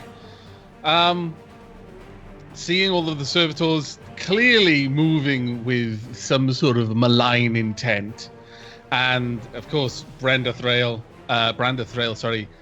feeling threatened by the situation, immediately, just taking out a pistol and downing one of them in a flurry of sparks and blood. I'm going to start moving. Now, movement, regular half move is just 3 meters, and that's just a half movement, isn't it? Your agility bonus Like in that's meters. Yeah, and that's like Yes. half of my move. Yeah. That's a half action. And how much is talking, like, in terms of action? Is Depends that what a you're gonna half say. action generally? Okay. Well, I'm going to just measure how far we can go. Okay, I'm going to move up here, and as I'm doing that, I'm going to call out. Reclamite Glish, explain yourself. What is this? Make a straight fellowship check with a plus 20. Okay.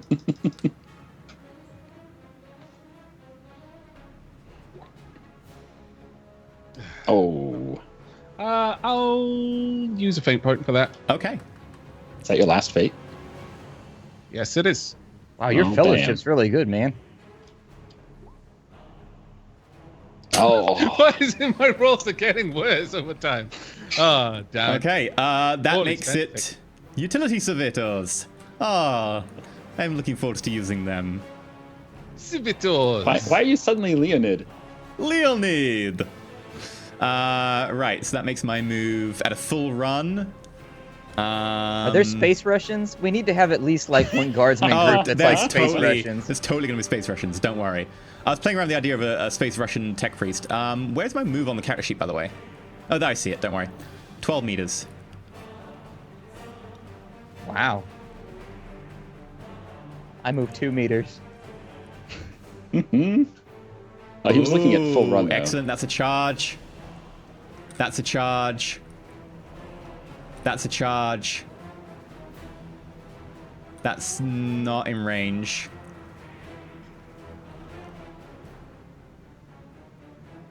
That wouldn't be in range. That wouldn't be in range. Okay. So charge. Utility servitor runs straight at Brenda Thrail. The other one runs straight at Cassius. And this one here runs directly at Dragula. So how does a charge work? It just gives them a plus bonus to Yeah, hit. they get a plus bonus to hit from their momentum. Oh, whoops. Nope. Then You I moved a car? moved a land speeder by mistake. Yep. Nope.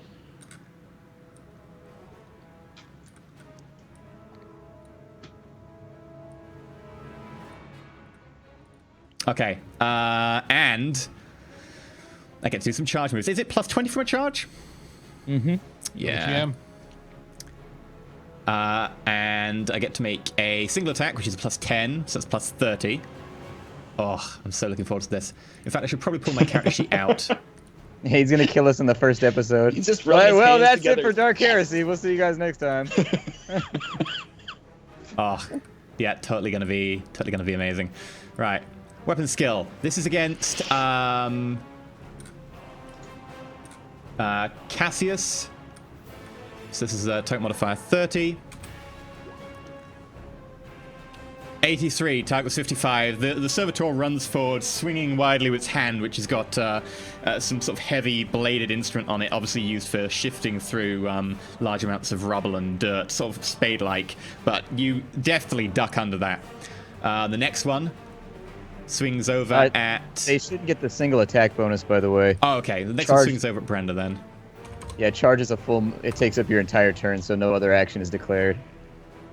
But shouldn't they get the plus 10 because it's a single attack, or can they make different attack types with it?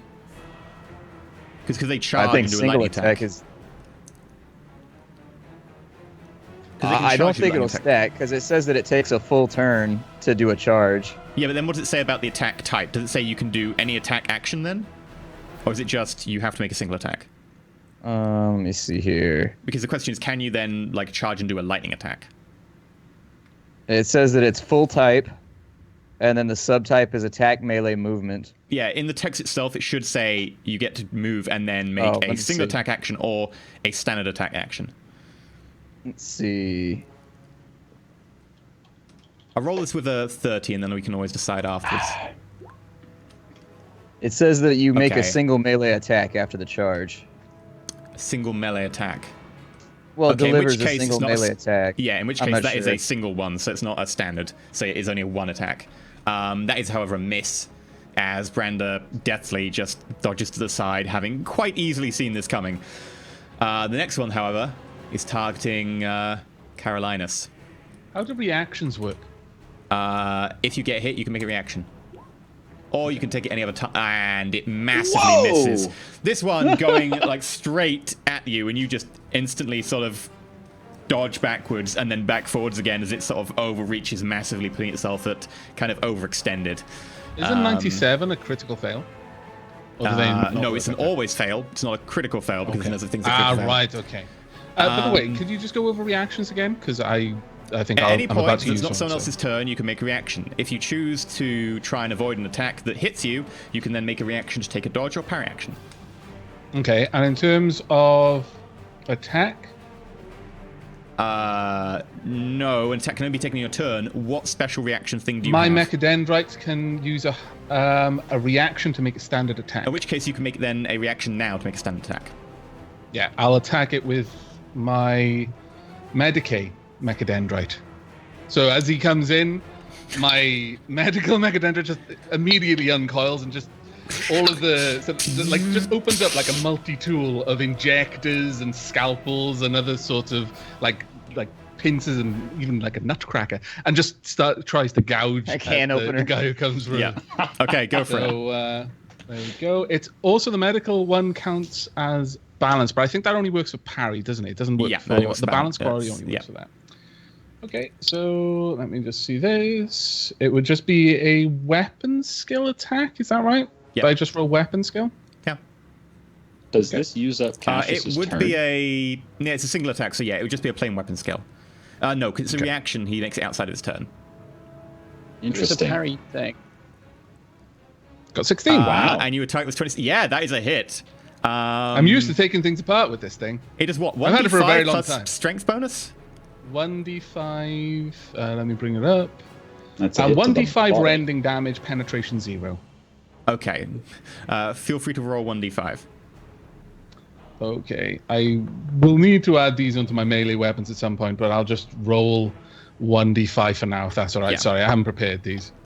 Roll 1d5, and that's it.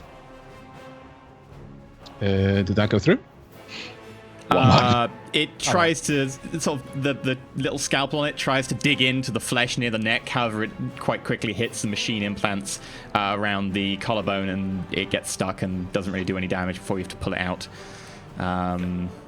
Apparently, no damage going through. Right, Cassius. There's a second one on Cassius.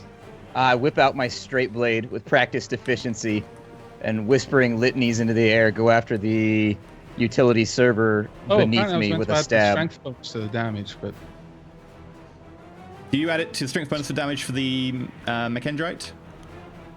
people are saying you add your strength bonus to damage. I don't know. You'd have to double check the Mechendrite and see if that actually allows you to add strength. But Okay. that I'll might be check a it special after case. I this. don't turn. think so. Put it this way: with your strength bonus, it still doesn't do any damage. It's only +2. Yeah. So Cassius, half action. You pull out that sword. Yeah, and I throw my cloak back, and in the same motion, I whip the sword around and go for a stab on the one south of me. Okay. So would you say you whip your sword back and forth? Huh? You whip your sword back and mean- forth. You whip your sword back and forth. Anyway. I'm not in on the reference. I'm so Okay. confused. So it's a +10 to hit because it's a single attack, and it's +10 to hit because of the fine quality of the sword. Okay. It is a fine sword. It is That indeed. fine-ass sword. Oop, that's the wrong button. Let's not press that. Oh, that would be the wrong button. That would definitely be the wrong button. Gotta get to my character sheet. There it is. I was gonna say I forgot where the button was.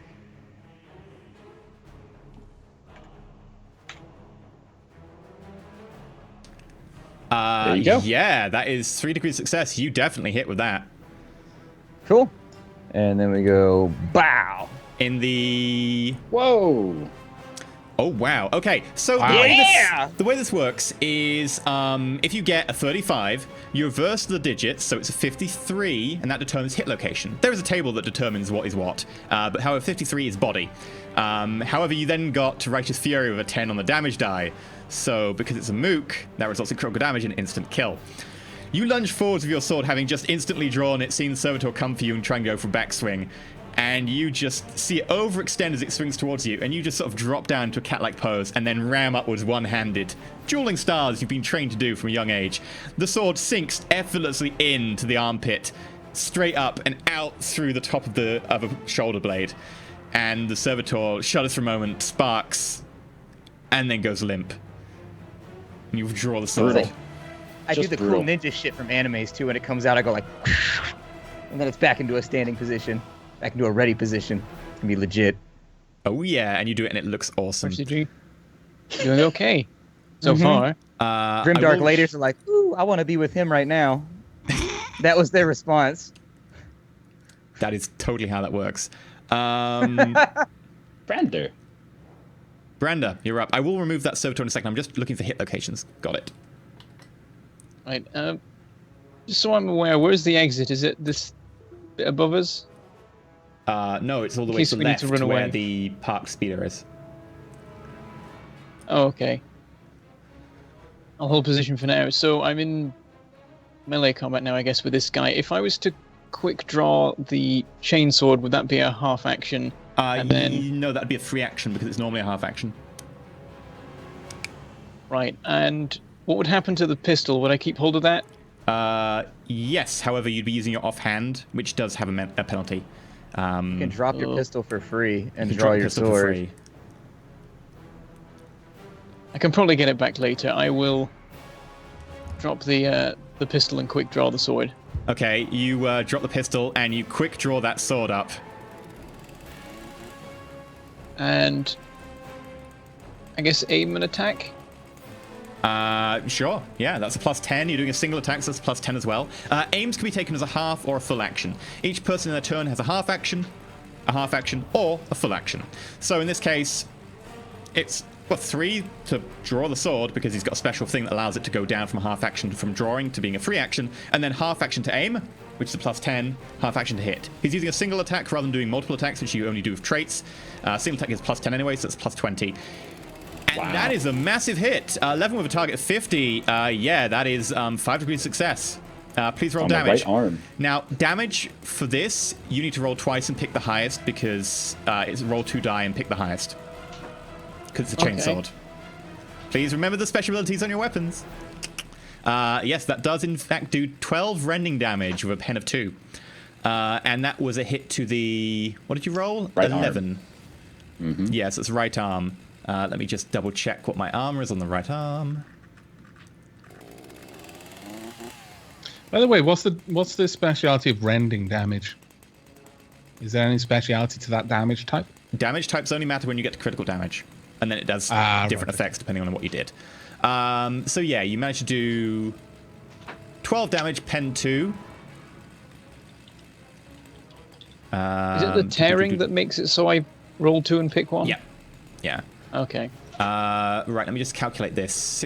It does 6 points of damage as your blade digs deep into its arm, almost severing it in some places. But the mechanical elements still manage to push off most of the damage. All right. That brings us down to Garrett. All right, I'm gonna run my sweet ass again. Those bastards weren't supposed to be able to see me. Okay. So that's 8. If you're going diagonally, however, because you have to go around the utility servitor, it would bring you into combat range. Okay. You've boxed in, unless you go past the land speeders. You mean like this way? Yeah, and even then you couldn't go quite that far because you're going like diagonally, whereas in fact you'd have to go around the console. Oh, I see what you're talking about. So you can't actually go from this position. You can't go past here? Yeah, that would put you in combat with the utility servitor. Oh, okay. Interesting.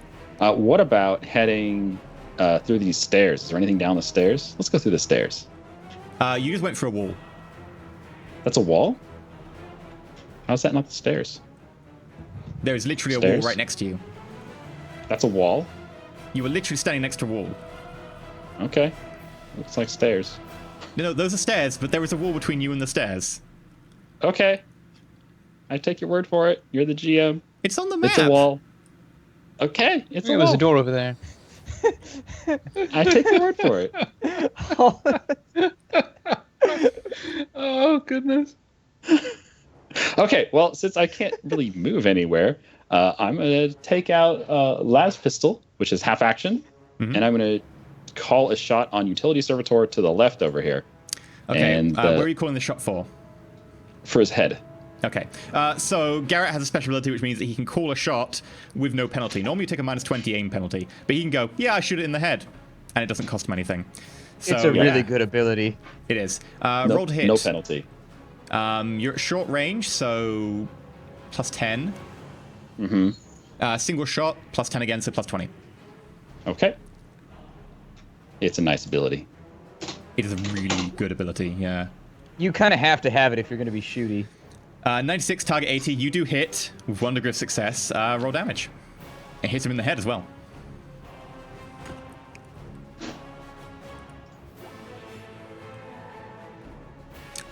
Wait, why did I rolled a hit? Rolled Sorry. to hit. You need to roll damage. Sorry. Here you go. 8 damage. The lasbolt pings into his head, and he's momentarily shaken, and a little bit of flesh is scorched off above his eyebrow, exposing wires and circuitry. Doesn't do very much damage, though. Damn. Stupid Las Pistol. Drackle. Yeah, I kind of wish I'd brought mine so I could throw it to Drackle, Okay. in all honesty. I will attack with my Medicae. Again. My Medicae Mechadendrite. Not in your turn. You can't take a reaction in your turn. No, I can use a standard attack for it as well. Really? Okay, cool. It's a half action. Let me just bring up the exact text. Cybernetics. Go for it. Okay, I'll just roll it and then I'll read it out for you. So hit. Is this because I'm making a standard attack? Do I get like a +10? Yeah, you get because +10 I'm for not standard doing attack. Are you aiming? anything else? Yeah, sure, because Half it's action a aim? half action for the attack. So you're plus Yeah. 20 in total. Okay. Yeah, that we is in go. fact a hit. 38 target 47. Okay, Roll your damage. And try damage. 7 rending damage. Your scalpel jams into it in the, what was it, 83, in one of its legs. However, it doesn't really seem to get through the thick skin and exoskeleton armor around there. It doesn't seem to have done any damage. Utility servitors. Excellent. That's just a And now normal we attack. die. That is a charge. Roll to die. That's a charge. That's a charge. In fact, that'll be up there against Carolina, so it's a bit more evened out. And that'll be a run. Will be able to pass me Um, and go through its friends. ooh, with it. Wouldn't have to go around them. Yeah, it wouldn't be. It can just about skirt you because it's got 12 meters of movement, and it has to get very close to be in contact with you for combat. Yeah, it can just about get around you, but only just. It wouldn't be a charge or anything; it'd be a run. So combat. Brander, that one whose arm you've almost severed, is coming for you, man. However, servitors not designed for combat are too stupid to aim. So he does a single attack without a aim at all. And fluffs it. Ah. You sort of knock it aside with the back of the chainsaw as he tries to go for you. Next one is Cassius. Single attack. That was a plus 100. It shouldn't have been. I need to reroll that. Actually, no, I can just say it was 35. It was meant to. He got 51, so he failed. Next one is a charge against Cassius. Massively fail. Carolinus, Is this a regular attack or a charge? regular attack. Apparently, It's a the spirit hit. of blowback lives on. Okay. This one servitor, Carolinus, is a little bit too busy trying to jab it in the leg, and it manages to just about swing forwards, and it does. Okay. Ooh, 13 damage to the body. All right. Well, I resist that with 3 armor on the body and 3 toughness, so it reduces it to 7. Okay, yeah, you take 7 points of damage as it swings one of its armored industrial limbs into you, and you can feel like several ribs break as you're almost pushed back a couple of paces. That hurt. Right, the next one is going to attack you with its charge. Right. Can I dodge or parry that? But that's a reaction, isn't it? Yeah, you could dodge or parry that if you want. With a reaction, yeah? Yeah. Do you have dodge or parry? Because that'll make it easier. Yeah. No, I don't. You'd be making an so- agility test at -20 then. Yeah. I mean, you might as well if you got nothing else going on. I mean, Question on reactions. Is there like a pool of reactions that you draw from, sort get of similar one. to Fate? 1 per turn. 1 per turn. Okay. Yeah. Well, I can use my Mechadendrite to try and parry, which will give me a +10 because of the balance quality of it. Okay, you can do that if you want. Well, it would seem like the most likely thing to do. Okay, make a dodge parry at +10. Yep. Unfortunately, 53. No. the Mechadendrite fails. My to skill get is there in way time. too low. Yeah. Oh! Damn. Damn, son. Yep. Next one swings in at you, hits you again in the body. You've had some really bad luck with these ones. Yeah. Yeah, a 13 hit. 8 points of damage to the chest. That will mean that I'll take 2 points of damage, and that puts me at 0. Okay, so Carolinus is now at 0 wounds. The way it works in Dark Heresy is you don't die when you get to 0 wounds or anything. You don't pass out. You go to critical damage. So anytime you get a minus number, that has a certain effect depending on where it is. So for instance, if Carolinus was at -1 to the chest, we'd look up what -1 to the chest does, and it tends to be something like you get a point of fatigue at that low level. If it was -9, it'd be something like your torso explodes. So let's hopefully not go that far. Depending on where it is, instant death can occur. Like the head, instant death occurs sooner than, say, the chest. Legs, you can lose limbs, etc. It can get fun. Carolinus just got really unlucky that turn. Oh. It will happen when you throw this many servitors at us. He does not right. regret a thing. That makes it the 2 up there versus you, Garrett. One's charging. Bring it on. Massively fluffs it. Arm smashes into the wall, bits of masonry falling down. Next one also misses wide. That makes it Cassius. Okay. Having drawn my blade back into a ready position, I bring it around, and so when I draw back, I bring it up, back, and around for a chop at the shoulder at the utility servitor in front of me, I guess, to the right. Okay. And that's going to be...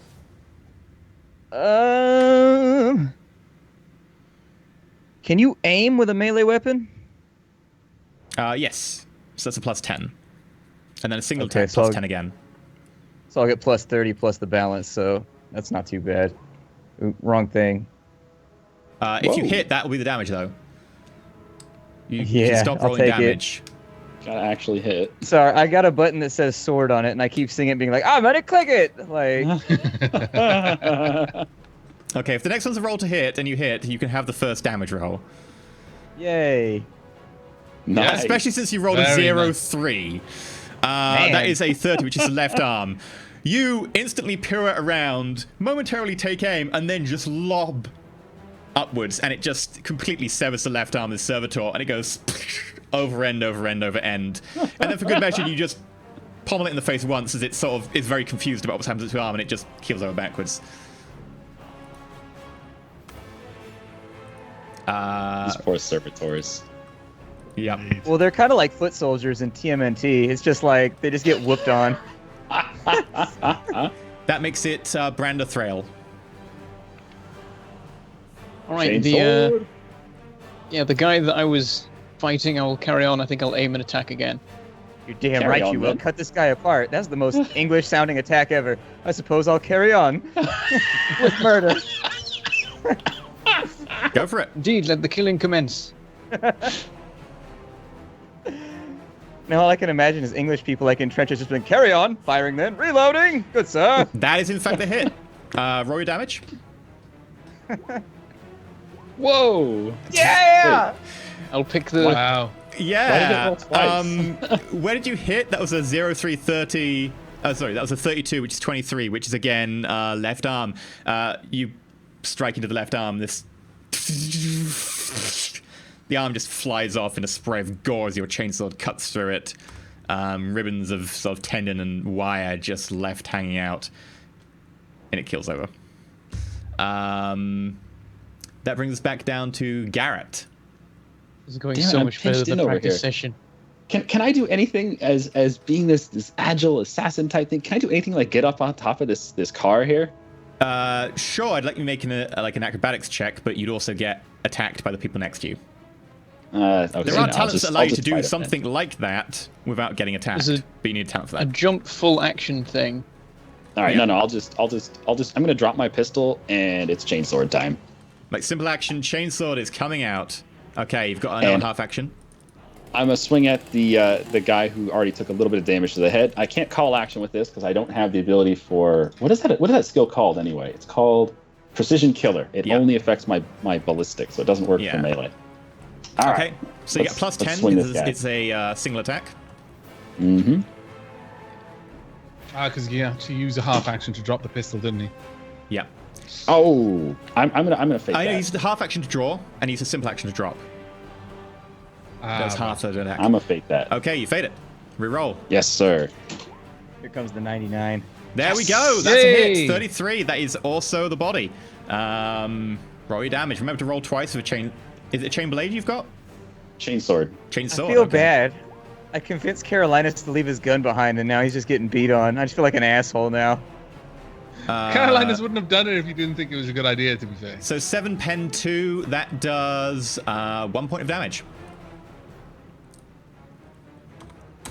As you try and dig in with the chainsword in a lunge against this guy, a little bit of flesh flies up. A couple of wires get caught in the teeth, but you don't manage to get part as much of the metal plating. Carolinus. Hello. Apparently, I'm back. My Skype crashed, but Oh, hello. Now my Skype has crashed. Oh dear, oh dear, oh dear. Well, we'll be back in a second once we reboot the Skype. Hey, hey. Hey, hey. Hey, I think the never problem use was Skype like you said, again. I think we're not We- using we Skype was just- again. Okay, too we long are on forget live, Skype. so we'll dive straight back in. Sorry it's a about that, garbage folks. program. Sorry Okay. about that, folks. So I rolled 7 on the damage. Yeah, your and strength it bonus, took so 1 it- point of damage. That included Okay. the strength bonus, doesn't it? Isn't it automatic to include it? Like when I click on the no, damage Yeah, what button? is it's it? automatically Sure. included it. Okay. So how much? These things got a lot of armor on them, man. We actually like have to crit them to take them out. Wait a second. It's not including your... It's not including your strength bonus. It should be. Okay. Well, I can Something's add that been in manually. typed in wrong. Yeah, you've typed in one of the things wrong. I'm not sure how. I don't. There's nothing in there as far as typing it in. It Oh, says you typed damage, 1 rend. It should Is just that not what say... it's supposed to be? It should say 1d10 plus 1. No rend Uh-huh. in there. Rend goes in the next box over, which is like type or something. Oh, Yeah. okay. The I thought it was chainsword is fizz. D10 plus 2. Rend. He's not got chainsword. He's got chain blade. Not chain sword. No, Yeah, you're chain it blade. is a sword, isn't it? I'm pretty sure it's a Chain chain sword. blade. Chain sword. I'm pretty sure it's a chain blade because that's the stats you've got. Okay, GM. Okay, GM. What is your character archetype? Searching. Assassin. Did you Oh. requisition one though? I thought maybe you requisitioned a chainsword. See, I bet I recall- can pull it up. Dark Heresy. Oh dear. Sorry, folks. I think it was a chainsword because I was so excited about having Yeah, one. I remember Bentham being upset he had because he had a one too. chainsword. Yeah, Bentham Yeah. was like, I thought I was the So only I'm the chainsword guy. And he's like, why does the assassin get a chainsword? I think you said that when he got a chain blade. Are we looking at his archetype right now for the assassin? Yeah, I'm looking Fairly for... certain you requisitioned it, didn't you? No? Yeah, I thought he requisitioned Did it. he? I don't think Yeah, he I'm did. pretty sure he requisitioned it. Okay, in which case, deal with it as Because he heard requisition that rather Brander than- had one, and he was like, I want one. And I'm pretty sure that was one of his requisitions, his freebies at the beginning. Okay, in which case it is a chain sword, in which case it should do more damage than that. It should do a d10 plus 2, rather than d10 plus 1. So that's plus 1 damage. You also do the strength damage, which I believe for you is what? It's 2.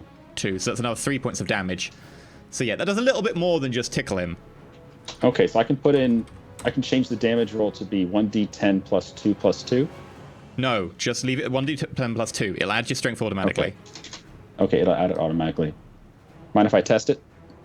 No, go ahead. Yay. There we go. There we go. So it did add the... Okay, it did. Good. Right, so, Drackle. Okay, what can I do with Wounds of Zero, by the way? Anything you want. Yeah, it's Oh. not like Shadowrun, so you're not down or prone or anything. Ah, right, and then every wound I get on top of that gives me another, like, critical thing, but I don't go down until I die. Or you go crits or unconscious something. according to critical damage, whatever the critical damage says. Right, Next turn is okay. going to suck, though. Next turn is Now, going to suck a lot. how does disengaging work? You can take a full action to move a number of meters according to your agility bonus away from combat without getting attacked. Right, so I'd just only be able to move 3 meters and it would be a whole full attack thing to do. I believe right? so. I'm sure Cassis is double checking for us now, but I'm pretty sure that it's something like that, yeah. Oh, yeah, but I wouldn't do that because then they'll be able to recharge you again. Yeah, no, exactly. No, they have to If be you're at playing 4 the meters or numbers. more. They have to be at 4 meters or more to charge you because they need to get enough momentum. What was I looking up? I was looking at disengage. It's a full action, breaks off from combat, and can make a half move. Yeah. Yeah. It would make more sense. How can I use a Medicae option, like with my Medicae Mechadendrite? Would I be able to just have the Medicae Mechadendrite trying to patch me up while I'm stood there? Let me just double check. I think you can take a single action first aid option, which I will have to look up because I never envisioned it used in the middle of combat. But in theory, I guess you could. Medicae, first aid.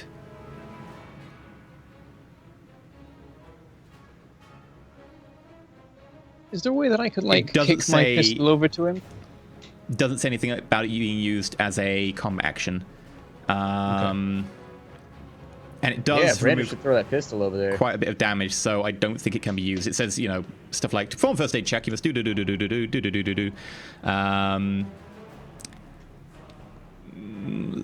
I will allow the use of first aid as a full action if you wish.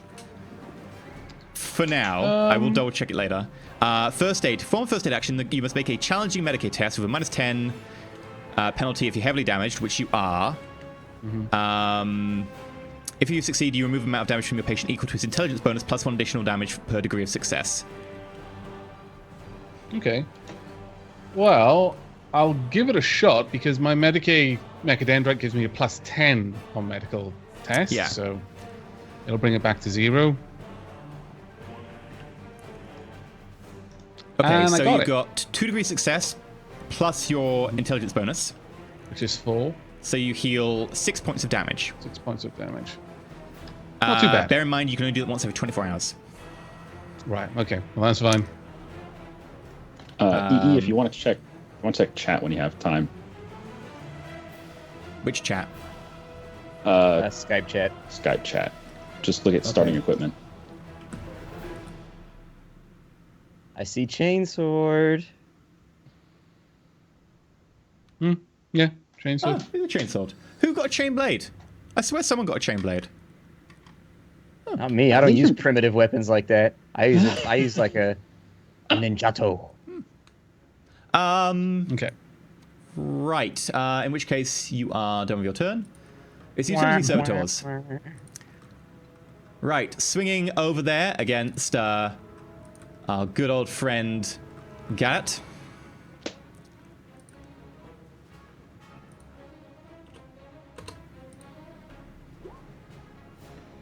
Nope.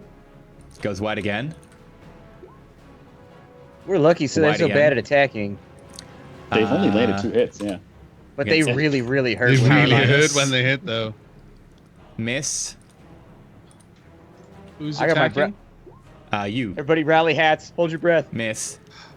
Well, And, both of them that attacked me have missed now. yeah. And against Live and Brenda. let Oh, Okay. Christ. Missed. Oh, Wow. Every And shot. against My Cassius. goodness. I'm too pretty to hit. You are indeed too pretty to hit, as all of them swing and miss wildly. I'm not I'd using like the gang up. my Chat of us, by the way. reaction.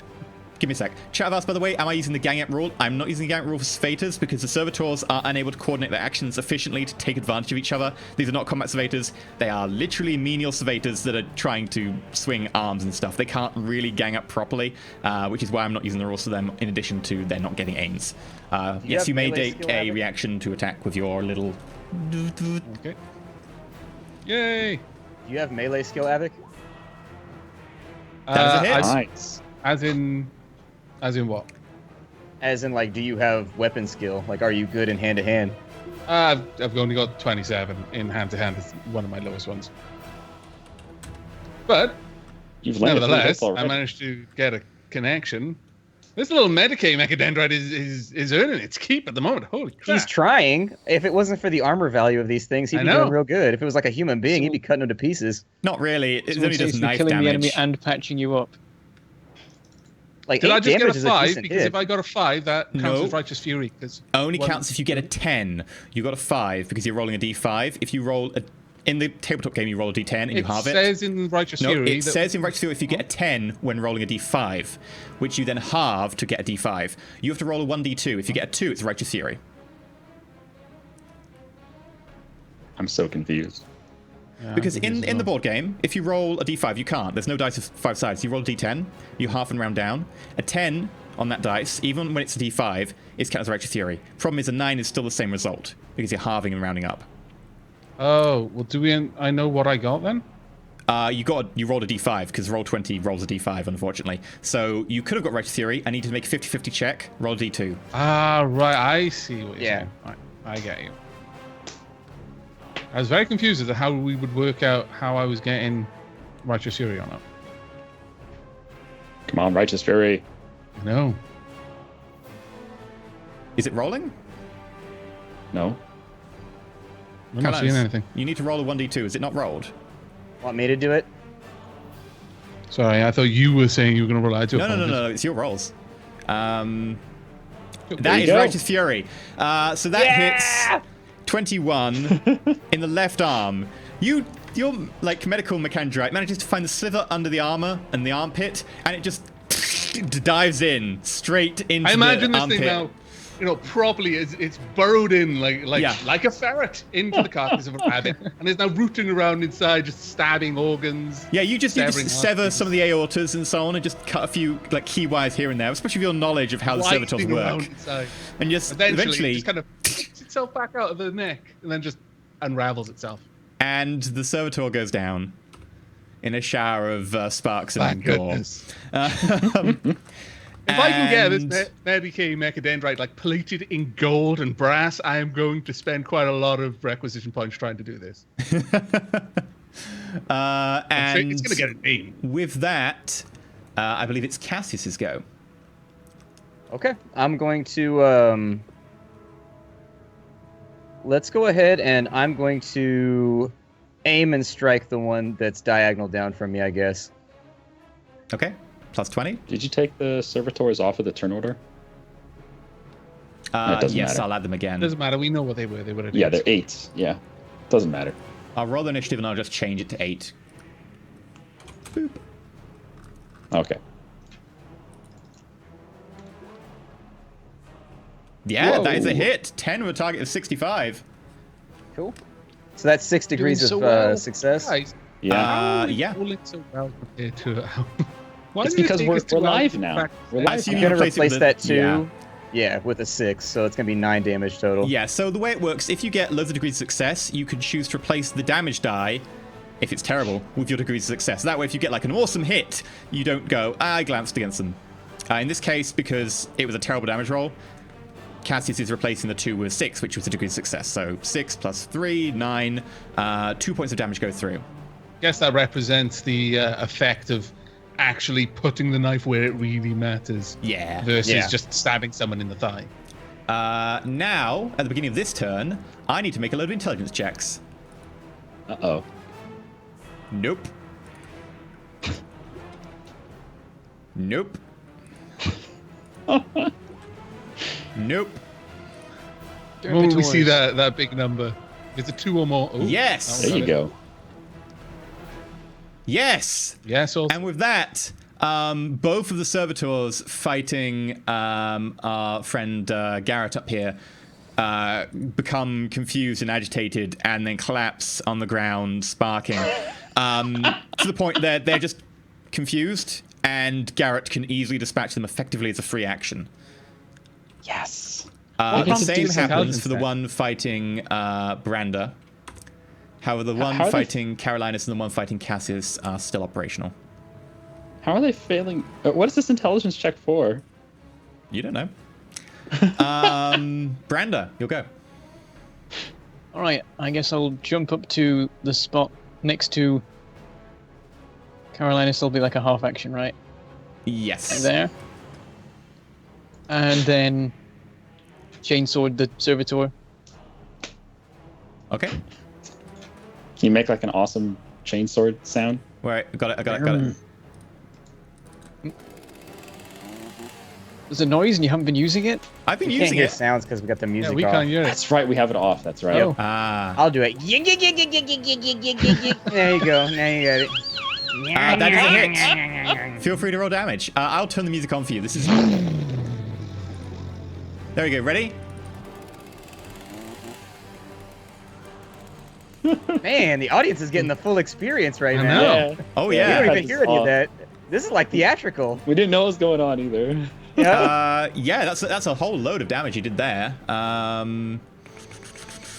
3 points of damage go through. I like need a hand. As you tear into its leg. Okay, Garrett. I'm going to dispatch these 2 guys with my chainsword. Be like, haha! Victory! Yep. And you've still got the rest of And your then action. I'm gonna pick up my las pistol and put the chainsword away, and use the other half of my action to just get on the corner here and make sure everybody's doing all Full right. action, Looks so like you're picking something up and Picking something Oh. up, half action. Putting something Okay. away, half action. So Okay. there you go. I'm just gonna celebrate wouldn't my you be own able little to pick up a victory. lance pistol with one hand though? Because I assume you're not holding your chainsaw with 2. Yeah, you can have one It's in each fine. hand, but he put the one away, so... Carolinus. Okay, well in that case then, I'm going to use my Mechadendrite again. Be aiming this time though. Okay. So that's plus 10, correct? Yep, and a standard attack is another plus 10. Oh, right. That's quite useful. And that is indeed a hit. Roll damage. Damn, we're rolling so well. It's like we had that brief period of just screwing up, and now we're back on our A game. Please roll 1d2. Oh my lord. There's a lot of crits this fight. Like, holy shit. You had none in the other one. I think you I mean know. holy crit. Holy yeah. Yeah. This Medicae Mechadendrite just goes straight into It's the learned body. their weakness now. It knows the armpits the way in. No, it goes straight to the Straight body for it. this time. It just dives straight in like there, just below the trachea, and then Oh, just the way goes... it came out before. Yeah, okay. Did it come out of his asshole? You just hear a The lot servitor of like asshole? grinding, like bones just popping as it just slowly makes its way down the spinal column. Just worked its way in at the top and just keeps going down, just popping all of the. The one versus bits out of the Cassius back. is going to make its attack. Like hell it is. It misses massively. Cassius easily out footworking it. Cassius, make your attack. After ducking his blow, I swing down low towards the mid body, and we'll see what happens here. Like a baseball bat, essentially. I'm done with this shit. And this is going to be an all-out attack. No room for parrying anymore. So I get the plus 30 and then the plus 10, so it should be plus 40. Can you just quickly tell people what all-out attack is? So all-out attack essentially allows me to trade an entire combat turn for a plus 30, and then on top of that, I lose my reaction. So if you go all-out attack, you get a fat bonus to your attack, but I can no longer parry until my next turn. You may also not benefit So from it's an a aim. trade. Yeah, because it's a full Yeah, action. you can't add an aim to it either. But hey, it's a hit. There you go. Oh, close. I'm glad that though. I did that, because that was close. Yeah. That's 2 That would degrees have been a success. miss. Wouldn't if I have done hadn't it if done it had just been a regular one. Uh-huh. All right, let's go. Let's see what's up with this damage. Not a 1. There you go. There's an 8, and then I give it plus 3, so 11 damage. Okay, so that's 4 points of damage go through. Not bad. As where did you hit it? You hit it in the 6006 in the head. As you take off a whole chunk of its lower jaw, and the Vox inhaler that's sort of sitting there falls out. I need to make another intelligence check. At My jaw is on the floor. minus 10. At this point, Cassius seems to be kind of agitated. He just keeps shouting Glish over and over and over again. And traitor. And at this Traitor! point, the servitor becomes confused and sort of turns around the spot, and you just take your opportunity and drive the sword Finish home. it off like samurai style, straight through the front. Ah! At which point, the door to the south opens, and you can hear Reclamator Glish shout out to you from inside. Come face the might of the Omnissiah. He speaks to me through the stone. I ready my blade and I say, "As you wish it, heretic." And start What moving. treachery towards is the this? door. You've betrayed the Omnissiah with your heresies.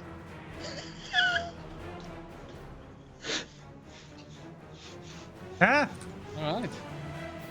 Let me just pop this out. Character sheet. His agility bonus is terrible.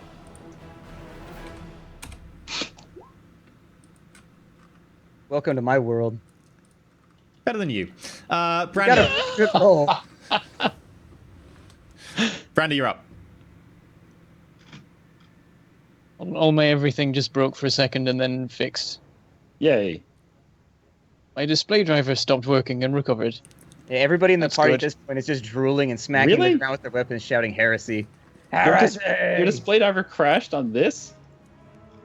Mine does too. It's because it's OpenGL or whatever. It uses it weird. Mine crashes all the time. I gotta Huh. reload it like every 4 seconds. Right, Yeah. I guess I'll go to grab my pistol. Half action. I guess. Off action to This is a heretic! You're pissed! Okay, I'm Brandon, gonna what are you shoot doing? him. I can't move my character. Somewhat broke. Okay, where do you want to move? Diagonally down to where I was before. 1, Because that's no, Two. the other way, because that's where the pistol is. 1, 2. Pick up pistol. 3, 4. All right. Okay. Yeah, is that cover there? I assume it is. Yeah, it's a little bit covered. Okay. Geralt, you're up. All right. Can I want to go stealthy here. Can I go stealthy here behind this car? Yeah, roll a stealth check. At plus Stealth check. 20.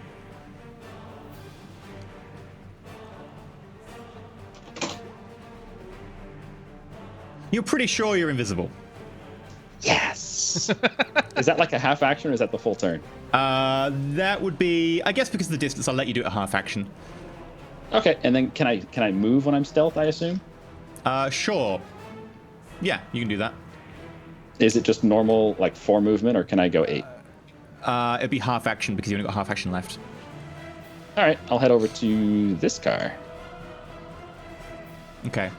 Right, Carolinus. Okay. I am going to move. Let's see. Now I can move twice my agility bonus if I'm running. Is that right? Yeah. 4 times. 4 times. 6 times? Oh, is it? Yeah, run is 6 times your agility bonus. I got it right Yeah. here. Right. Okay. So what's And the that's difference? a full move, isn't it? Yeah. No, that's different. There's a difference between a full move and a run, right? Yeah, yeah. Yeah, full move is different. A run gives you minus 20 to Sorry, be hit no, by... I meant like that's a full action. Yeah, yeah. A run is minus 20 to be hit by ranged attacks, though. Okay. Well, I am going to.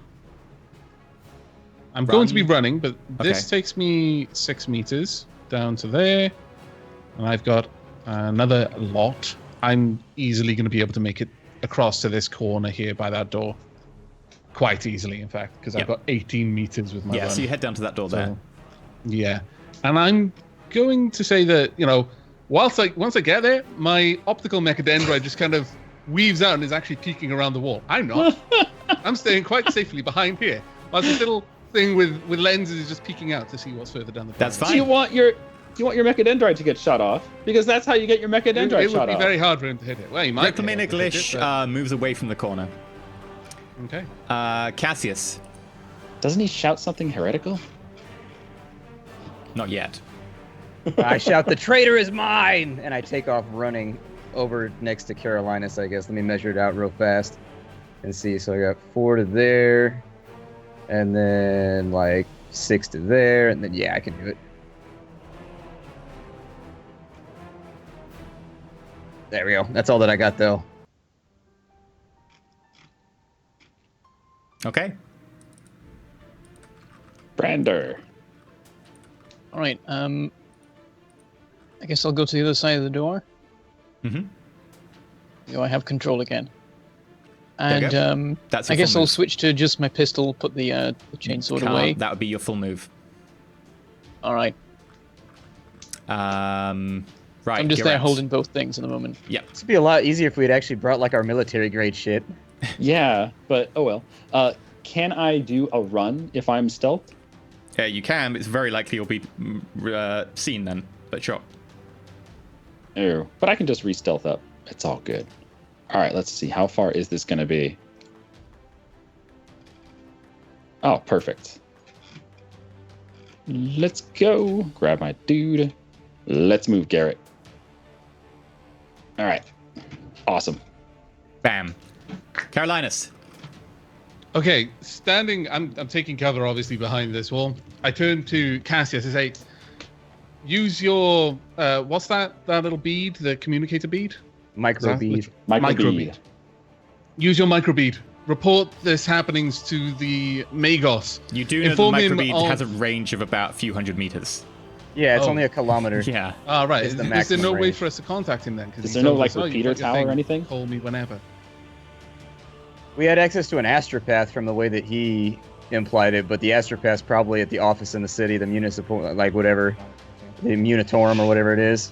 So how Very would, well. just out of character here, how would a facility like this mine, contact the Megas Probably if the it Vox needed link to? here. Okay, well, I'm going to use it. I'm going to try and look for something like that. Is there anything? That I can see? You can see around, obviously, to the eye, not here, not in this room. I'm using my auger. Can I track any kind of waves or anything like that that would imply the presence of such a communication Sure, device? make a tech use test at +10 for the auger. Okay. Would this be a perception? No, it would be an intelligence, wouldn't it? 50. Yes, the room next to Branda has a Okay. signal coming from it. Seems to be powerful enough to be a Vox that can get to the northern hives. Okay. Well, given that, then I'd say, Cassius, there is a communication device beyond that door, and I indicate it with the mechadendrite just like looking like a pointer at the door. Contact the Magos. Just tell him of the happenings here. Inform him. That's of... as much as you can get out in that turn. Oh, okay. Uh, Really? Oh, okay. That's fair enough then. You'd spent most of the turn doing the... Cassius, you're up. I guess I'm gonna. I mean, I can't get to my agility's too low. Couldn't you do a full run?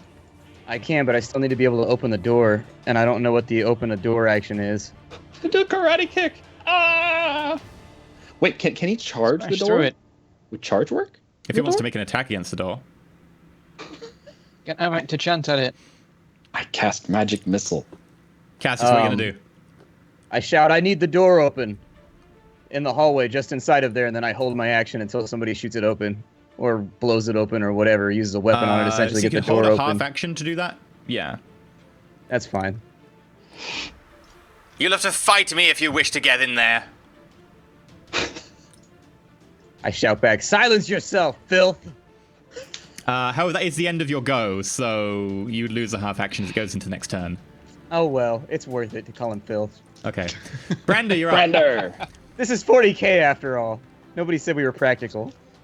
So we can't shoot at him right now because he's round the corner. Also, the Correct. doors are kind of blocking you. Yeah, we're stood behind doors. My Mechadendron's like 3 meters I don't have long. a I ranged can reach it weapon. out around it. Somebody's got to shoot it out with him down there.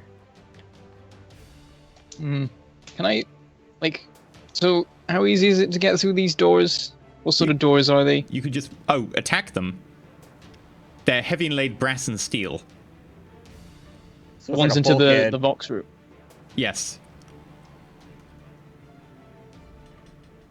Can a chainsword go through it? Will I kick it and the lock will go? I'm not sure. You can try. Your chainsword might break, and your foot might break. Right. What are you doing, Brander? No way to flank him. By the way, a run action, you do get minus 20 to be shot at. You do get minus 20, plus 20 to be hit by in combat, but it's up to you. Is there? Oh, I can Overwatch. That might work. You'd have to be Can I somewhere where you Overwatch? can actually see. You can't see him. Oh, I see. Okay, I'll move to like here. Then is that still like cover? Yeah, I believe an Overwatch is a full action, though. All right.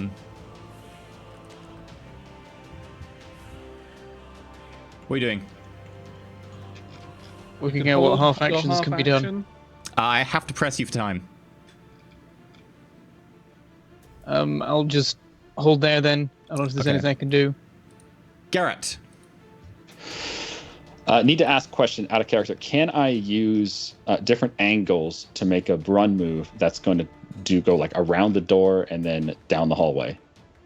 Sure. Or does it have to be one? Oh, I can do that? Okay. Yeah. So I've got 24 meters run.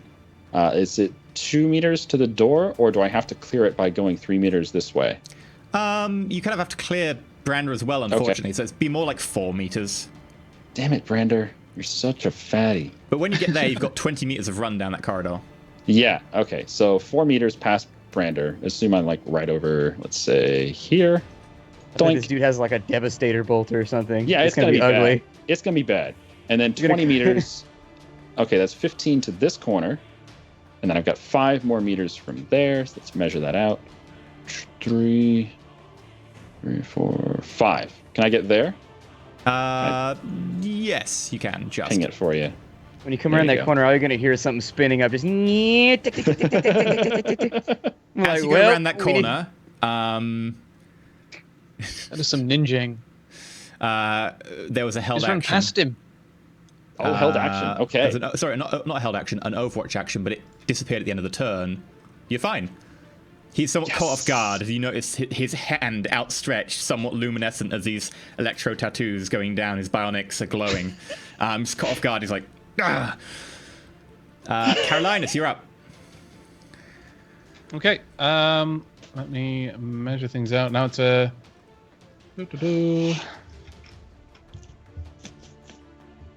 See, I'd like block down his mind with my psyker powers, but I have no fate left, and I don't like to tempt the universe like that. Tempt it. Yeah. Tempt it. No, he doesn't. No, I have no could go fate. Everything could go wrong. I could kill the it's whole fine. party. It's fine. Okay, Oh, I'm battling going to an move angry over tech here. priest and It'll a take me demon. 5 meters. 6 meters to get to the door, so it is a full move to get there. Okay. That makes it. Recommend a glitch. Recommender glitch. Bring it on.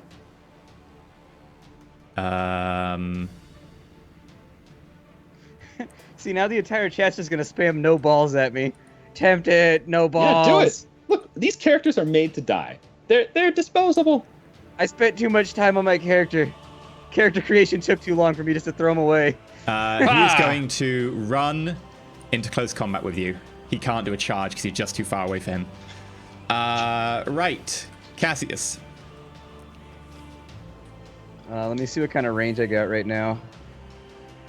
So we've got... He's still inside range. You've got to go around that door. Well, I can get him with my psyker powers from wherever, I think. If you can see him, you've got to go around the door. Okay, I guess we'll go around the door then. I gotta move. Around I the could- door. I'm gonna go full run, so I guess I've got 12 to work with here. Let me get my ruler back. So there's That's full run. 3 to there. Yeah, I don't run real well. Agility's my dump stat, so I'm down to here. You can't see him There we still. I know. I just gotta hustle it out. But he's in melee now, which means I can run up on him and stab him in the back ninja style. Just Randa. like, whooshing, ah. I guess I want to go there. Get a nice firing position. Sure, do a nice That'll run. be a full move.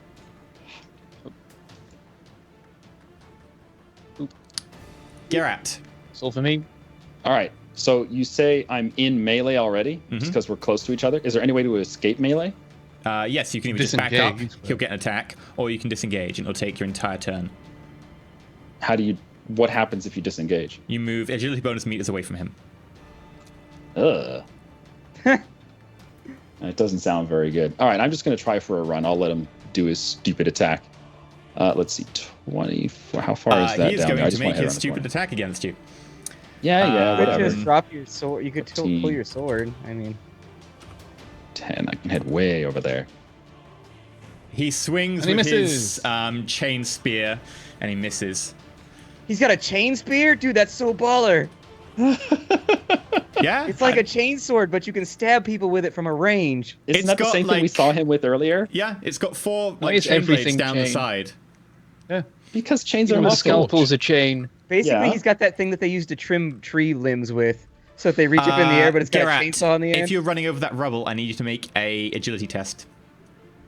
Oh, you can't just scoot around the corner there? All If right. you're running around that rubble next to an Okay. open pit, Plus or minus, or Best of just luck. flat? plus 10. Plus 10. That's very generous. You Man, got you're so generous. speedy. I'm Look jealous at of your that. movement. You just poof, straight around that rubble, no issue. Every surface is a platform to this man. Carolinus, Okay, can I use tech use on the door to try and open it? you may indeed. There is in fact a little port there available for combi tools and so on, and you quickly interface with it and start messing around with the wires inside. Okay. Man, it was really Let's easy go. to distract this guy. Ah, such a rough roll. The doors unfortunately stay locked. Was that like a full action for attack use? Yes, unfortunately. Start breaking out the candles and oils. And Recommended praying. Glish charges at Branda. Oh, this is Brander's a now bad like, day. actually. God damn it, I have a Harry! Brander in here because Harry he's in Brander! melee already. Harry! This is our assassin bailout. Unfortunately, Nice. the charge swings over your head with the staff, and you manage to just about avoid it, although the hair on your head is a little bit trimmed at that point.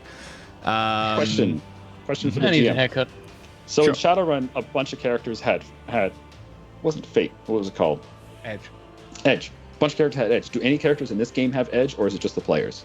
Yes, important NPCs can also have edge. Fate. Okay. Cassius. I run into melee, I guess. It's my job, so off we go. Can you charge it? That's a charge, yep. Actually, no. No, I you're- can't it's charge. 6, My yeah, you movement run. is too low, so I just gotta run and get into combat. Yeah, you and him have the same charge range. It's hilarious. Branda. I'm glad I forgot to switch to the pistol. I still have the chainsword in my dominant hand, so I will aim and attack. Okay. That's a plus 20. Go for it. I keep forgetting to set up the rolls. Plus 10 for aim, plus 10 for single attack. There you go. That That is is a very definitely a good hit. Yeah, with buddy. 6 degrees success. 9 for the damage. Except that was a roll of a 5, so you replace it with a 6. That's 10, pen 2, against the leg. Okay. Bye-bye, leg. Hope. And yes, not that much damage. does 5 points of damage to his leg as it cuts deeply into him. Oh, damn it, I How much can't. did you got 10, did you, against his leg? Wow. He's got rough armor. Where is his wound number? There we go. I like how my job so far has just been to run around. Garrett, done you're it. up. It's You do been ninja noted. stuff. I mean, Garrett's technically gonna you're a run around sniper, again. so... Garrett, what are you doing? I'm gonna run to this corner. Just that's it. Full turn. Okay. Carolinus? I'm going to try and use tech use on the door again. Go for it. No. Sadly, no. These The rolls machine are spirit no at the door longer good for me. is precocious. I know. Recommend a I'm glitch. doing it right. I'm doing the dancing on one foot properly. I've recited Shaking way- the rain stick. It's wondering why you're bothering it at this Branda, hour. you should have got the ganging up bonus of +10, which means you should have got another level of success. Ooh. So that's another point of damage because you What replaced it happens with the. I have the special ability called Gang Up. What does that do? It just You makes it gain more an additional efficient. +10, I think. Yay! I'll double check it afterwards, but for now we'll rule it as that. Yeah, I can't find it right now. Recommend a I'm looking glitch is for it. going to attack Cassius this time. Well, why would he do that? I'm a nice guy. You just tried to stab him. I'm just too I good. did not. I just ran over Like, to forget it. investigate what was happening. He's going to do Gentlemen, an why are all-out you attack. fighting each other? Heretic. All-out attack. Ah! Oh yeah, 3 degrees of success. I'm gonna parry. Damn. You're gonna Sure. parry. Go for the parry. Thank goodness. +10 because the sword's balanced. I do not want to see what this thing can do. It's probably gonna hurt. And I ain't got no fate left either, so this could go Don't worry, real, I'll real heal bad. Unfortunately, your parry is just not enough. He easily presses through it with the spear, and he hit you in the body. Well, at least it's not in the face, so. Okay, he's Not going to the pick the face. 14. 14 pen 4 to your torso. Pen God. 4. Wow. Damn. Shit. I'm in critical, so I gotta look and see what happens. Oh, how much He critical? one-shot me. Wow. How much you got? Um, Minus... Actually, no. My HP's different in this game. Hold on. Let me see what I got. Imagine it's lower, honestly. Yeah, What's your HP? I'm looking for it right now. I don't remember where it's at on my skill sheet.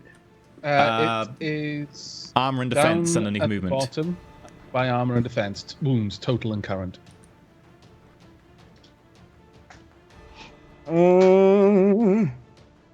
Apparently, it didn't save on my sheet. I believe you were I think I fairly had a tanky. No, I got a you low had- roll. I had like 11 or 12, I think. Yeah, you had 11. Because Okay. you had 2 points higher than me, and mine was 9. Yeah, I had Oh, a you- bad. Which makes You you didn't save your minus... wound? Which How leaves you much a minus armor 3. and what's your toughness? I've got 6 armor with tough. I'm sorry, I got 3 armor, 3 toughness. So that's pulling off 6 damage from the 14. That makes you Yeah, at 0. so actually, You are exactly at 0. okay. Because it ignores your armor because it's Damn. pen 4. Wow. Pen Brutal. 4. Oh, right, of course, yeah. It rips into your torso, doing severe amount of damage. The armor not counting for anything as it It's just his toughness that gores saved him. parts of your ribs and so on. But it doesn't manage to go through deep enough that it's causing you any You're basically where I was. problem right now. I regret Yes. this decision intensely. Now- I should have never now- done this. So this is something that's big difference from Shadowrun. So even though Cassius is at what zero fine. right now, Yeah. he doesn't actually have any penalty to his rolls. Nope. It's a much quicker, That's real simpler nice. system than Shadowrun. Cassius, though, you're up. I'm going all out attack on him. Fuck this guy. Heretic! All the gang up bonus. Fuck, I hit the wrong thing. Hold on. That was a misclick. Misclicking Okay. is heresy. We'll go. You've angered the God Emperor. Oh, so You close. miss. Shit. He's perturbed by the gigantic bloody gash in his stomach. Branda. With that These kind of bullshit damage, your rolls. entrails are hanging out. Brando, Yeah. No, go not for it. quite yet. That comes later. That comes critical damage. Branda, Aim attack. aim attack, plus 20. Nice. I should have Damn. added 10 for the Gang up. gang up bonus, shouldn't I? Yes, you should have got a plus 10 for the gang up bonus. Shouldn't have So that's Cassius added six- 20? Wait, Cassius, did you from- add plus 10 for the gang up bonus? I didn't add the 20 for the gang up bonus. So. Then you hit. Would you Oh, kindly okay. roll damage, Cassius? There you 8 go. against his 28 arm. It doesn't go through his arm, unfortunately. His flesh and steel of his arms just manages to deflect it. Brander, if you could roll damage. 13 pen 2 to what location is that? Head. 0-1 is the head. Yeah. 0-1 is the head. Yes, you do. Good. 5 from that is you do 8 damage to the head. Nice. Die, heretic. Which puts him at -4 to the head with rending. So conviction. let's look at the first time on the critical hit People table. asleep nearby. I've got the tables here. Head, I'll make -4. The concussive that staggers the target. The target must make a challenging toughness test to be Imagine stunned they for 1 screamed it. round and knocked prone. Right. Prone. Cool. So he must make a challenging toughness test or be stunned for 1 turn and knocked prone. Your rending critical flex are different than mine. Was that -5? Oh, or sorry, was it that's impact. -4? Wrong one. -4. Yeah. The attack slices across his eye socket, possibly scooping out an eye. The target suffers 1d10 D10. perception damage. He must make a routine +20 toughness test. If he fails, he gets a lost eye. Oh, Okay, damn. lost die it is. Let's find out. I wish it was the stun one. You lost. His eye is ripped out of its socket as the chainsaw scars across his face. Garrett, you're up. Called shot head. Aim first. Called shot head. Okay. Go for it. Are you at short range with the pistol? I don't think you are. Yes. Yes, it's you 30 are. meters. Yes. So it It's says half there's that. another +10. Short is another less than +10 half, then. so... What range are you from, Klish? I can show you. 8. Yeah, you're easily within the short range. Short range being effectively 15 because it's half normal range. Okay, yeah, so so you get +10, +10. +10 for aim. And then the called shot is +10. Shooting into No, combat it's- -20. That's -20 for shooting into combat. Right. So it's just 0. Just 0. Okay. Nope. I'm going to reroll Nope. that. Okay. Please shoot him. Nope. Nope. And you fell by 2 degrees, so you don't hit any one of your friends. Darn it. That makes it Can you explain Carolinus. that quickly to the chat? So, chat, basically, if you shoot into combat and you've got friends in combat and you miss, if you miss by 1 degree of success, you hit your friends. But if you Unless miss by a you've lot, tons. then you hit nothing. Yeah, because you don't even hit anyone near the combat. Carolinus, you're up. Okay, I need to measure this out. It's 12 meters. I can Charge. run that, and I'm going to.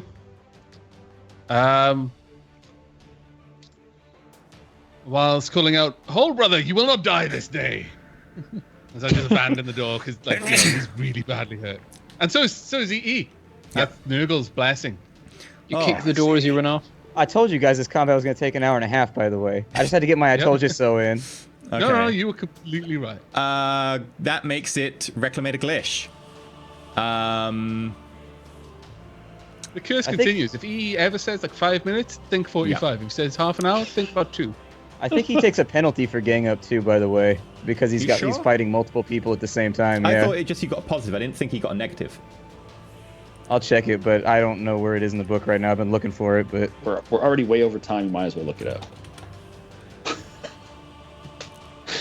So how are things, Zavak? That thing's pretty good, actually. My is it a trait? Is Mechadendrite that what it is No, It's proving it's to a be normal a thing in combat. wise So, choice. Reclamator Glish is going to attack Brander because Brander is the one who injured him last, and actually has Does a he more have dangerous a weapon. negative because he's missing an eye? No, only 2 perception tests and stuff. He is going to make an all-out attack against you, though. There Which you is a go. hit. Are you 3 going to make a parry? degrees success. When do I dodge? You can No. parry Yeah, if you want. parrying. I'm Oh, you've got I'm like better dodge. 10. Yeah, 10 Okay. times better. So Yeah, make a dodge now. do I do that now? Yeah. Any modifiers? No, it's your dodge skill and stuff. However, There you you go. dodge easily to the side as this blow that would have probably taken a good chunk of your head off, goes straight past your face. I imagine he's just using sword play at this point. It's not quite parrying, but he's like, whoop, whoop, whoop, whoop, whoop. Carolinus, you're up. Just turning like Jumping Karate side to Kid. side going, That's the- aha! Carolinus. That's sorry, Cassius. I am going Is it to use. Cassius? Oh, no, it's Cassius, not me. I was It's Cassius, why yeah. am I up already? My character, I definitely look shaky at this point. My stance has been broken slightly by the damage. But I steel myself and I go in for one last thrust with an all-out attack. Yes. Okay. I'm gonna live ballsy.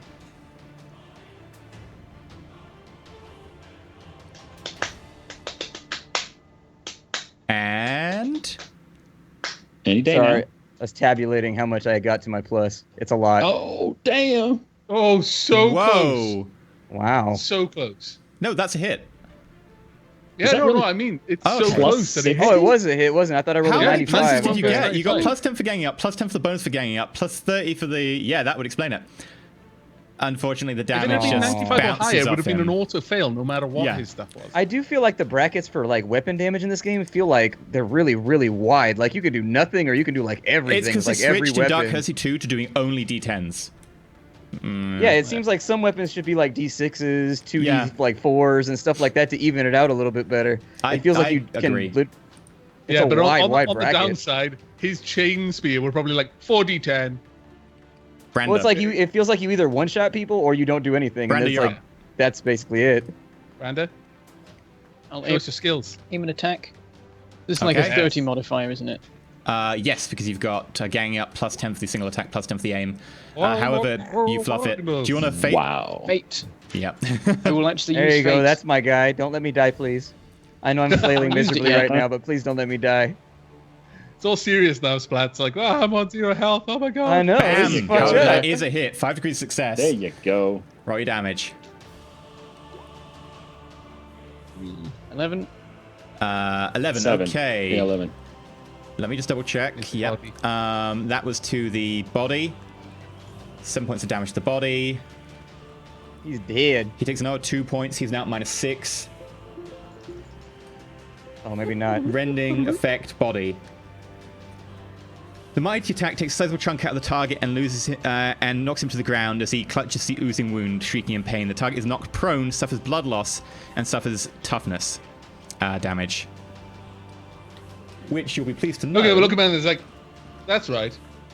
Look upon me and despair at my skill. I am everything. You are nothing. I am the alpha and the omega. He now takes 1 more point of damage as his toughness falls down a bracket. So, Garrett. Question for you. If I aim and shoot again, is this still shooting into melee if he's It's prone shooting now? into melee, and he's prone, which means that you suffer even more negatives. Yeah, because when someone's down on the ground, it's much harder to hit them. Yeah. Okay. And that's your point back. Just fade it. It'll be fine.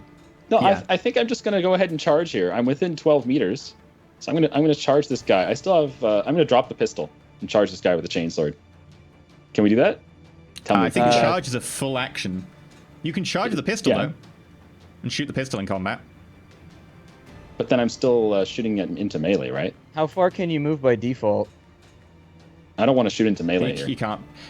No, you'd be in melee shooting. You'd still be shooting in melee, but you wouldn't really suffer the same negatives because you're in the melee. You wouldn't suffer the minus Oh. 20. Okay, done.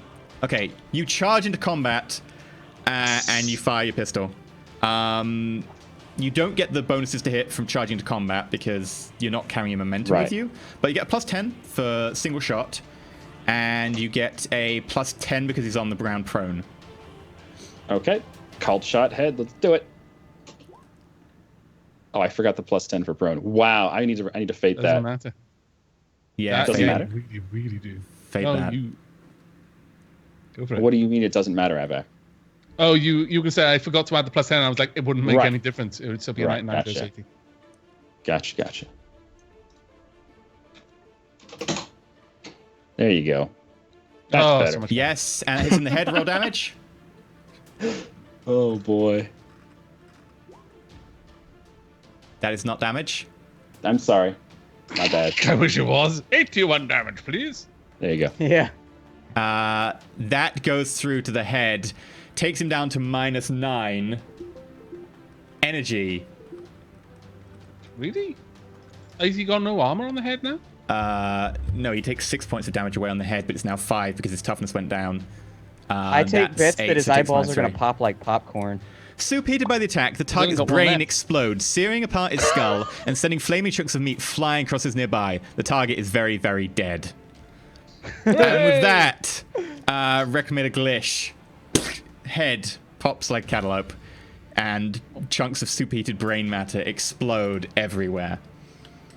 From the Wanted to, force like, of the plunge explosion the of his chainsword head, into him. I stagger backwards and lean against Might the do that wall, anyway. breathing heavily. As he tries as he's doing that, I'm just kind of cursing under my breath as he staggers back. I'm like, hold still. As the medical mechadendrite has to make a very sudden adjustment, just as it was about to inject him with something, and almost injected his eye because he moved. I look at Carolinus and I say, I fear I've been undone. Right, so I want to roll a Medicaid plus 10 for the Medicaid mechadendrite. There you go. That is 4 degrees of success plus intelligence bonus, so it's 8 Plus his points of health intelligence back. So, just to expedite things for you, do you go down and check the mine? You said it was yes, toxic and down there. I also don't trust that. over. Well, I would say that I'm going to check over the fallen tech priest, fallen excavator Glish, reclamator Glish. Sorry. Check his body for sure. loot. You check his body. He has 1 chain spear. He also has a data slate. Okay, I'm going to take the data. Good. He also has a number I'll of hold on to the chain spear. How much Sounds did I like get fun. healed? 8. You got healed by 8 points of damage. Oh, cool. Wow, I'm almost back up. and to as full. you do that, you're like, I fear I've been undone. And I'm like, the Omnisire wills that you live to fight on. I whisper, we'll see, and I pull out a low stick and light it while I'm leaning against the wall bleeding. I'm getting one last one in. I ain't dying like this with nicotine addiction. We're taking off one of these That things. is fair enough. And you also get 5 chunks of tourmaline. However, these chunks of tourmaline, rather than being the sort of nice sort of transparent crystals that you normally expect, they seem to have some sort of like a cloud trapped inside them, and which when you hold As it I up find the shifts slightly. tourmaline, I recoil. I'm not touching that because he specifically spoke about the stone. And in fact, I'm going to caution my companions, do not touch the stones. Do not look at them. I fear heresy. Did you find a way to access the Vox console? No, but I'll look at that now. Eventually, you do And I manage to hand tack open over the door. chain spear to Branda. You performed admirably. Good on you. That's no weapon We'll for me take to it use. and... Okay, the have a chain look at it, spear- admire it a bit. is called an excavation staff. Write this down. It has Like, add it in your 1d10 melee plus 2 stats. damage, penetration 4. Wow. That is a weapon. It is two-handed, however. It is rending, and it is balanced and tearing. Does it still count Wow. as a chain weapon, or do you need some special skill to wield it with It's a two chain hands? weapon. It's a chain weapon. Wow. That's really good. It's like a chainsaw, but with plus 2 pen. Yeah, And yeah. I It's mean, alright. You have to use both hands for it. That's the downside. But it does Maybe not very 4 subtle. penetration. I hand over the data slate to Cassius as I walk past to return to the door. Hold on to this for me. We'll investigate it later. thumbs up, And and I then- take a drag. Can we just say I'm just going to keep rolling tech use until No, I you eventually through get through the door. Don't worry about it. Eventually, you get through the door, and you manage to call the Vox up, and you call in reinforcements. After explaining the situation, do you want to go down and check mine? That's the question. I've conferred with my teammates. Should we investigate the mine? He said it was tainted down there, and I would assume after a plasma I rupture, it's suspect- probably none too pleasant. I suspect that was a ruse. I wouldn't- But my suspicion is that everyone in the mine was simply murdered. Does anyone have wouldn't breathing either. apparatus? Just to be I safe? have a rebreather. Well, then I suggest those two go and check it out. I'm in no shape to go Actually, anywhere. can I use my auger array to test the mine for any trace of plasma radiation or anything like that? You find no sign of any dangerous compound after a good half hour to an hour spent at the top. Just keep scanning. There That said, it seems could to be be so deep no down taint in this that area. you can't reach it, but it seems fine. How deep is the mine shaft? Like hundreds of meters or? About a kilometer. Okay. It's possible that there will be some corruption further down, but I can continue to check as we're descending on the elevator. I'm not going with them, by the way. I'm role playing this out as like I'm drugged up, wounded. I'm staying right where I'm at. Okay. I clap Cassius on the shoulder. You'll recover your strength soon, but I'm going down. Microbeat is on. I'll let you know if anybody comes this way. And then I move around to this side of the wall right here before slouching down, my blood kind of smearing a little bit on the wall. Okay. I'm going to encourage Cassius that we head into the Vox and just try to talk to the Magus in the meantime. So You're Brandon staying and up, Carolinus going down? Right. All right, Okay. I go with him to the Vox console. Carolinus and Brandon, you go down, and there's a massive tunnel complex. However, all the recent activity seems to be focused down one tunnel. You go down that tunnel, you notice veins of tourmaline here and there, sort of crystals etched in the stone. If you'd like me to make any further auger array rolls, because It's quite easy Carolinus. because you notice that all the stuff has gone down one track, which leads you to a rock face in which a very large tourmaline crystal is embedded. This tourmaline crystal, however, has another of that cloud that you saw before etched into its being, and the cloud sort of slightly shifts. Can I do a Psyniscience roll to see if I sense whatever's going on? Sure. How strong is the veil here? Do I get pluses or minuses? You get a plus 20. Okay.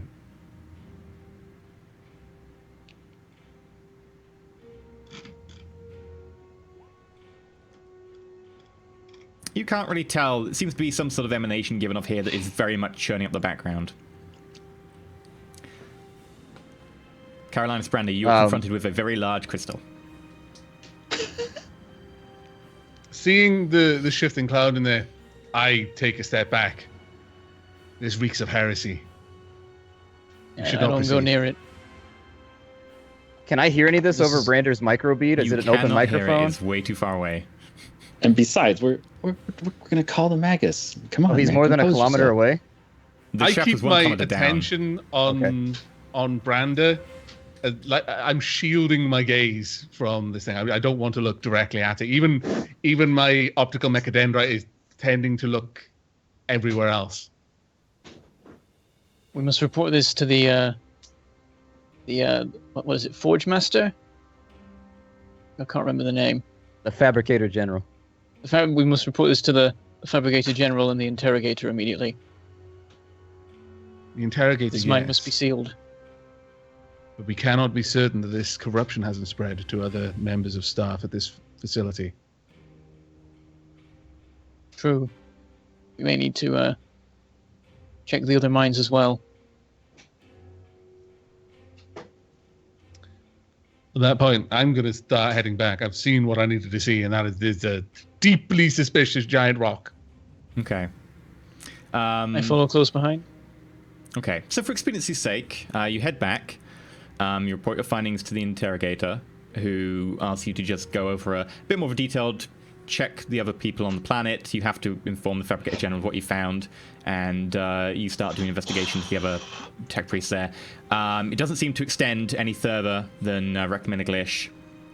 What action do you recommend as to the mine? The and destruction of all servitors that were touched by Reclamator Glish. Mm-hmm. The purge of all convicts because they were in contact with direct heresy. That I would add that onto the list. Any of those who were present in the mine before being relocated, and those they may have come into contact with. All the penals, Ooh. or just those ones? I would recommend just the ones that they had direct contact with.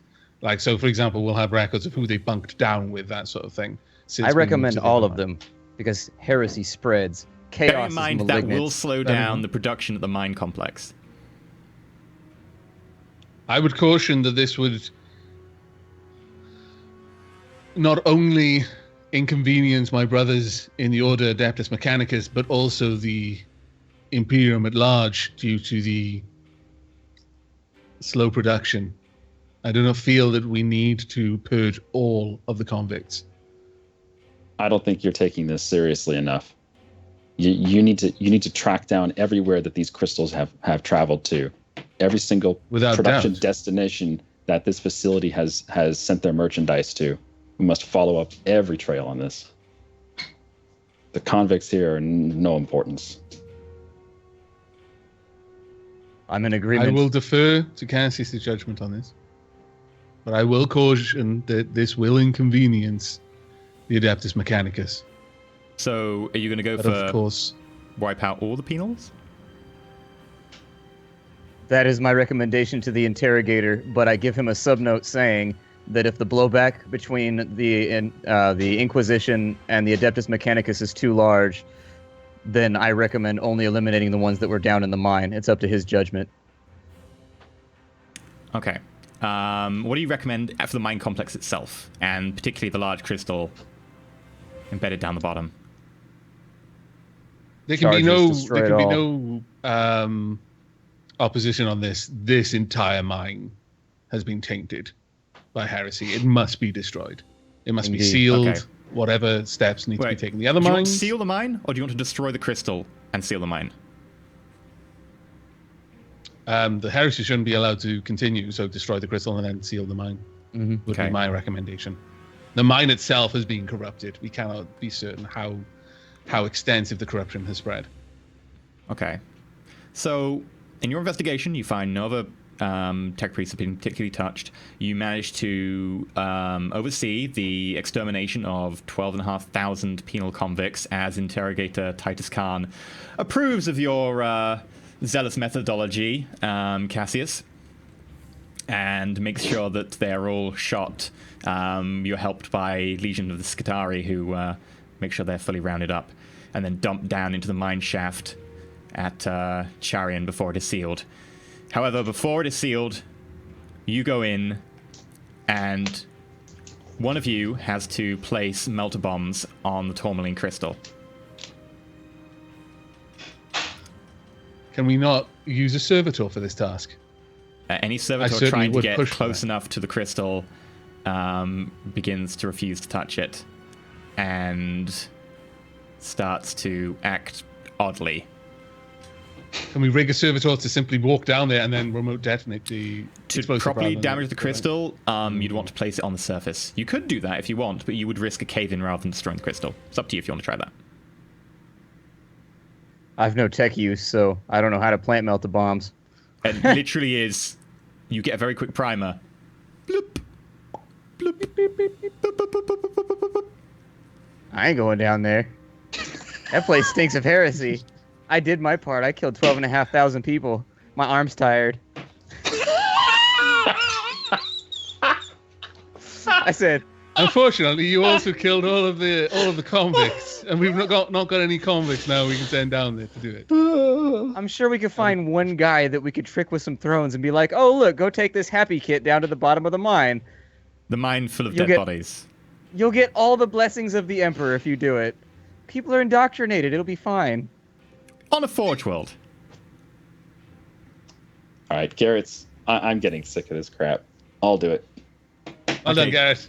Garrett, as you approach the crystal, whispers fill your head.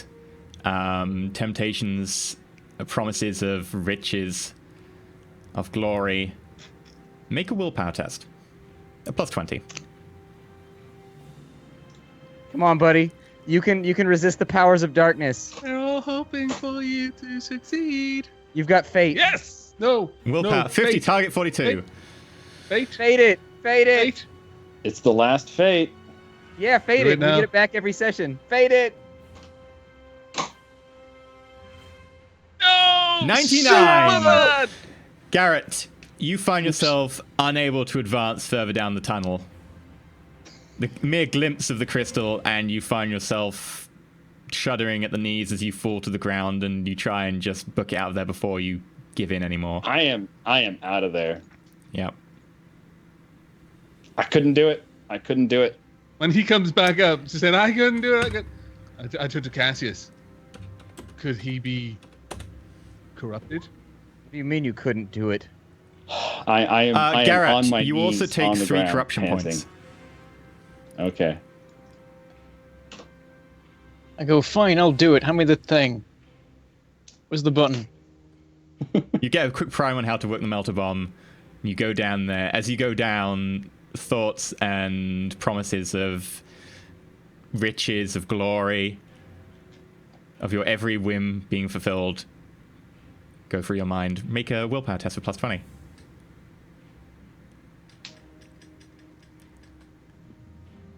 Oh no, I've typed 20 in a random window. See, that is how one resists corruption. Manage to just about press through. Yes! You take 1 corruption point, but you steal your resolve. Oh. You manage to just about get close enough to the crystal to place the melter bombs against it, and then you book it back down the corridor as fast as you can, followed by a dull... And then there's a sort of static discharge in the air. And then you hear a rush of gas behind you and a sort of sigh. And in your mind you hear... Thank you.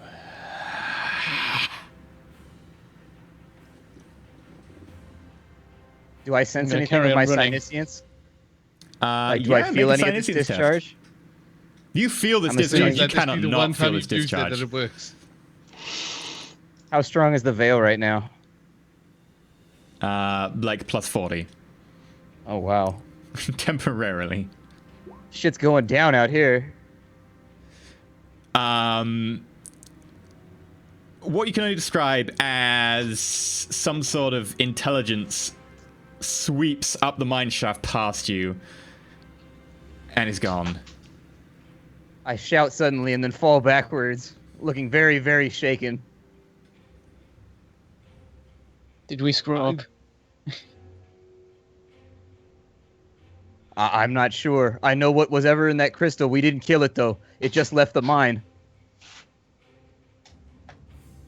My attention is currently on Garrett. How is he? How is he standing? What's he doing? What's he look like? What's his expression? He's collapsed on the floor. He's holding his head. He's crying. Yes. He's just weeping. Lie down on the ground. Try not to cry. Cry a lot. We must report our findings to the interrogator. We cannot keep a truth like this to ourselves. This planet is definitely under threat right now. Looking back to Cassius, I nod my head back at Garrett. And that truth? Whatever was inside that crystal is now free. It flew past me with a psychic force that I can't even describe. It's rare. Sometimes when I reach into the warp, I see hazy pictures, slightly shifting images. This was defined, and this was definite, and this was powerful, and it rushed out of that crystal and past us like it had a place to go. We need to report this at once. We've not heard the last of this situation. And that is where we end for tonight. Congratulations. Nobody died! How much XP do we get for being ballers? Close. You get quite a lot of How XP much- for being baller. How much XP do... I love how he said, nobody died. We're about to tell the interrogator. But yeah, you went down with a job. You came back weeping like a child. We think you're corrupted by heresy. And how much experience do Cassius and Carolinus get for refusing to go down there?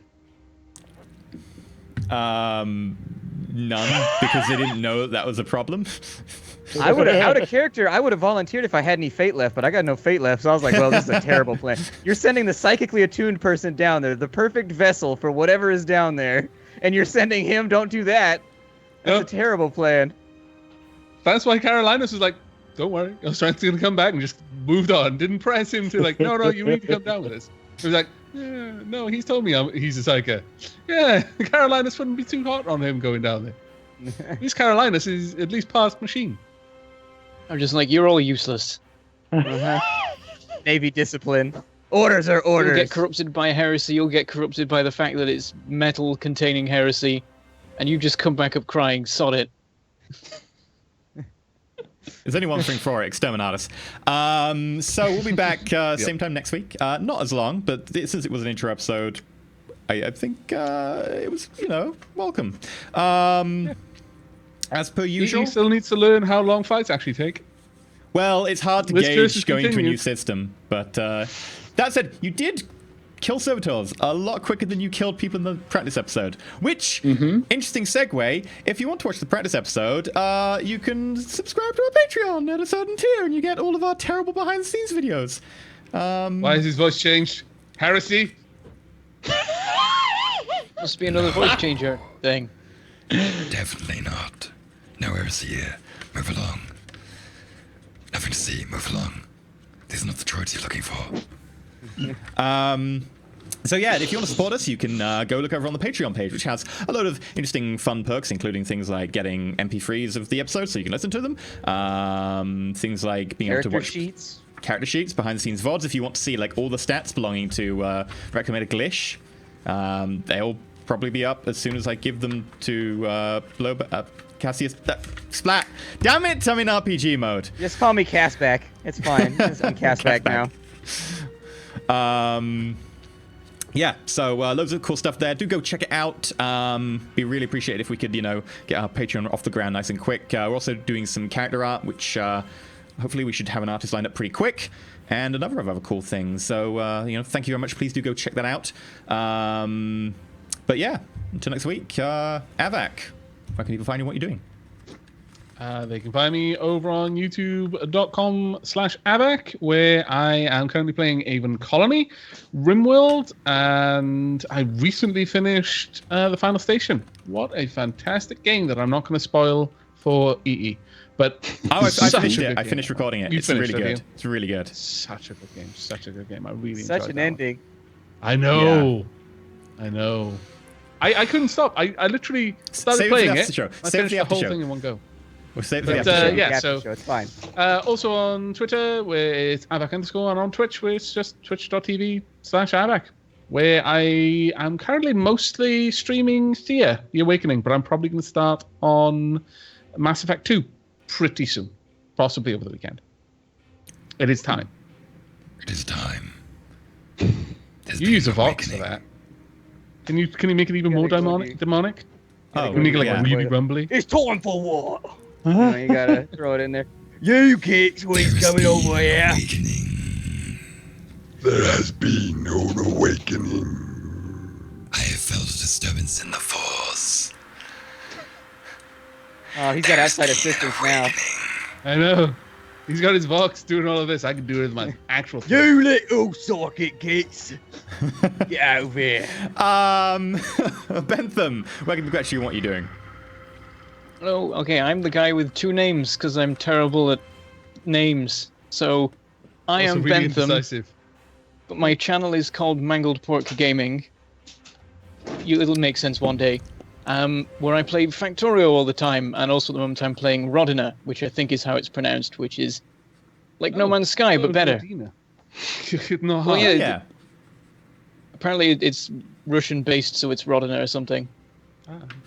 And then on Twitter, I am Bentham Plays because Bentham was taken. Let me just switch over to the overlay, and they can see. Shen. Hi, I'm Shen. You can find me on YouTube/Shenra2 and on Twitch/Shenra. You killed Shenra 1. Yeah. Shenra 3 was just terrible. I've been playing Stellaris, Victoria 2, Polybridge, and XCOM, and also Avon Colony. If you want to come check it out, find me every day on Twitch, 9 to 5 Pacific. Get in there and watch him play XCOM. It's really funny when he kills his viewers. It is. And Splat. You can find me at youtube.com/SplatterCatGaming and Twitch TV/SplatterCatGaming. Right now, I am actually gearing up to swap things around quite a bit. I've got The End. God, I just cannot finish This Is the Police. It's like taking forever. It's got like 4 episodes left. It's like, please end. Please end. What day are you on? I'm on day like 175 or something like that. I'm you're so almost close. there, yeah. And then I'm also playing a little bit of Final Station. I'm playing Forest Village. And then I'm also playing on and off. What else do I have going on? I got something else going on. I don't know. I got too much going on right now. No idea. You I can't need just play series to one go game, away can now. you? No, I can't. Yeah. Yes. As for myself, you can catch me over at youtube.com/Enter Elysium or twitch.tv/Enter Elysium. Currently doing Hearts of Iron, Stellaris, Final Station, and Avon Colony. I'm noticing a theme here. Yeah, No. it's like we almost all like similar games, which is possibly No, why we're all doing the crazy. same RPG show. We're all nerds. I mean, that's like a it's- prerequisite. Yeah. Oh yeah, Mother Russia Bleeds. I forgot I started that one. The most violent That is so side-scrolling beat 'em up legit. ever. That is so awesome to watch. You chew people's faces off. That's one of the attacks, and she just gnaws a dude's face off. Like, Jesus Christ. Next week in Dark Heresy, you'll have ideas. Do you want to use your sword? No, I want to know his face off. You're definitely chaos if you do that. That's a very spiky git thing to do. Not Or even an orc hungry. would chew somebody's face off. Orcs are either shooty or they're choppy. That's it. They're not Nothing in chewy. between. Never Not I chewy. don't know. You go for a bit of a chew now and again. You know, a bit hungry. A bit of a chew. But that's squigs. That's not combat chewing. That's eating Combat smaller chewing. gits. I would like to do a combat chew attack. Weaponized chewing. But yeah, we'll be off now because we're hilariously over time. But if you've enjoyed, do go follow the Twitter. We're going to be doing an after show? We'll be doing an after show depending on if anyone is actually available. Because I know we've gone massively over. We're only over by 2 hours. Yeah, like who nothing. has plans? But yeah, Just a hopefully you've feature-length enjoyed. first Hopefully you've episode. enjoyed the new theme and so on. Do feel free to go either way to the fan Reddit, which is reddit.com/Roll4It, and yeah, chat about things, discuss things, talk to other people about lore or the characters, whatever you want. It'd be interesting to see because I know that I get a kick out of going on there and then seeing what people's favorite moments of the campaigns are. But yeah, until next time. Oh, yeah. Hmm? Ooh. I was going to say, because I saw El Young asking, oh, where are the ferrets? They're in the other room sleeping. They weren't in here today. They're being very nice. I'm keeping them safe from heresy. And you're not seeing them I jump don't need up. heretical ferrets. I would be We don't see them in the window behind Heresy? you, so yeah, they're doing fine. Heresy, yes. Oh God. And until next week, glorious. glory to the Empire, the Emperor, and may you Glory to the Empire. manage to live out the grim darkness in at least some form of peace. And don't do heresy, kids. Don't do heresy. Definitely not through your nose. Don't snort heresy. Don't inject heresy. No heresies for you. No. No heresies. Heresy is a gateway drug. And with that, enjoy.